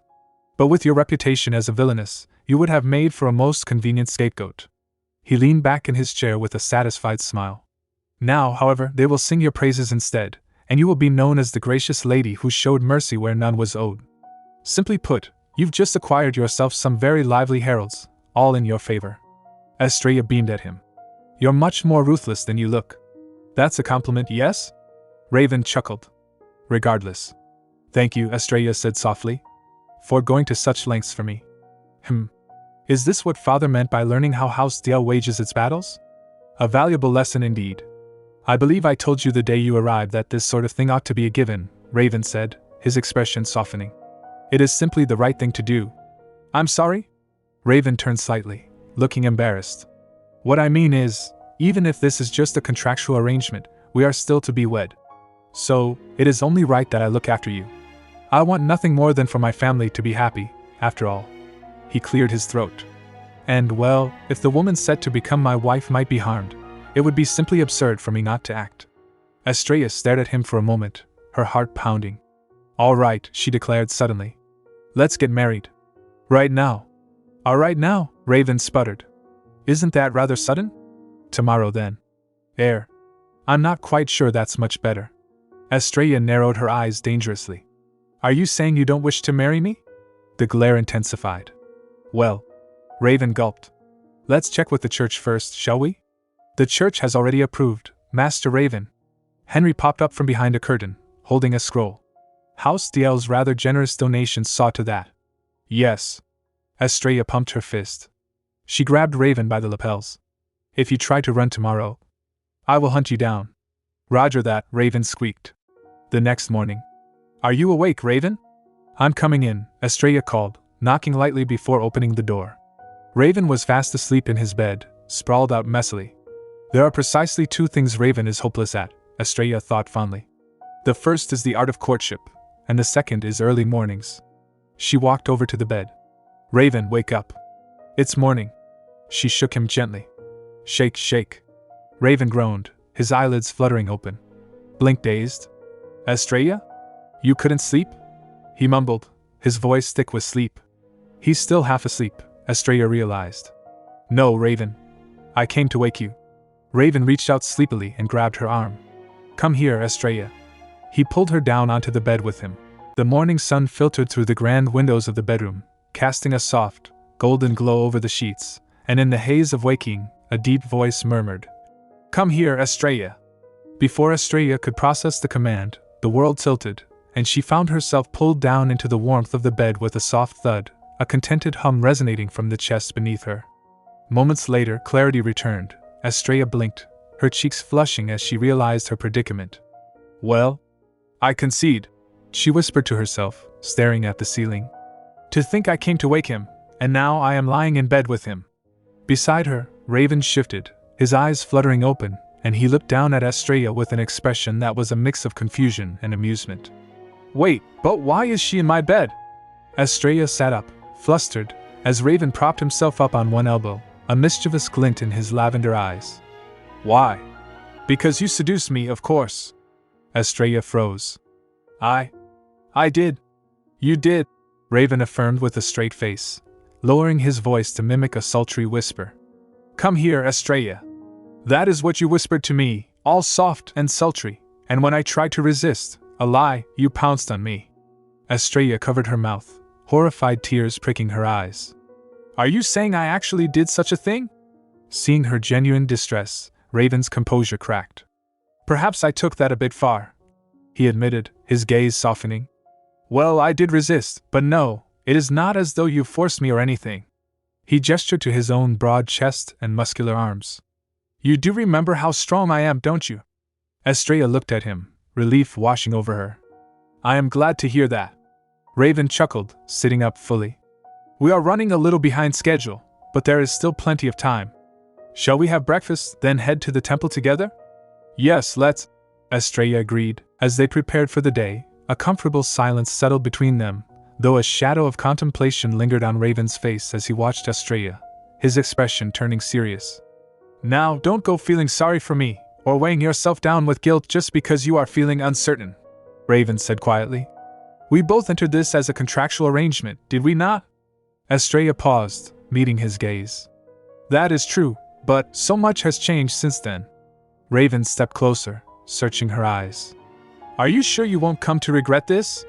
Not in the slightest, Estrella replied, her voice firm and her smile radiant. I am happy just being by your side, Raven. And, as I have said before, by the time our contract is through, I fully intend to win your heart. Raven smiled, a genuine warmth reaching his eyes. Yes, I remember. I am glad to hear that. Later that morning, the scene outside the estate was one of chaotic urgency. The pristine white carriage waited, but the groom was proving difficult. Right then, Estrella muttered, gripping the back of Raven's collar firmly as she marched toward the carriage, hauling the formidable knight commander of the empire behind her as if he were an unruly child. Stop dragging your feet and come along. I had better haul you off before you change your mind. Raven stumbled along, his heels digging into the pavement, completely at the mercy of her determination, while the knights and servants watched in stunned silence as their master was unceremoniously dragged away. Upon their arrival at the Grand Temple, the priests bowed low. Welcome! It is a great honor to meet you both. Estrella released Raven, smoothing her dress as if nothing had happened. Our apologies for arriving without notice. We are most grateful for your time today. Raven stood beside her, looking slightly dazed and adjusting his collar. How did I end up here so fast? He wondered, eyeing Estrella's slender frame. Where does she even get that kind of strength? The head priest smiled benevolently. I presume you have come to offer your prayer of blessing? Indeed, Raven replied, regaining his composure. We would appreciate your guidance. In that case, allow me to escort you to the prayer chamber, the priest said, leading the way, and as they walked through the hallowed halls, he explained the sacred traditions. Within the empire, all noble marriages require the divine blessing of Silith, granted through sacred rites. The ritual proceeds as follows. Step 1. The couple offers a prayer of blessing. He gestured to the altar ahead. The couple must declare their intention to wed before Silith, the deity worshipped throughout the empire. Raven and Estrella listened intently as the priest continued. Step 2. The couple receives Silith's divine blessing. After waiting for a period of at least 1 month, the couple returns to offer a second prayer and receives Silith's blessing. It is during this second prayer that the blessing is typically granted, at which point the marriage is formally recognized, and the couple is bound as husband and wife. The priest paused, his voice lowering with reverence. However, on the rarest of occasions, a union may be recognized at once, should the blessing be granted during the first prayer. Raven and Estrella knelt before the towering statue of the goddess Silith, the vast chamber silent save for the soft rustle of their clothes, and they clasped their hands together, bowing their heads in unison. We have come to express our desire to marry. Please grant us your blessing when we return. HM. Yes, I shall keep that in mind, the priest murmured from the side, observing the standard procedure, when suddenly a blinding light erupted from the statue and the stone figure of Silith began to glow with an intense, ethereal radiance that flooded the entire chamber. My word, it cannot be, the priest gasped, shielding his eyes, as the light bathed Raven and Estrella, swirling around them in a divine embrace. Those who receive Silith's blessing upon their first prayer, the priest stammered, his voice trembling with awe, are often said to be soulmates, or even lovers reunited from a past life, and such unions are believed to endure for a lifetime and beyond. The glow slowly faded, leaving a lingering warmth in the air, and the priest looked at them with wide eyes. My sincerest congratulations! To be granted the blessing so soon, how extraordinary! The two of you must truly be bound by fate. Raven and Estrella slowly rose to their feet, turning to face one another, the weight of the moment hanging heavy between them as the realization dawned in their eyes. Then, since we have received the blessing, Raven started, his voice barely a whisper as he looked at Estrella, and Estrella finished the thought, her heart pounding. Does this mean we are now officially husband and wife? Yes, my lady, the attendant replied with a warm smile. Provided your marriage registration documents have been submitted, the two of you are now, indeed, husband and wife. The weight of those words settled over Raven like a physical blow, leaving him stunned. Husband and wife? The realization echoed in his mind, repeating endlessly. I look forward to our life together, dearest. He buried his face in his hands, overwhelmed. Merciful Silith, why must you test me so? A few hours after their return from the temple, the mood at the DL residence was jubilant. A small celebration had been hastily arranged to honor the newlyweds, and the hall buzzed with the excited chatter of knights and servants alike. Congratulations! Voices rang out, glasses clinking in the air. Thank you, Raven responded, though his smile seemed somewhat strained. One of the knights leaned in, grinning broadly. I never thought I'd see the day. The commander married at last. Truly a momentous occasion, indeed. He eyed the banquet table. And the spread today is top-notch. Raven raised an eyebrow, his sharp gaze cutting through the man's enthusiasm. You lot are just here for the drinks, aren't you? What? No, of course not. The knight stammered, sweating nervously. Our congratulations are entirely heartfelt, Commander. Isn't that right, Sir Kate? Kate, standing nearby, merely hummed in agreement, though a knowing smirk played on his lips. Right. Thank you, Raven sighed, waving a hand.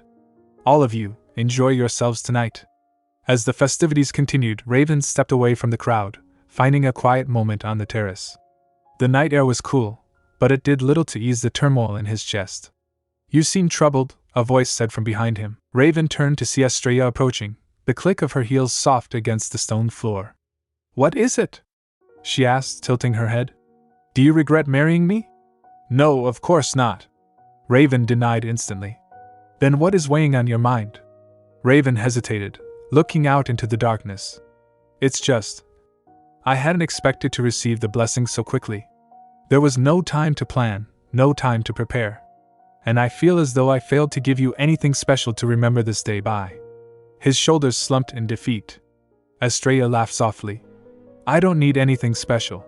She stepped closer, her eyes shining with sincerity. So long as you are here, and we can be together. I couldn't wish for anything more. Raven looked at her, moved by her words, yet the guilt lingered. Still, he thought, when you truly care about someone, no gesture ever feels like enough. Most nobles held their ceremonies on the day of their second prayer, receiving a grand public blessing before their guests. Surely, Raven mused, there must be something I can still do for her. To think this is the man rumored to be the Empire's most notorious flirt, Estrella teased, breaking his train of thought. You're quite the romantic, aren't you? Any true gentleman ought to be thoughtful, Raven countered, though he looked away, flustered. You know more than you let on. Is that so now? Estrella chuckled. She leaned against the railing, looking up at the stars. Come to think of it, I've never heard Raven speak of love before. How intriguing. Tell me, did you ever dream of a certain kind of romance? Or an ideal marriage, perhaps? Raven blinked, surprised. You really wish to discuss romance with me? He rubbed the back of his neck. This sort of topic would be better suited for Henry or Swan. But I want to hear your thoughts, Estrella insisted. Raven sighed, resigning himself to the conversation. In noble circles, marrying for love is little more than a pretty fantasy. Men are praised for taking multiple wives and mistresses, while women are condemned for so much as glancing astray. He paused, his expression darkening slightly. And so, for many noble women, becoming a widow or securing a generous divorce settlement is seen as the happiest outcome they could hope for. But when a woman marries, she gives up so much of her freedom, doesn't she? He looked at Estrella, his gaze intense. That is why I always told myself that if I ever did marry, I would treat my wife with care. Beyond that, however, I hadn't really pictured much else. He recalled his sister's words about their parents' unhappy marriage. My brother has always seemed convinced that love and marriage bring nothing but misery. Oh, but even so, Raven added softly, a gentle smile touching his lips. I always wished to find happiness in something as simple as holding hands, and sharing a quiet, ordinary life together. Day after day. He looked down at his own hands. I suppose that's the kind of romance I hoped for. Suddenly, a sharp static noise filled Raven's ears. A vision, vivid and disorienting, flashed before his eyes. Raven, a voice called out in the vision. He saw a younger version of himself standing before a stern man. You would throw away your title and abandon your house, all for that saintess? The man demanded. Yes, the younger Raven replied, his voice firm. For only a commoner can serve as a holy knight. Forgive me, father, the vision continued, the images distorting and buzzing. You gave up your title. You're a fool. You'll regret this, I know you will. If I ever come to regret anything, the younger Raven declared, it will be that I failed to protect you. The vision snapped away, leaving Raven reeling. Those strange visions again, he thought, clutching his head. What on earth was that? And more importantly, why did that woman look just like Estrella? Disoriented and desperate to anchor himself, Raven reached out. Estrella, he grabbed her hand, his grip tight and trembling. You may think me mad for this, but there is something I must. Estrella stared at him, wide-eyed. His hand was crushing hers, his expression intense and slightly wild. Estrella? He's been ever so persistent with his hand-holding today, she thought, panic rising in her chest. Surely that means what I think it means. She looked at his straining muscles, the sheer force of his grip. Gorilla grip? What the? Her mind jumped to the most scandalous conclusion possible. You're ready to honor our vows in full. Estrella stammered, her face burning. And now, wait a moment. Let's just calm down, and she yanked her hand free and bolted. Naru! Help! She screamed, running down the corridor. Get over here, now! Raven stood frozen, his hands still outstretched. Wait! Estrella rounded a corner at full speed, her heart pounding in her ears. She slammed straight into a tall figure standing in the shadows. Gasp! She stumbled back, breathless. I am sorry! The figure did not move. Cold, icy blue eyes looked down at her with utter disdain. Silence, the man commanded, his voice cutting through the air like a blade. I have no interest in hearing your excuses. Laughter bubbled through the grand hall of the DL residence as the celebration continued into the night. The clinking of glasses and the murmur of cheerful conversation filling the air and marking the union of the Empire's two most powerful houses. Amidst the festivities, a guest leaned in, addressing the groom with a knowing smile. Will you be retiring for the evening, Master Raven? Raven nodded, his expression calm but decisive. Yes. We will be taking our leave now, he announced to the room, offering a polite bow. But do continue to enjoy yourselves. He turned to Estrella, offering his arm with a natural grace. Shall we? I will see you to your room. Estrella took his arm, and they walked together through the corridors of the estate, leaving the noise of the party behind. The silence of the hallway was comfortable, a welcome respite from the crowds. When they reached the door to her chambers, Estrella turned to him, her smile soft. Thank you for escorting me, she said gently.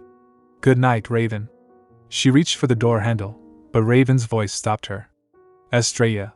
She turned back, surprised. Raven stood there, looking slightly bashful, his hand reaching into his coat, and in a sudden flurry of movement, he produced a small, delicate bouquet of flowers. I know you said you didn't need anything special, Raven murmured, his gaze averting slightly as a faint blush touched his cheeks. But I couldn't let the day pass without doing at least this much. He held the flowers out to her. Thank you for becoming a part of my family. Estrella accepted the bouquet, her eyes widening as she took in the fresh, vibrant flowers, a splash of color against the dim lighting of the corridor. It may not be much for now, Raven continued, his voice low and sincere. But next time, I promise to prepare something much grander. Thank you, Estrella replied, clutching the flowers close to her chest. I shall look forward to it. I will be off then, Raven said, taking a step back. Good night, Estrella. He walked away, leaving her standing by her door.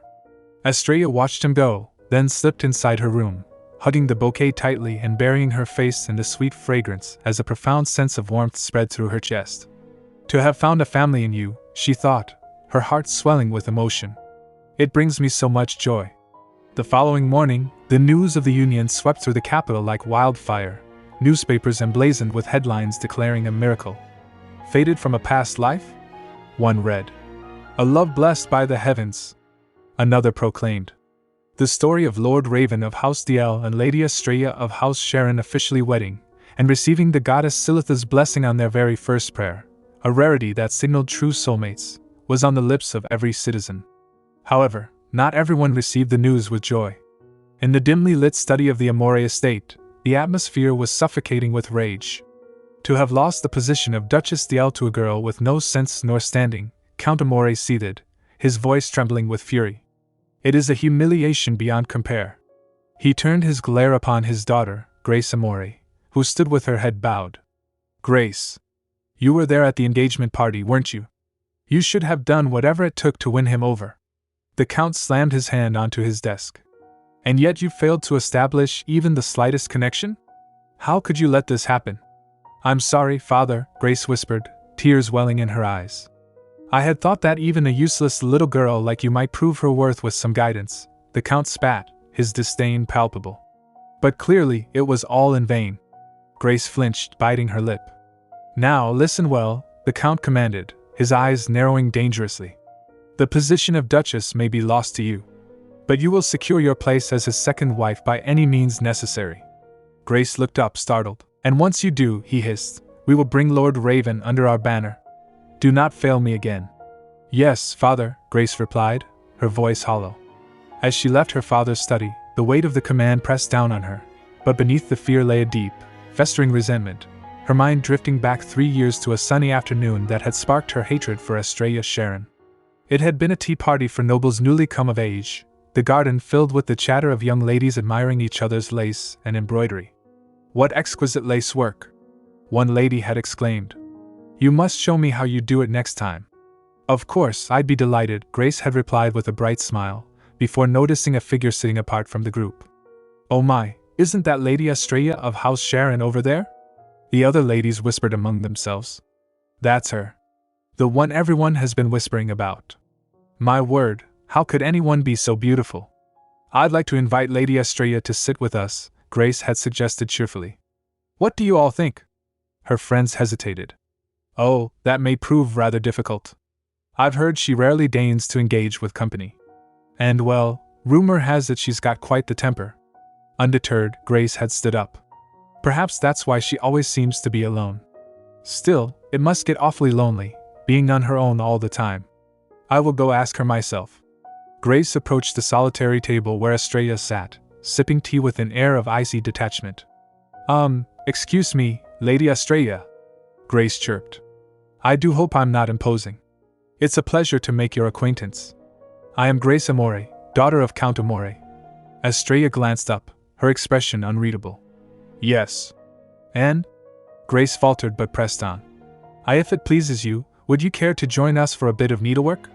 We're working on a lace pattern now, actually, and how utterly pathetic, Estrella interrupted, her voice dripping with scorn. No, thank you, Estrella said, setting her cup down. Grace blinked, stunned. I beg your pardon? Didn't you hear me? I said I'm not interested, Estrella stated coldly. I have no desire to waste my time on such frivolities. As if it weren't enough that we are expected to be docile and endlessly devoted to men, now we are to take up needlework to earn their favor too? That is not what I meant at all, Grace protested, hurt coloring her tone. And really, how could you say such a thing? Because it's maddening, Estrella snapped, her eyes flashing. To quietly accept every expectation placed upon us. To smile through it all, even as we know how deeply unhappy it makes us. Does it not anger you at all? Grace stared at her, unable to articulate the mix of confusion and offense she felt. Well, I'm nothing like the rest of you, Estrella declared, turning her head away. I will never marry. Because I would sooner die than live my life quietly under a man's rule. Back in the present, Grace walked through the bustling streets of the capital, the memory fueling her anger. I know all too well there is no happiness to be found in this path, she thought bitterly. But what choice do I have? She clenched her fists. You turned your nose up at the rest of us, loudly proclaiming you'd never stoop to marriage. And yet now, Lord Raven is somehow an exception. The injustice of it burned within her. That's what makes it unforgivable.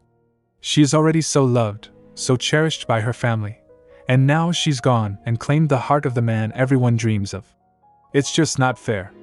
Grace arrived at a busy registration booth, her face set in a mask of determination. I'd like to take part in the contest, she announced, slamming her hand on the table. Is this where I register? It is indeed, the attendant replied, handing her a quill. Please fill out this form here. Grace began to write furiously, the sound of the pen scratching against the paper matching the turmoil in her heart, when suddenly a voice called out from behind her. Lady Estrella? Grace froze, the quill snapping in her grip, and she slowly turned her head, her eyes narrowing as she sought the source of the name that haunted her. By the way, have you heard the latest rumor? A young noblewoman whispered, leaning in closer to her friend. The latest rumor? The other echoed, intrigued. Ah, just as I thought. I know your devotion to charity work at the church is admirable, Lady Angela, but you really must keep up with society affairs too. The first noblewoman teased gently. Angela laughed, a soft, melodic sound. My apologies. Oh, let her be, another lady chided. Lady Angela is a true saint in every sense of the word. She's far too busy tending to those in need, be they noble or common-born. That's why she has us, after all, to keep her informed. Yes, well, I suppose so, Angela agreed, smiling warmly at her friends. Thank you both. Now, what exactly is this rumor about? Lord Raven and Lady Estrella, of course, the First Lady exclaimed, her eyes sparkling. Apparently, the two went to the temple to offer their first prayer recently. News of Raven and Estrella receiving the divine blessing spread like wildfire, and before long, it was the talk of the entire realm.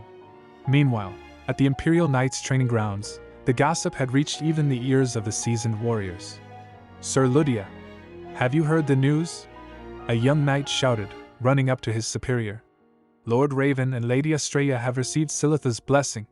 Lydia paused mid-swing, his sword lowering slowly. Can you believe it? The young knight continued, breathless with excitement. The mighty Lord Raven, guardian of the realm and hero of our time, and his destined match is none other than the Empire's greatest Villainess. Who would have thought? He looked up at Lydia, seeking validation. Don't you agree, Sir Lydia? Lydia's grip tightened on his sword hilt, his knuckles turning white. A dark aura seemed to emanate from him, causing the young knight to flinch back in fear.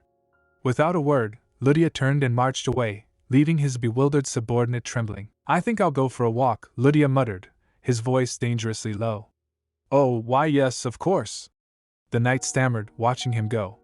I don't think I've ever seen him look so angry, he thought, shivering. In the bustling market district, Estrella strolled alongside Grace Amore, accompanied by a discreet group of escort guards dressed in plain clothes. Thank you for joining me today, Estrella said pleasantly. Thank you for inviting me along, Lady Estrella. Grace chirped, her eyes darting around. Oh, and if you're after a vase for those flowers Raven gave you, why don't we stop by the general merchants? Yes, let's do that, Estrella agreed. Well, since we're already in town, why not take a little time to explore? Grace suggested enthusiastically. As they walked, they passed a newsstand where a vendor shouted, hot off the press, the long-awaited sequel to the legendary romance classic. Estrella paused, her gaze drawn to a display of elegant pottery. Oh, Lady Estrella, look! They have the most charming selection of vases here, Grace pointed out. Wow, Estrella breathed, admiring the craftsmanship. She pointed to a sleek, minimalist vase. Has that one caught your fancy? Yes. I'll go and make the purchase, Estrella decided. As they waited, Grace couldn't help but gush. I still can't believe it. Roses conjured by magic? He really outdid himself. Only a rare few can even manage to create something tangible with magic. And to present her with a one-of-a-kind gift like that? Oh, it's just so romantic. Estrella blushed slightly at Grace's enthusiasm but said nothing, a small smile playing on her lips. She glanced over her shoulder, noticing a commotion nearby. What in the world is going on over there? Now that our shopping is done, what should we do next? Grace asked, looking around. We've been on our feet for some time now. Shall we stop by a cafe? Estrella suggested. A marvelous idea. So, what sort of food do you enjoy, Lady Estrella? Well, I'm rather fond of spicy dishes. Oh. Estrella stopped, her attention caught by a colorful banner fluttering in the distance. Speaking of which, there seems to be a curious little event taking place nearby. They're holding a festival in the square, you see, a passerby explained. The Spicy Food Showdown. Do you dare face the heat? Step right up, a barker yelled. Would you like to give it a try? Grace looked at Estrella, seeing the spark of interest in her eyes. I'd like to take part in the contest. Is this where I register? Estrella asked the official at the registration desk. It is indeed. Please fill out this form here, the official replied, handing her a quill. As Estrella signed her name, a hand reached out to take a form next to hers. She looked up to see a familiar face. Lady Estrella? Oh, you're Raven's associate from the academy, aren't you? Estrella asked, recognizing the man from the palace. That's right. My name is Lydia, he replied with a polite nod. And will you be taking part in the challenge as well? I will. Spicy food happens to be a favorite of mine, Estrella said confidently. I see. Well, best of luck to us both, Lydia said, though his eyes held a competitive glint. Internally, however, Lydia scoffed. TCH. Swooning over each other in a place like this. Well, they'll be out of the running in no time. Victory, as always, will be mine. The contest began, and the crowd roared as participants dropped out one by one, red-faced and gasping for water. Unbelievable! The announcer shouted. Ladies and gentlemen, the reigning champion of recent years has been eliminated. And now, only 2 contenders remain, the breakout stars of this year's competition. Estrella and Lydia sat opposite each other, plates of fiery red food disappearing rapidly. Both were calm, composed, and seemingly unaffected by the inferno on their plates. Who will come out on top? The crowd cheered. Back in the kitchen, the chef was trembling. I can't possibly make it any spicier than that. That last dish was the hottest thing in my entire arsenal. He peeked out at the contestants, baffled. Are those 2 functioning? Just how? Still doing fine.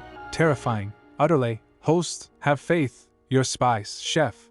You're better at this than I expected, Lydia admitted, wiping his mouth with a napkin. As are you, Estrella replied coolly. My lady, you've got more of an appetite than one might guess. The chef stumbled out, waving a white flag.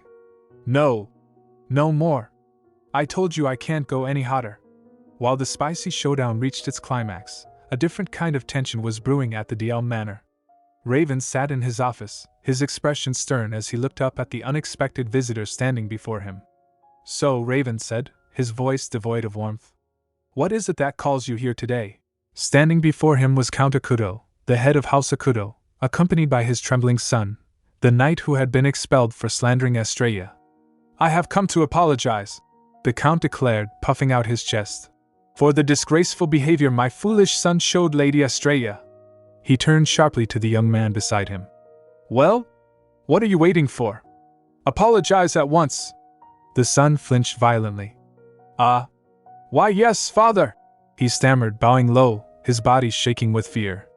Raven watched the display with unimpressed eyes. I appreciate you coming all this way, he said smoothly, leaning back in his chair. But I am afraid it was a wasted trip. The Count blinked. Pardon? I have no intention of accepting an apology for what happened, Raven stated flatly. If there had been any genuine remorse to begin with, would it not have been proper to send Estrella a letter of apology first? Count Akudo let out a forced, nervous laugh. Well, yes, of course. But I am a busy man, Lord Raven. And still, I have made the considerable effort to extend my apology in person. His tone hardened slightly, taking on a defensive edge. Surely, it would be rather ungracious to dismiss it outright? Yes, my son is at fault, but I would think that some semblance of basic courtesy is not too much to ask. A dark chuckle escaped Raven's lips. Basic courtesy, you say? Raven stood slowly, his shadow lengthening across the desk. And you believe you are in any position to speak of such things? The Count took a step back, the arrogance draining from his face. Your son faced no more than a dismissal, despite his offense against my wife, Raven said, his voice dropping an octave. And though you saw fit to come here today unannounced, I still welcomed you as I would any guest. Tell me, would you not agree that I have shown more than enough courtesy? The Count opened his mouth, but no words came out. He looked pale. Go on then, Raven challenged, his eyes narrowing. Is this what you consider courtesy? Showing up uninvited and wasting my time with this nonsense? Raven turned his gaze away, finished with them. Nathan, he called out to the butler. It seems our guests are ready to leave. Please escort them out. At once, my lord, Nathan replied with a bow. The cheers of the crowd died down as the spicy food showdown concluded. A grand prize was displayed on a velvet cushion, a voucher for 1 year of free extra spicy meals, and a book titled The Fake Maid Who Won Her Master's Heart by Amélie Lafayette. Lydia looked at the book, then at Estrella, who was eyeing it with intense interest. So, this is the game we're playing now? Lydia muttered, wiping his mouth. He picked up the book. Absolutely not. Estrella gasped, looking scandalized that he might keep it. Lydia chuckled, his competitive edge softening. My apologies. Perhaps I got a bit carried away. He handed the book to her. Here. It's all yours. Estrella beamed, clutching the prize to her chest. Thank you. It's the latest release, and a first edition, no less. I'll be taking my leave then, Lydia said, bowing slightly. Oh, Sir Lydia, wait, Estrella called out. Raven said. I forgot to thank him for coming to the engagement party. Those were his words. So, I'd like to thank you on his behalf. Lydia paused. A shadow crossed his face, masked quickly by a polite smile. The pleasure was mine, he replied. Please tell him I'm sorry I couldn't stay long enough to greet him. As Lydia walked away from the bustling square, the smile faded from his lips. His mind drifted back to that night, the night of the engagement party. The ballroom had been suffocating. Lydia had stepped out onto the terrace, searching for his former senior. "Good evening, Sir Lydia." A gentle voice had greeted him. It was Lady Angela. "Are you looking for Lord Raven?" "Yes," Lydia replied. "Do you know where I might find him?" "Well, I haven't seen either of them for a little while now," Angela said, glancing toward the gardens. "So I imagine they've slipped away for a quiet moment to themselves." "I see," Lydia said, turning toward the garden path. "Perhaps they're in the gardens then? I shall go find him myself." "Oh, but Sir Lydia!" Angela cried out, hurrying after him. "Wait! That isn't what I meant by a quiet moment." She chased him down the path, desperate to stop him from interrupting. But Lydia was faster. He rounded a hedge and froze. Ahead, illuminated by the moonlight, stood Raven and Estrella. They were close, their voices carrying softly on the night breeze. "By the time our contract is through," Raven was saying, his voice low and intense, "I intend to have you besotted with me. So consider this fair warning." Lydia stepped back, his eyes widening. "Contract?" Angela caught up to him, breathless. "Please, Sir Lydia," she whispered urgently, pulling at his sleeve. "This isn't something we ought to overhear." Lydia stared at the couple for a moment longer, his heart sinking. "Yes, of course," he murmured. "Forgive me. Let us return." Lydia walked through the city streets, the memory replaying in his mind. "Lord Raven," he thought, his expression troubled. "If this is merely a contract between you, does that mean your feelings for her aren't true?" Raven sat in the drawing room of Diel Manor, finally enjoying a moment of peace after the unpleasantness with Count Akudo. The door creaked open. "We're back," a cheerful voice announced. Raven looked up, expecting to see his wife. What he saw made his jaw drop. Estrella stood in the doorway, beaming. Beside her stood Grace Amore. Both of them looked utterly disheveled, their faces flushed bright red, their lips swollen to twice their normal size from the spicy food. "Ah, you're both," Raven stammered, staring at their comical appearance. "What?" he exclaimed, losing his composure completely. "Today was just delightful, wasn't it?" Grace Amore gushed, fanning her face as the effects of the spicy food slowly faded. "It really was," Estrella agreed, stretching slightly. "Next time, we must bring Raven along as well," Grace suggested enthusiastically. "It's about time we began preparing for the wedding, after all. Or shall we summon the merchants to the manor instead?" "Ah, you're both." Raven started to speak, still stunned by the sight of them. "There won't be a wedding," Estrella stated calmly. Raven froze. "What? You can't be serious!" he exclaimed, panic rising in his voice. "Why ever?" "Oh, Raven," Estrella interrupted gently, placing a hand on his arm. She leaned in closer, whispering so only he could hear. "I just don't feel comfortable standing before so many people. Would it be all right if we kept the ceremony modest?" Raven let out a long breath, relief washing over him. "Phew! There won't be a wedding." The moment he heard those words, he had been mortified at how naively hopeful he'd let himself become. For even if they were married, as long as the course of his life remained unchanged, they were still destined to part ways in the end. One more year, he thought, a familiar ache tightening his chest. I know how little time I have left. Nevertheless, he had begun to dream of a life shared with her. And so, one final year. If there was even the slightest chance that he might have a real future with Estrella. "I will find a way to survive, no matter what it takes." Later that afternoon, Raven prepared to leave for the palace. "After our lessons conclude, would it be all right if Naru and I came to meet you at the Imperial Library?" Estrella asked. "Yes, of course," Raven replied with a smile. "While we're out, shall we stop by the town as well? Are we going on an outing?" Naru chirped, bouncing on his heels. "We are indeed," Raven confirmed, ruffling the boy's hair. "Let's bring back all sorts of tasty treats." "I'll be off now," Raven said, waving goodbye. "Bye," Naru called out. Estrella turned to Naru. "And what will you be learning today?" "Today's lesson is on decorum and etiquette," Naru announced proudly, puffing out his chest. "Sir Assel is going to teach me all about proper manners in high society."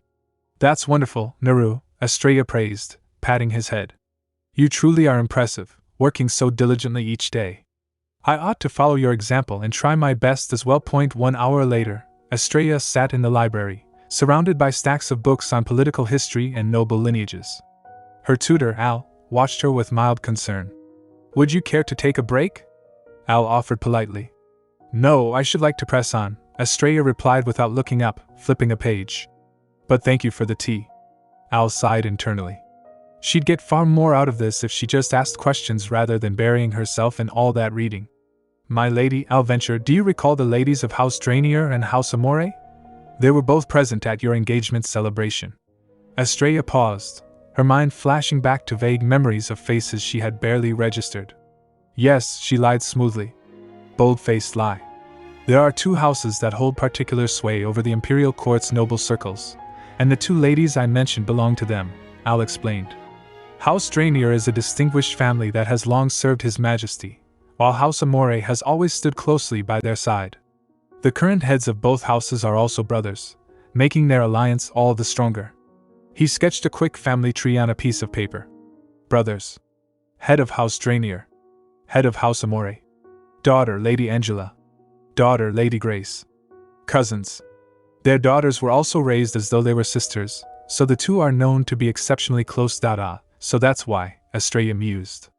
Typically, any correspondence addressed to her was inspected by Henry and Nathan before it reached her hands, so, when they delivered that tea party invitation from House Amore, a lower-ranking noble family with no real connection to hers, she had found it rather odd.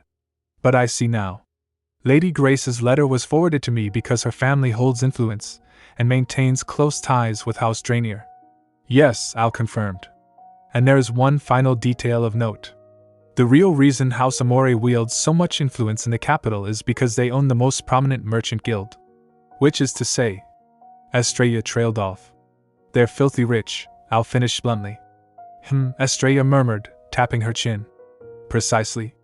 Many among the nobility are indebted to House Amore, so naturally, no one wants to risk making an enemy of them, Al elaborated. So, simply put, House Drainier rules with political power, while House Amore keeps the nobles on a leash with their wealth. Yes.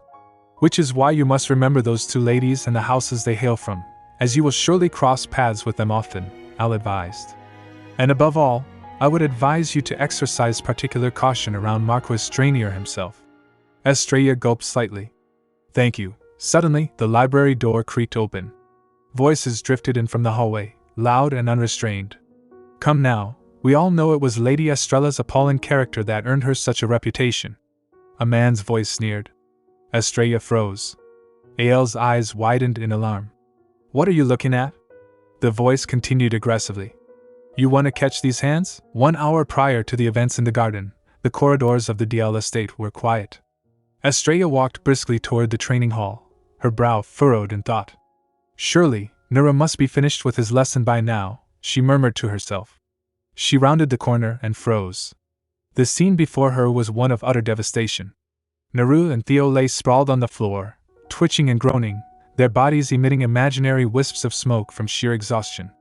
Standing over them, looking fresh and imposing, was Sir Assel. You're an absolute brute, Sir Assel! Estrella gasped, rushing over to the boys. What in the world? Assel crossed his arms, unapologetic. Lady Estrella? May I assist you with something? Naru and I were to meet Raven together. Estrella explained, gesturing frantically at the heap of limbs on the floor. Has the lesson concluded? Indeed it has, Assel replied calmly. Theo ran off. Estrella noted, looking around, then pointed down at Naru. And Naru, well, you can see for yourself the state he is in. What exactly happened here? Assel sighed, recounting the events. Theo, being of common birth, was to take etiquette lessons alongside Naru. But flashback to the start of the lesson. Theo had puffed out his chest, looking smug. A super basic introduction to etiquette for one and all? Humph. I may not be of noble blood, but I do know about basic manners. And Naru is as sharp as a whip. So you'd best not underestimate us. I've got this. Assel's eyes had narrowed dangerously. Given his confidence, I thought a more rigorous lesson might be in order. And, well, here we are. He grinned, a terrifying expression that promised pain. No doubt he took the full Spartan approach. Back in the present, Assel looked down at the trembling boy. Naru, that will be all for today. Naru managed to lift a shaking hand in a salute. Oh, why yes, sir. As Estrella fretted over him, the butler stepped forward quietly. Lady Estrella? If you have a moment, might I suggest a visit to the palace's rose garden? It is currently open to guests. Estrella looked up. The palace's rose garden? Naru seemed most intrigued when I mentioned it earlier. The butler explained. He appears to have a keen interest in plants. Estrella smiled, smoothing Naru's hair. Very well then. The palace rose garden was in full bloom, a kaleidoscope of vibrant reds, pinks, and whites. The sweet scent of flowers hung heavy in the air, and the garden was dotted with nobles enjoying the afternoon sun.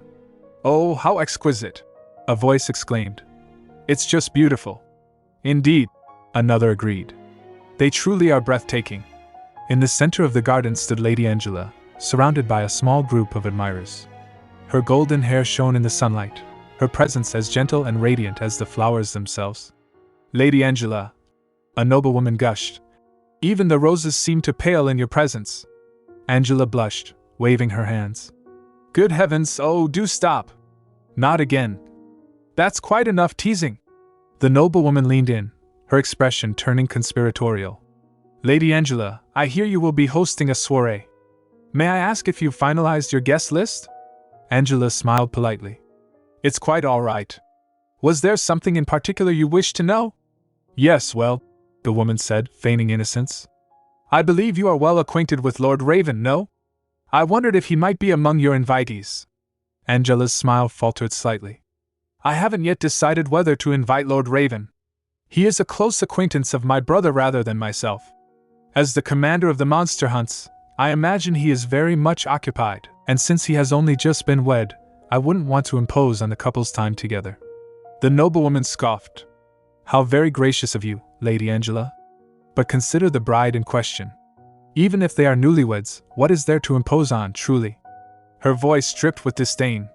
And frankly, don't you find this whole fated lovers business rather questionable? She leaned closer, lowering her voice to a theatrical whisper. You must be terribly disappointed. After all, everyone has always claimed that the only true match for Lord Raven was none other than the saintly Lady Angela.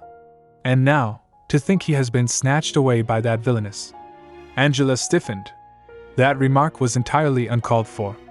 The noblewoman blinked, taken aback by the sharpness in Angela's tone. Oh dear, I seem to have spoken out of turn. I do apologize if I've caused you offense. You misunderstand, Angela said firmly. I do not speak for myself, but for Lady Estrella. Do you truly believe she is a villainess? Because from what I have seen, she is hardly someone who deserves such slander. Angela's mind flashed back to the moment she had overheard Raven and Estrella in the garden, the intensity of Raven's vow, the complexity of their bond. The noblewoman looked incredulous. Come now, we all know it was Lady Estrella's appalling character that earned her such a reputation. And what has she ever done to you? She shook her head. To pass judgment on another based on nothing more than gossip is a most shameful thing. Feeling cornered, the noblewoman turned her venom on Angela. My, how truly saintly of you. Beloved by all and ever ready with the most righteous words, aren't you? But make no mistake, Lady Angela. I only spoke out of concern for you.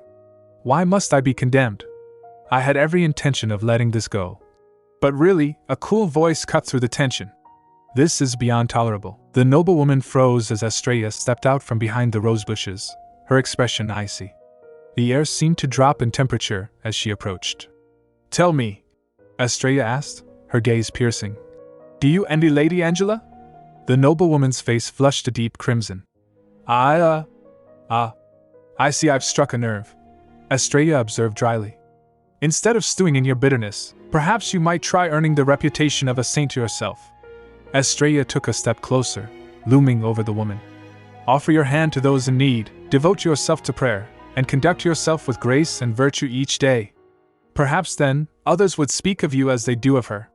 But alas, you are nothing of the sort, are you? The noblewoman trembled, unable to speak. It is easy enough to envy another, Estrella continued, her voice unwavering. But to walk the path that earned them such praise is another matter entirely. And you know as well as I that Lady Angela is called a saint because she has given people every reason to do so. Humiliated, the noblewoman turned and fled, her skirts swishing angrily as she disappeared down the path. Estrella watched her go, then turned to leave. "Wait!" Angela called out. Estrella paused.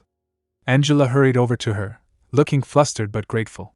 "Thank you for standing up for me." Estrella crossed her arms, looking away. "I wasn't standing up for you. I merely responded to her provocation." Angela smiled, seeing through the deflection. "Lady Estrella," she said softly, "if it wouldn't trouble you terribly, may I invite you to my upcoming soiree?" Thinking quietly, Estrella walked through the palace rose garden with Angela. "Lady Estrella, if it wouldn't trouble you terribly, may I invite you to my upcoming soiree?" Angela asked, her hands clasped together. "It won't be anything too grand, just a light-hearted occasion among good company."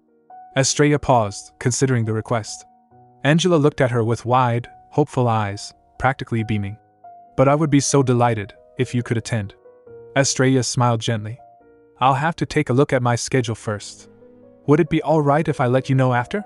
"Of course!" Angela exclaimed. "Then I shall have the invitation sent to you soon. Now, if you'll excuse me." She curtsied politely and turned to leave. "Estrella!" a small voice called out. Estrella turned to see Naru running toward her, pointing excitedly at a flower bed. "There are so many pretty flowers over here too." "I'll be right over, Naru," Estrella replied, her smile widening. Later that evening, in the dim light of the Dale Manor's library, Raven was hunched over a desk cluttered with ancient tomes and scrolls. He ran a hand through his hair, frustration etched on his face. "This book offers no detailed instructions on how to conjure a protective barrier either," he muttered, tossing the volume aside. "I combed through the restricted archives at the Imperial Library earlier today, but even that turned up nothing." He leaned back, staring at the ceiling. "I may have to consult the Mage's Tower after all." Suddenly, a knock echoed through the room. "Who is it?" Raven called out. "It's me." "Estrella," came the reply. Raven panicked.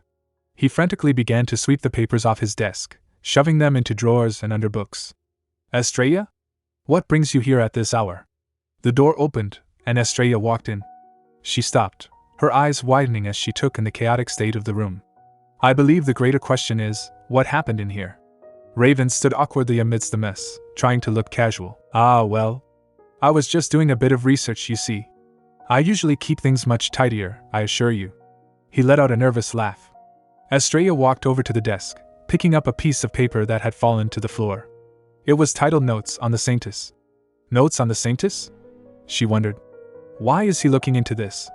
"Raven," she said, holding up the document. "This document here." Before she could finish, Raven lunged forward, snatching the paper from her hand. "Ah, that's..." In his haste, he tripped over a stack of books and went crashing down, pulling Estrella with him. They landed in a tangle of limbs on the rug. "What in the world has come over you?" Estrella gasped, looking up at him. "Have you no sense of caution at all? What if someone else had seen you in such a state? Some scoundrel with unsavory intentions, no less?" Raven groaned, rubbing his head. Estrella sighed, her cheeks flushing slightly. "Please. With the strongest man in the Empire by my side, who would dare lay a hand on me? And I'm no damsel in distress, in case you've forgotten. I could take on most men just fine." Raven looked at her, his expression softening into one of deep sincerity. "Oh, I'm well aware of that. But even so, I can't help but worry." He reached out, gently tucking a strand of hair behind her ear. "I just want to keep you safe. That's all." Estrella felt her heart skip a beat. Raven's pleas, her one weakness. "All right," she conceded, looking away to hide her blush. "I suppose being looked after isn't so bad every now and then." Raven beamed, his mood instantly brightening. "In any case, it's quite late. Let's continue speaking in your room, shall we?" Moments later, they sat in Estrella's chambers. "Now then, what is it you wanted to tell me?" Raven asked. "When I stopped by the palace earlier to meet you, I happened to cross paths with Lady Angela of House Drainier," Estrella explained. "She mentioned she'd like to invite me to her soiree." Raven raised an eyebrow. "Since when have you two become so friendly?" "I wouldn't say we're friendly, exactly. It just sort of happened," Estrella said with a shrug. "But since I've been invited, I thought I might attend. If you have the time, would you mind accompanying me?" Raven chuckled softly. "Why, of course." He leaned forward, a playful glint in his eyes. "Surely you weren't thinking of going with someone else?"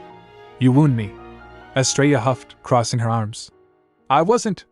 You're always so busy, so I only thought." Raven's expression turned serious again.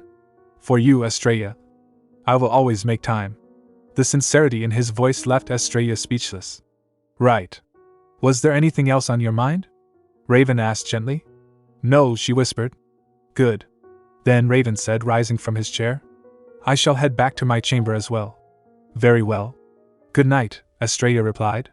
Raven walked to the door, then paused with his hand on the handle. He turned back to look at her one last time. If ever there is something weighing on you, I hope you won't hesitate to tell me, he said softly. We are married, after all. He flashed a dazzling grin. Sleep well, Estrella. The door clicked shut behind him. Estrella sat on her bed, clutching a pillow to her chest, her heart pounding wildly. How does he expect me to sleep after that?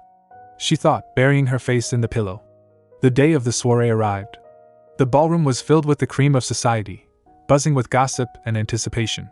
Lady Grace, is it true Lord Raven will be joining us today? A young noblewoman asked excitedly. Grace Amore scowled, sipping her drink. Thump. My goodness. Then that Villainess will be tagging along, won't she? Another lady chimed in. If I'd known he'd be here, I would have chosen a finer dress. In any event, a third added, I do hope his lordship is not made to suffer from that wretched woman's obstinate ways. Suddenly, a hush fell over the room. All heads turned toward the grand entrance. Heavens, someone whispered, what a striking pair. Truly breathtaking. Raven and Estrella stood at the top of the staircase, arm in arm. They descended slowly, radiating an aura of elegance. My goodness! Then that Villainess will be tagging along, won't she? A noblewoman whispered, her fan fluttering nervously. In any event, another murmured, eyeing the grand entrance, I do hope his lordship is not made to suffer from that wretched woman's obstinate ways. Suddenly, the whispers died down. Heavens, what a striking pair! Someone gasped. Raven and Estrella descended the staircase, radiating elegance. Estrella winced slightly as her heel caught on the step. If walking proves too difficult in those shoes, I can carry you, Raven offered, his voice low and teasing. Oh, spare me, Estrella retorted with a smirk. Why don't I carry you? From the shadows of the balcony, a cold gaze followed them. Count Amore gripped his daughter's shoulder, his fingers digging into her skin. Grace. You know what you must do, don't you? He hissed. You must seduce Lord Raven at tomorrow's soiree. It is, after all, the only thing a girl like you is good for. Grace flinched, her eyes downcast. Do not disappoint me again, the Count warned, releasing her. Grace rubbed her shoulder, trembling. Okay. Should I disappoint father again, there's no telling what he might do. I must secure Lord Raven's favor, no matter what it takes. Back at the party, Angela rushed forward to greet the couple. Lady Estrella. Thank you so much for coming, and on such short notice, too. The pleasure is mine, Estrella replied warmly. You've put together a splendid party. Oh, not at all. I cannot tell you how delighted I am to have you join us. Angela beamed, practically vibrating with excitement. Ahem, Raven cleared his throat loudly. I am here too, you know. Angela jumped. Oh. I beg your pardon. I was simply so thrilled to see Lady Estrella that I lost myself for a moment. But truly, Lord Raven, thank you so much for coming, despite your busy schedule. I must thank you for the invitation, Lady Angela, Raven said, glancing fondly at his wife, especially since it gave me the perfect excuse to spend the day with Estrella. Angela giggled. Hee hee, they really are so charming together. She looked around. And what of Ellis? Is he not joining us today? Oh. My brother should be just over there, Angela said, pointing. Ellis. A young man with messy hair and glasses turned at the sound of his name. Lord Raven! He cried out, dashing towards them. But in his haste he tripped over his own feet. Ack! With a loud crash, Ellis sprawled onto the floor. Flaw, he groaned. Raven sighed, extending a hand. Are you all right? Haha, there I go again, Ellis laughed nervously, rubbing his head. Forgive me for making a scene. Can you stand? Raven asked, hoisting him up. Yes, though I fear I've made a fool of myself before the lady, Ellis admitted, dusting off his clothes. He bowed to Estrella. It's a pleasure to meet you, Lady Estrella. I am Ellis Drainier. Lord Raven and I have been acquainted since our academy days. He's saved my skin more times than I can count. Estrella smiled politely. Well, I don't doubt it, with the way he is. Raven likely had no choice but to take him under his wing. It's a pleasure to meet you, Lord Ellis. I've heard a bit about you from Raven's academy days. Didn't you say there were 3 underclassmen you were particularly close with? Yes, Raven confirmed, though one of them now resides at the Mage's Tower. I haven't seen him in quite some time. He looked at Ellis's disheveled state.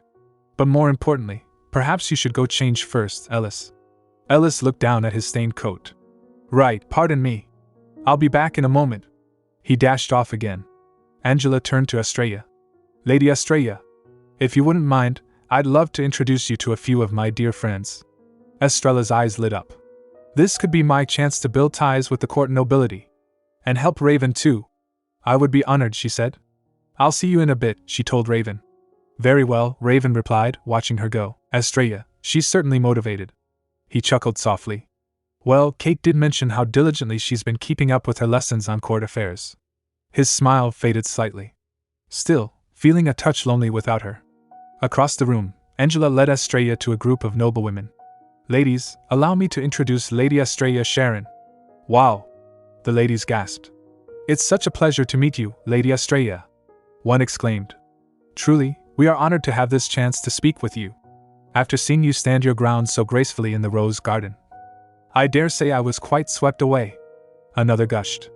Meanwhile, Grace watched from a distance, her expression unreadable. She walked over to Angela, whispering, Angela, since when have you become so close with Lady Estrella? She came to my aid in the palace rose garden a few days ago, Angela explained with a grin. She truly is a lovely person. You'll like her too, I'm sure of it. Grace forced a smile. Yes. Well, that's just wonderful. I'll go fetch us some refreshments. She turned abruptly and walked away. As she passed Raven, who was standing alone by the refreshments table, she paused. Taking a deep breath, she approached him. Lord Raven, Grace said softly. Raven looked down at her.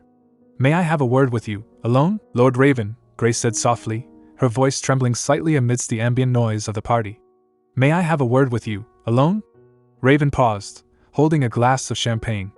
He offered a polite, apologetic smile. Forgive me, but I was just about to greet the other guests, he replied smoothly. It is not often I am able to attend such gatherings, so I have some catching up to do. It will only take a moment, Grace pleaded, stepping closer. I promise I won't keep you long. Raven looked down at her, his violet eyes scanning her face. He noticed the tension in her posture and the faint flush on her cheeks. Lady Grace, he said gently, you don't quite seem yourself today. Perhaps we can speak another time, should the opportunity arise. Grace froze, her hands clenching at her sides. You seem a little weary, if anything, Raven observed with distant concern. So perhaps a bit of rest is in order. He gestured toward the refreshment table behind him. Have you tried the drinks here? They're quite delightful. Why not enjoy a glass? With a final nod, Raven turned and walked away, disappearing into the crowd of nobles. Grace stood rooted to the spot, the rejection washing over her like icy water. She watched his retreating back, her heart sinking. You don't quite seem yourself today. Grace gulped down the rest of her drink in one bitter swallow. She looked down at herself, disgusted. I wore this ridiculously low-cut dress, and even put on that foolish act, and yet... Tears pricked at the corners of her eyes. How mortifying, she whispered to herself. I've never felt so wretched. Seeking refuge from the prying eyes of the ballroom, Grace slipped away into the quiet corridors of the estate. She found a door and pushed it open. There was nothing on the door, so I assumed the room was unoccupied, Grace muttered, stepping inside. Apologies for the intrusion. She stopped dead. Standing by the window, bathed in moonlight, was Estrella. The two women stared at each other for a tense moment. Grace's humiliation curdled into sudden, sharp anger. Well, Lady Estrella, Grace sneered, closing the door behind her. How does it feel to have it all? Even the most sought-after man in the realm is now yours, isn't he? You must be positively elated. Estrella turned fully, her expression calm. Raven is not something to be owned. Didn't you hear me? Grace snapped, her voice rising. I said I'm not interested. I have no desire to waste my time on such frivolities. Grace mimicked Estrella's cold tone from years ago, her face twisting with resentment. I've always despised that insufferable air of yours. Always acting so calm, so above it all, as though nothing and nobody in the world ever phases you. Grace took a step forward, her fists trembling. You think you're something special, don't you? Back then, you claimed you'd rather die than marry a man. You mocked everything I worked for like it was worthless. Estrella remained silent, watching Grace unravel. But look at you now, Grace spat. No different from the rest of us. And this sudden marriage, was it Lord Raven's title and fortune that changed your mind? Or did you simply like the idea of having the most handsome man in the room on your arm? You're right, Estrella admitted quietly.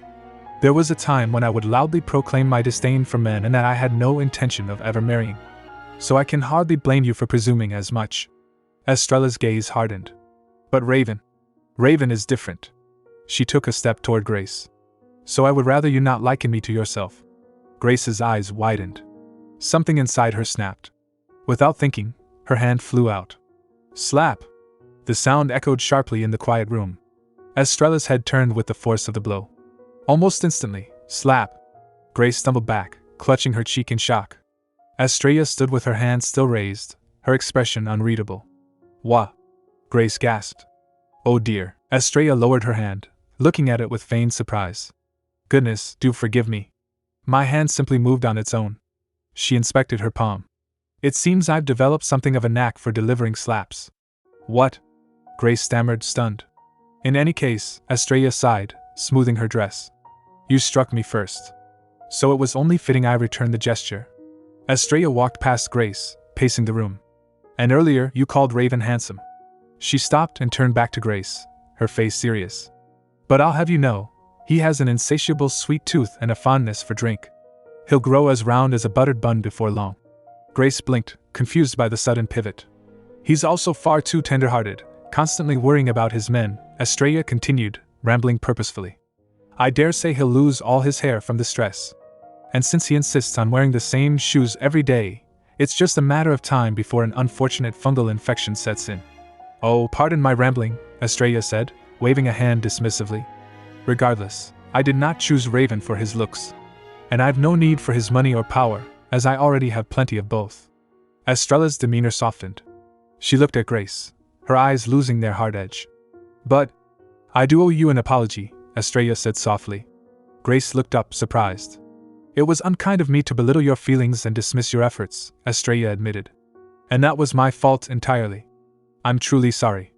Grace stared at her, silence stretching between them. Finally, she spoke, her voice shaking. You may not understand, Lady Grace, but just know this, Estrella interrupted gently. I am not with Raven out of some fleeting fancy. Then what is it? Grace asked, tears welling in her eyes again. So in the end, you are different from the rest of us. Is that what you're saying? Perhaps, Estrella whispered. She looked toward the window, her expression resolute. Because unlike you, I would give up everything for him.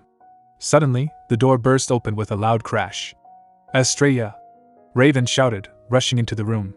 He scanned the space frantically until his eyes landed on his wife. He stopped, his breath itching. On Estrella's pale cheek, a red mark was beginning to bloom. Raven's face darkened, a terrifying aura filling the room. His violet eyes blazed with a murderous intensity as he looked around. Who was it? Raven demanded, his voice a low, dangerous growl. He stepped forward, his gaze shifting between the two women. Who was it that dared lay a hand on you? That's odd, Angela murmured, looking around the terrace. She wasn't in the hall, so I assumed she'd be somewhere around here. Where could she have gone? She peered over the balcony railing, then spotted a figure below. There she is. She must have slipped away for a moment's rest. Angela called out, waving. Estrella. I've been looking everywhere. Her voice died in her throat as she saw Raven storming towards Estrella, his expression thunderous. Who was it? Raven demanded, his voice shaking with suppressed rage. He reached out, his fingers hovering over the red mark on Estrella's cheek. Who was it that dared lay a hand on you? Estrella flinched slightly at his intensity, but quickly composed herself. Oh, she said softly. It's not what you are thinking. I was simply repaying an old debt, is all. Be that as it may, Raven growled, his eyes flashing dangerous violet. For someone to raise a hand against you is unacceptable. Estrella sighed. Well, to be fair, I struck them as well. Raven blinked, his anger momentarily derailed by confusion. You did? Yes, Estrella admitted, looking down at her hands. It just sort of happened before I knew it. Silently fuming about what could have happened if things had escalated. No excuses, only shame. She looked up at him with a wry smile. In any case, I wasn't exactly innocent either. I appreciate your concern, but I assure you, I really am fine. Raven stared at her for a long moment, the tension in his shoulders slowly releasing. If you insist, he said quietly. He reached into his coat and pulled out a small handkerchief. Now, let me tend to your cheek. He gently dabbed at her skin, his touch feather-light. I'll stand aside this time, since you've asked me not to get involved, Raven murmured, his gaze intense. But surely you could at least tell me who was responsible. Estrella hesitated, biting her lip. She looked away, avoiding his eyes. Finally, she whispered, "It was Lady Grace of House Amore." Raven's hand stilled. "Ah, so it was her again, was it?" He let out a sharp breath. "Thumb. You have your answer," Estrella said quickly, placing a hand on his chest. "So let that be the end of it." "All right." "But of course," Raven replied with a smooth smile. Estrella narrowed her eyes. "Lies. He is clearly still upset." "Well, in that case," she said, leaning in closer. "Have you finished tending to me then?" "Why yes," Raven stammered, flustered by her proximity. "Unless you're still in pain?" "No," Estrella said, a mischievous glint in her eyes. "But aren't you forgetting something? A kiss for your injured wife, perhaps?" Raven turned bright red. He leaned down and pressed a soft kiss to her cheek. Then another. And another. Peck. Peck. Peck. Estrella giggled. "Pfft. I hadn't expected quite so many." Raven pulled back, looking utterly defeated. "This is troubling indeed," he muttered to himself, clutching his chest. "What am I to do when she's just this adorable? I'm sure Estrella would detest being coddled or fussed over," he thought, watching her laugh. "But just the thought of her getting hurt makes me so anxious. I hardly know what to do with myself. Ah, why must you be so heartbreakingly endearing?" He groaned internally. Meanwhile, on the balcony above, Grace and Angela stood in silence.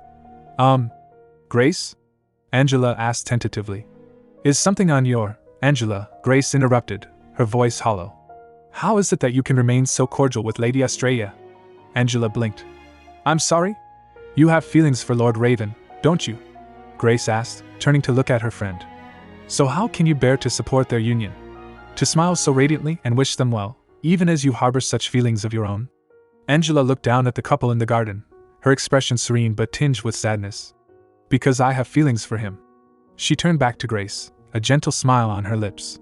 "It is precisely because I have feelings for him that I can wish for his happiness, even if it is not with me." Grace stared at her, tears welling up in her eyes. "Angela." "Grace." Angela cried out as Grace suddenly burst into tears. "People always say it's beauty or talent or a gentle heart that makes them fall in love with another," Grace sobbed, covering her face. "Because that's how it usually goes, isn't it? So then why? Why do I feel as though I've committed some sort of sin? Deep down, I know the reason all too well," Grace thought, her heart breaking. "The reason I feel this way is because I have finally come to understand that no heart could ever hope to rival hers. Why is it that I can't wish for his happiness as you do, Angela?" Grace wept. "Why couldn't I love him the way Estrella does, with such pure sincerity?" She looked up at the night sky, tears streaming down her face. "You know, I truly did like him. More than I ever meant to." The next morning, the estate was bustling with activity. "What do you say we make a vacation of it?" a voice suggested cheerfully. "Ahaha. Incoming. That's the stuff." Raven and Estrella stood by the carriage, ready to depart. But their peace was short-lived. With the wedding behind them and their business in the capital concluded, Raven and his party began preparing to return to the southern estate. In the hallway, Swan approached Raven. "Raven, I need to return to the estate ahead of you, so I shall be departing tomorrow." Raven nodded. "Very well. You won't be traveling with us?" Estrella asked, concern in her voice. Swan shook his head. "No. The truth is, I've been having some issues with my mana circuit." Estrella's eyes widened. "Your mana circuit? Are you feeling unwell?" "Well, I have this condition, you see," Swan explained. "My body holds such an excess of mana that it struggles to circulate properly." "Really? Are you all right?" Estrella grabbed his hands instinctively. Swan smiled gently. "Yes, I'm fine. I've been undergoing rehabilitation, and I'm already feeling much better. I should be fully recovered before long." He continued, "But as I am not entirely well just yet, passing through a long-range portal fueled by large amounts of mana stones would place quite the strain on my body. That monstrous surge of energy. The portal did." He shuddered slightly at the memory. "That's why we usually opt for the short-range portals in town, or simply take a carriage." "I'll come with you," Naru piped up suddenly. Swan looked down at the boy, surprised. "Are you sure? I'm traveling by carriage, so it'll be quite the journey." "I'm sure. I want to go with you," Naru insisted, clinging to Swan's cloak. Swan mused. Just take him, Raven suggested with a smirk. Naru will manage just fine. And with all the towns you'll be passing along the way, you might as well take it slow, enjoy a bit of sightseeing. Raven stroked his chin. Come to think of it, isn't there a town along Swan's route known for its stunning waters? In fact, what do you all say we make a vacation of it? Vacation? Naru cheered. Yeah. Well, it seems everyone is on board, Raven laughed. Swan and Naru, you can depart first once you are ready. I shall have Kate see to your escort. Later that night, the mansion was quiet. Estrella paced outside Raven's study, her hand hovering over the doorknob. Missed her chance to knock, she scolded herself. Suddenly, the door opened, and Raven stepped out. He blinked in surprise. Estrella? Oh. I just wanted to thank you for tomorrow, Estrella blurted out. Raven raised an eyebrow. You stayed awake all this while simply for that? Why yes, well. I didn't wish to disturb you while you were working, so. She trailed off, looking at her feet. Oh, I. Raven started, then smiled. Well? What are you waiting for? I'll see you back to your chamber. He offered his arm, and they walked down the corridor together. The silence stretched between them, comfortable yet charged with unspoken emotion. Is something the matter? Raven asked softly, noticing her wistful expression. You must be very busy, Estrella murmured. I'm sorry to trouble you with this escort duty as well. Not in the least, Raven replied instantly.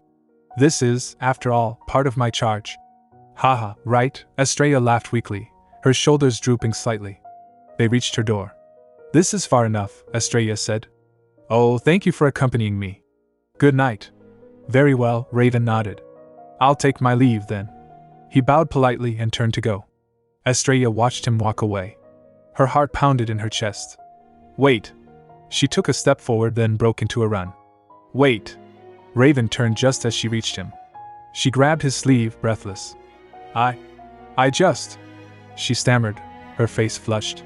I truly enjoyed spending time with you this evening, even just for a little while. But tomorrow, we'll be together for much longer, won't we? She looked up at him, her eyes shining. Just the thought of it had me so excited, I couldn't sleep.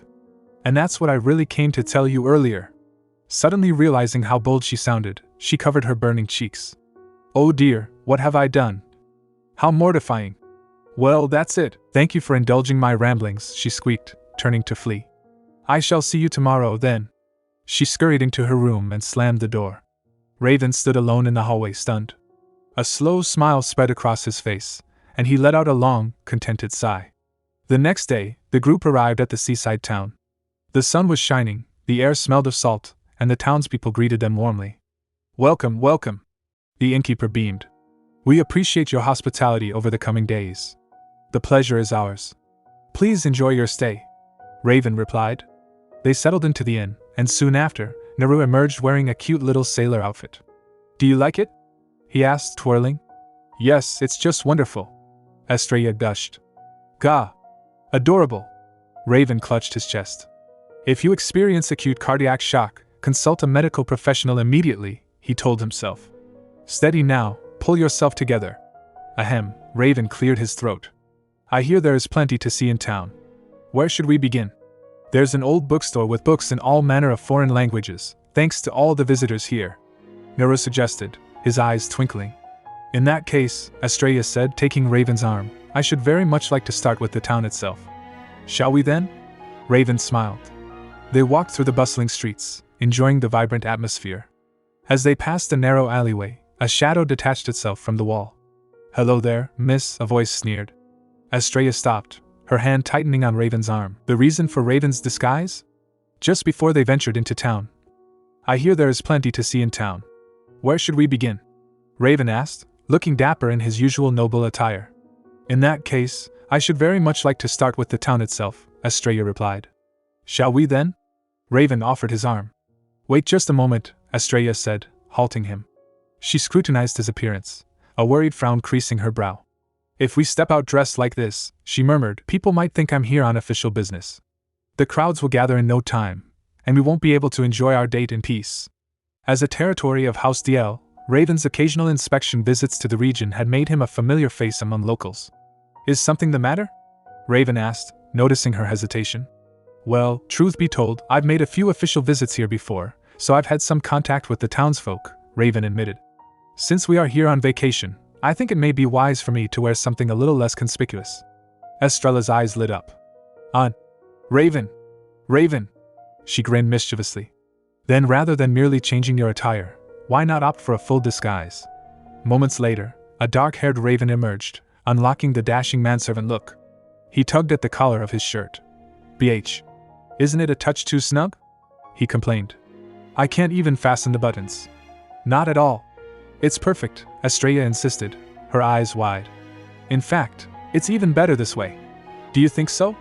Raven asked, still unsure. "Wait a minute," Estrella thought, staring at him. "He looks just like the dangerously alluring male lead from one of those steamy master-servant romance novels." Her imagination ran wild. "Please, miss. I beg of you, punish this lowly servant of yours," she imagined him saying. "She's gone off into one of her strange little fantasies again," Raven sighed, watching her zone out. He leaned in closer, a playful smirk on his lips. "Now that we finally have a moment alone, won't you indulge me with just a bit of your affection, dear miss?" Estrella turned bright red.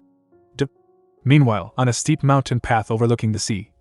"Huff, huff," Swan panted, leaning against a tree. "Swan!" Nero called from further up. "Haha, a speck in the distance," Swan wheezed, looking up at the energetic children. "These kids, and their boundless energy. Pant, pant. Well, I've made it this far. I'm not leaving without enjoying the view." "Lady Swan," a deep voice said from behind him. Swan turned to see Sir Kate standing there, looking calm and composed. "Yes? If you don't mind, may I offer my assistance?" Kate asked. "But surely you must be tired as well," Swan protested. "Would you rather I not?" "No, it's not that," Kate clarified. "I'd be most grateful, if you are willing. But then please allow me," Kate said, swooping Swan up into his arms effortlessly. "Cub," Swan gasped, blushing furiously. "Am I not too heavy for you?" "Not in the slightest," Kate replied smoothly. "If anything, you are so light. I fear you ought to be eating more." Swan's heart skipped a beat. "Is he concerned for me?" "Ah, yes. I shall endeavor to eat more diligently then," Swan blurted out, nodding vigorously. "So overjoyed she's just blurting out whatever comes to mind," Kate observed silently. "Although, now that I recall, seems she already eats quite heartily. But I already get second helpings every day, should I be eating more?" Swan wondered, confused. Back in town, Raven and Estrella sat at an outdoor cafe. "Here you are, miss," Raven said, holding up a forkful of cake. "Open wide." "No, thank you. I'm more than capable of feeding myself," Estrella replied, trying to maintain her composure. "What a shame," Raven sighed dramatically. "I poured all my love and affection into this bite, and you won't even indulge me?"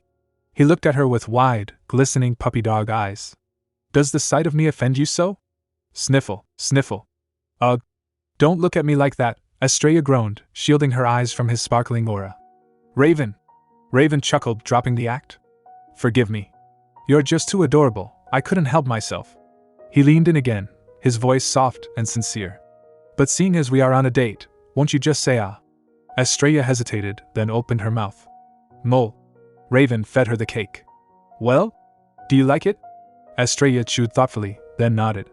"Yes, it's good." She glanced at him, feeling a surge of affection. "Right. This is a date, after all. Then perhaps this time, it's my turn too." Suddenly, a commotion erupted nearby. "Stop right there!" someone shouted. Somebody please!" a voice cried out. "Stop that man!" Raven and Estrella turned to see a figure sprinting through the crowd, clutching a stolen bag. Huff, huff. "Somebody please!" Ellis wheezed, chasing after the thief. "Stop that man!" Raven and Estrella turned at the sound. "HM?" Raven murmured, narrowing his eyes. "Wait, isn't that Ellis?" Estrella asked, recognizing the frantic figure. Before the thief could get far, he tripped. Splat! Ack! The crowd fell silent as Raven stepped forward, his presence commanding even in his servant's disguise. With a swift movement, he apprehended the thief, retrieving the stolen case. "Thank you?" Ellis gasped, looking battered and bruised but relieved. "Truly, I am in your debt." "Think nothing of it," Raven replied calmly, handing the case back to him. The thief who attempted to take Estrella hostage, only to be thoroughly handled by Raven, Estrella thought wryly. "In any case, I'm glad we were able to retrieve your violin without harm. It means a great deal to you, doesn't it?" Ellis clutched the instrument case to his chest. "Yes. I cannot tell you what a relief it is. But what are we to do with him?" Estrella asked, pointing at the groaning thief. Shall we hand him over to the local guard? Moments later, a guard arrived, looking bored and irritated. Ahu. So this man attempted to steal his violin, did he?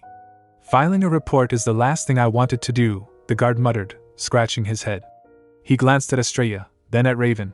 The lady appears to come from money, but that attendant of hers, from the looks of him, she must be of lower standing. Definitely not a noble. Just another well-off traveler, I'll bet. He smirked. Which means there's no need to alert the higher-ups, eh? And no need for paperwork either. We'll handle it from here, folks, the guard declared lazily. You're free to go. Will you not be filing a formal statement? Raven asked, his voice low. Yes, well. It was merely an attempted theft, wasn't it? The guard shrugged. Raven's eyes darkened. So, what you mean to say is that it's standard practice here to overlook attempted crimes altogether? The guard bristled. Look. Do you have a problem with the way I conduct my duties? He snarled, stepping closer to Raven. This is a well-frequented tourist destination, and we're stretched thin as it is. If we chased down every bungled misdeed that came our way, we'd never get through the day. We're not actually short-staffed, of course, the guard thought smugly. But a bit of bluster should put him in his place. HHH. What's all this commotion? A commanding voice boomed. The guard froze. The captain of the guard strode onto the scene. You there. Why is the thief not yet in custody? Sir. I was just about to take care of it, the guard stammered. But this fellow here won't stop making a fuss. Sir, I must ask you not to interfere with. The captain's eyes widened in shock as he looked at the servant. Gee good heavens, you're... He dropped to one knee, bowing deeply. My deepest apologies. Has this one shown you any discourtesy? Lord Raven? What? The guard gasped, his face straining of color. Lord Raven? Raven stared down at the trembling guard. One question, if I may. Is it true that your post has been suffering a staffing shortage? Certainly not, my lord. The captain replied instantly. We maintain full staffing at all times to ensure the town's security is never compromised. Is that so? Raven drawled. Then I must wonder why your subordinate here claims you are so short-handed. He can't even spare the time to file a report. The guard gulped loudly. I shall schedule a time and be in touch again soon, Raven said coldly. We will speak in more detail then. As they walked away, Ellis shook his head. This poor fool. He's done for. I'm terribly sorry to have troubled you on your trip, Ellis apologized again. You've nothing to apologize for, Estrella assured him. Now, that violin you've got with you. Are you here to perform by any chance? Indeed. Ellis beamed. You must be quite the skilled violinist, Estrella remarked. Oh no, I'm better at the piano, if I'm honest, Ellis admitted. Ellis even has a stage name, in fact, Raven added. He composes his own pieces too. He's rather well known for his talent. How marvelous, Estrella said, genuinely impressed. Please, you flatter me. Ellis blushed, waving his hands. Still, it warms my heart to hear you both say such things. His smile faded slightly. My father has always deemed music a vulgar pursuit, fit only for commoners. He calls it a disgrace to the Draenier name, and opposes it entirely. That's outrageous. Estrella exclaimed indignantly. She caught herself and softened her tone. Forgive me. It may not be my place, but you strike me as someone who truly loves music. Thank you for your kind words, Lady Estrella, Ellis said softly. He leaned in closer to Estrella, whispering conspiratorially. Ah, that's right. Between us, Lord Raven is actually quite the violinist himself. You must ask him to play for you sometime. Raven chuckled. Well then, I shall be off, Ellis announced cheerfully. I'll be in town for the next week, so if you have time, do stop by to hear me play. He waved goodbye and disappeared into the crowd. Later that evening, Raven and Estrella walked along the shoreline, the sun setting over the ocean. Did you enjoy yourself today? Raven asked. Yes, I had a wonderful time, Estrella replied, the sea breeze ruffling her hair. We'll find new places to explore tomorrow, Raven promised. Estrella looked at him, her heart swelling with emotion. Whenever I am with Raven, I find myself discovering emotions I never knew I possessed. The one who taught me how to love, how to long for another, despite all that I lack, has always been you. The view here, it reminds me of the lake, Estrella murmured, looking out at the water. It does, doesn't it? Raven agreed.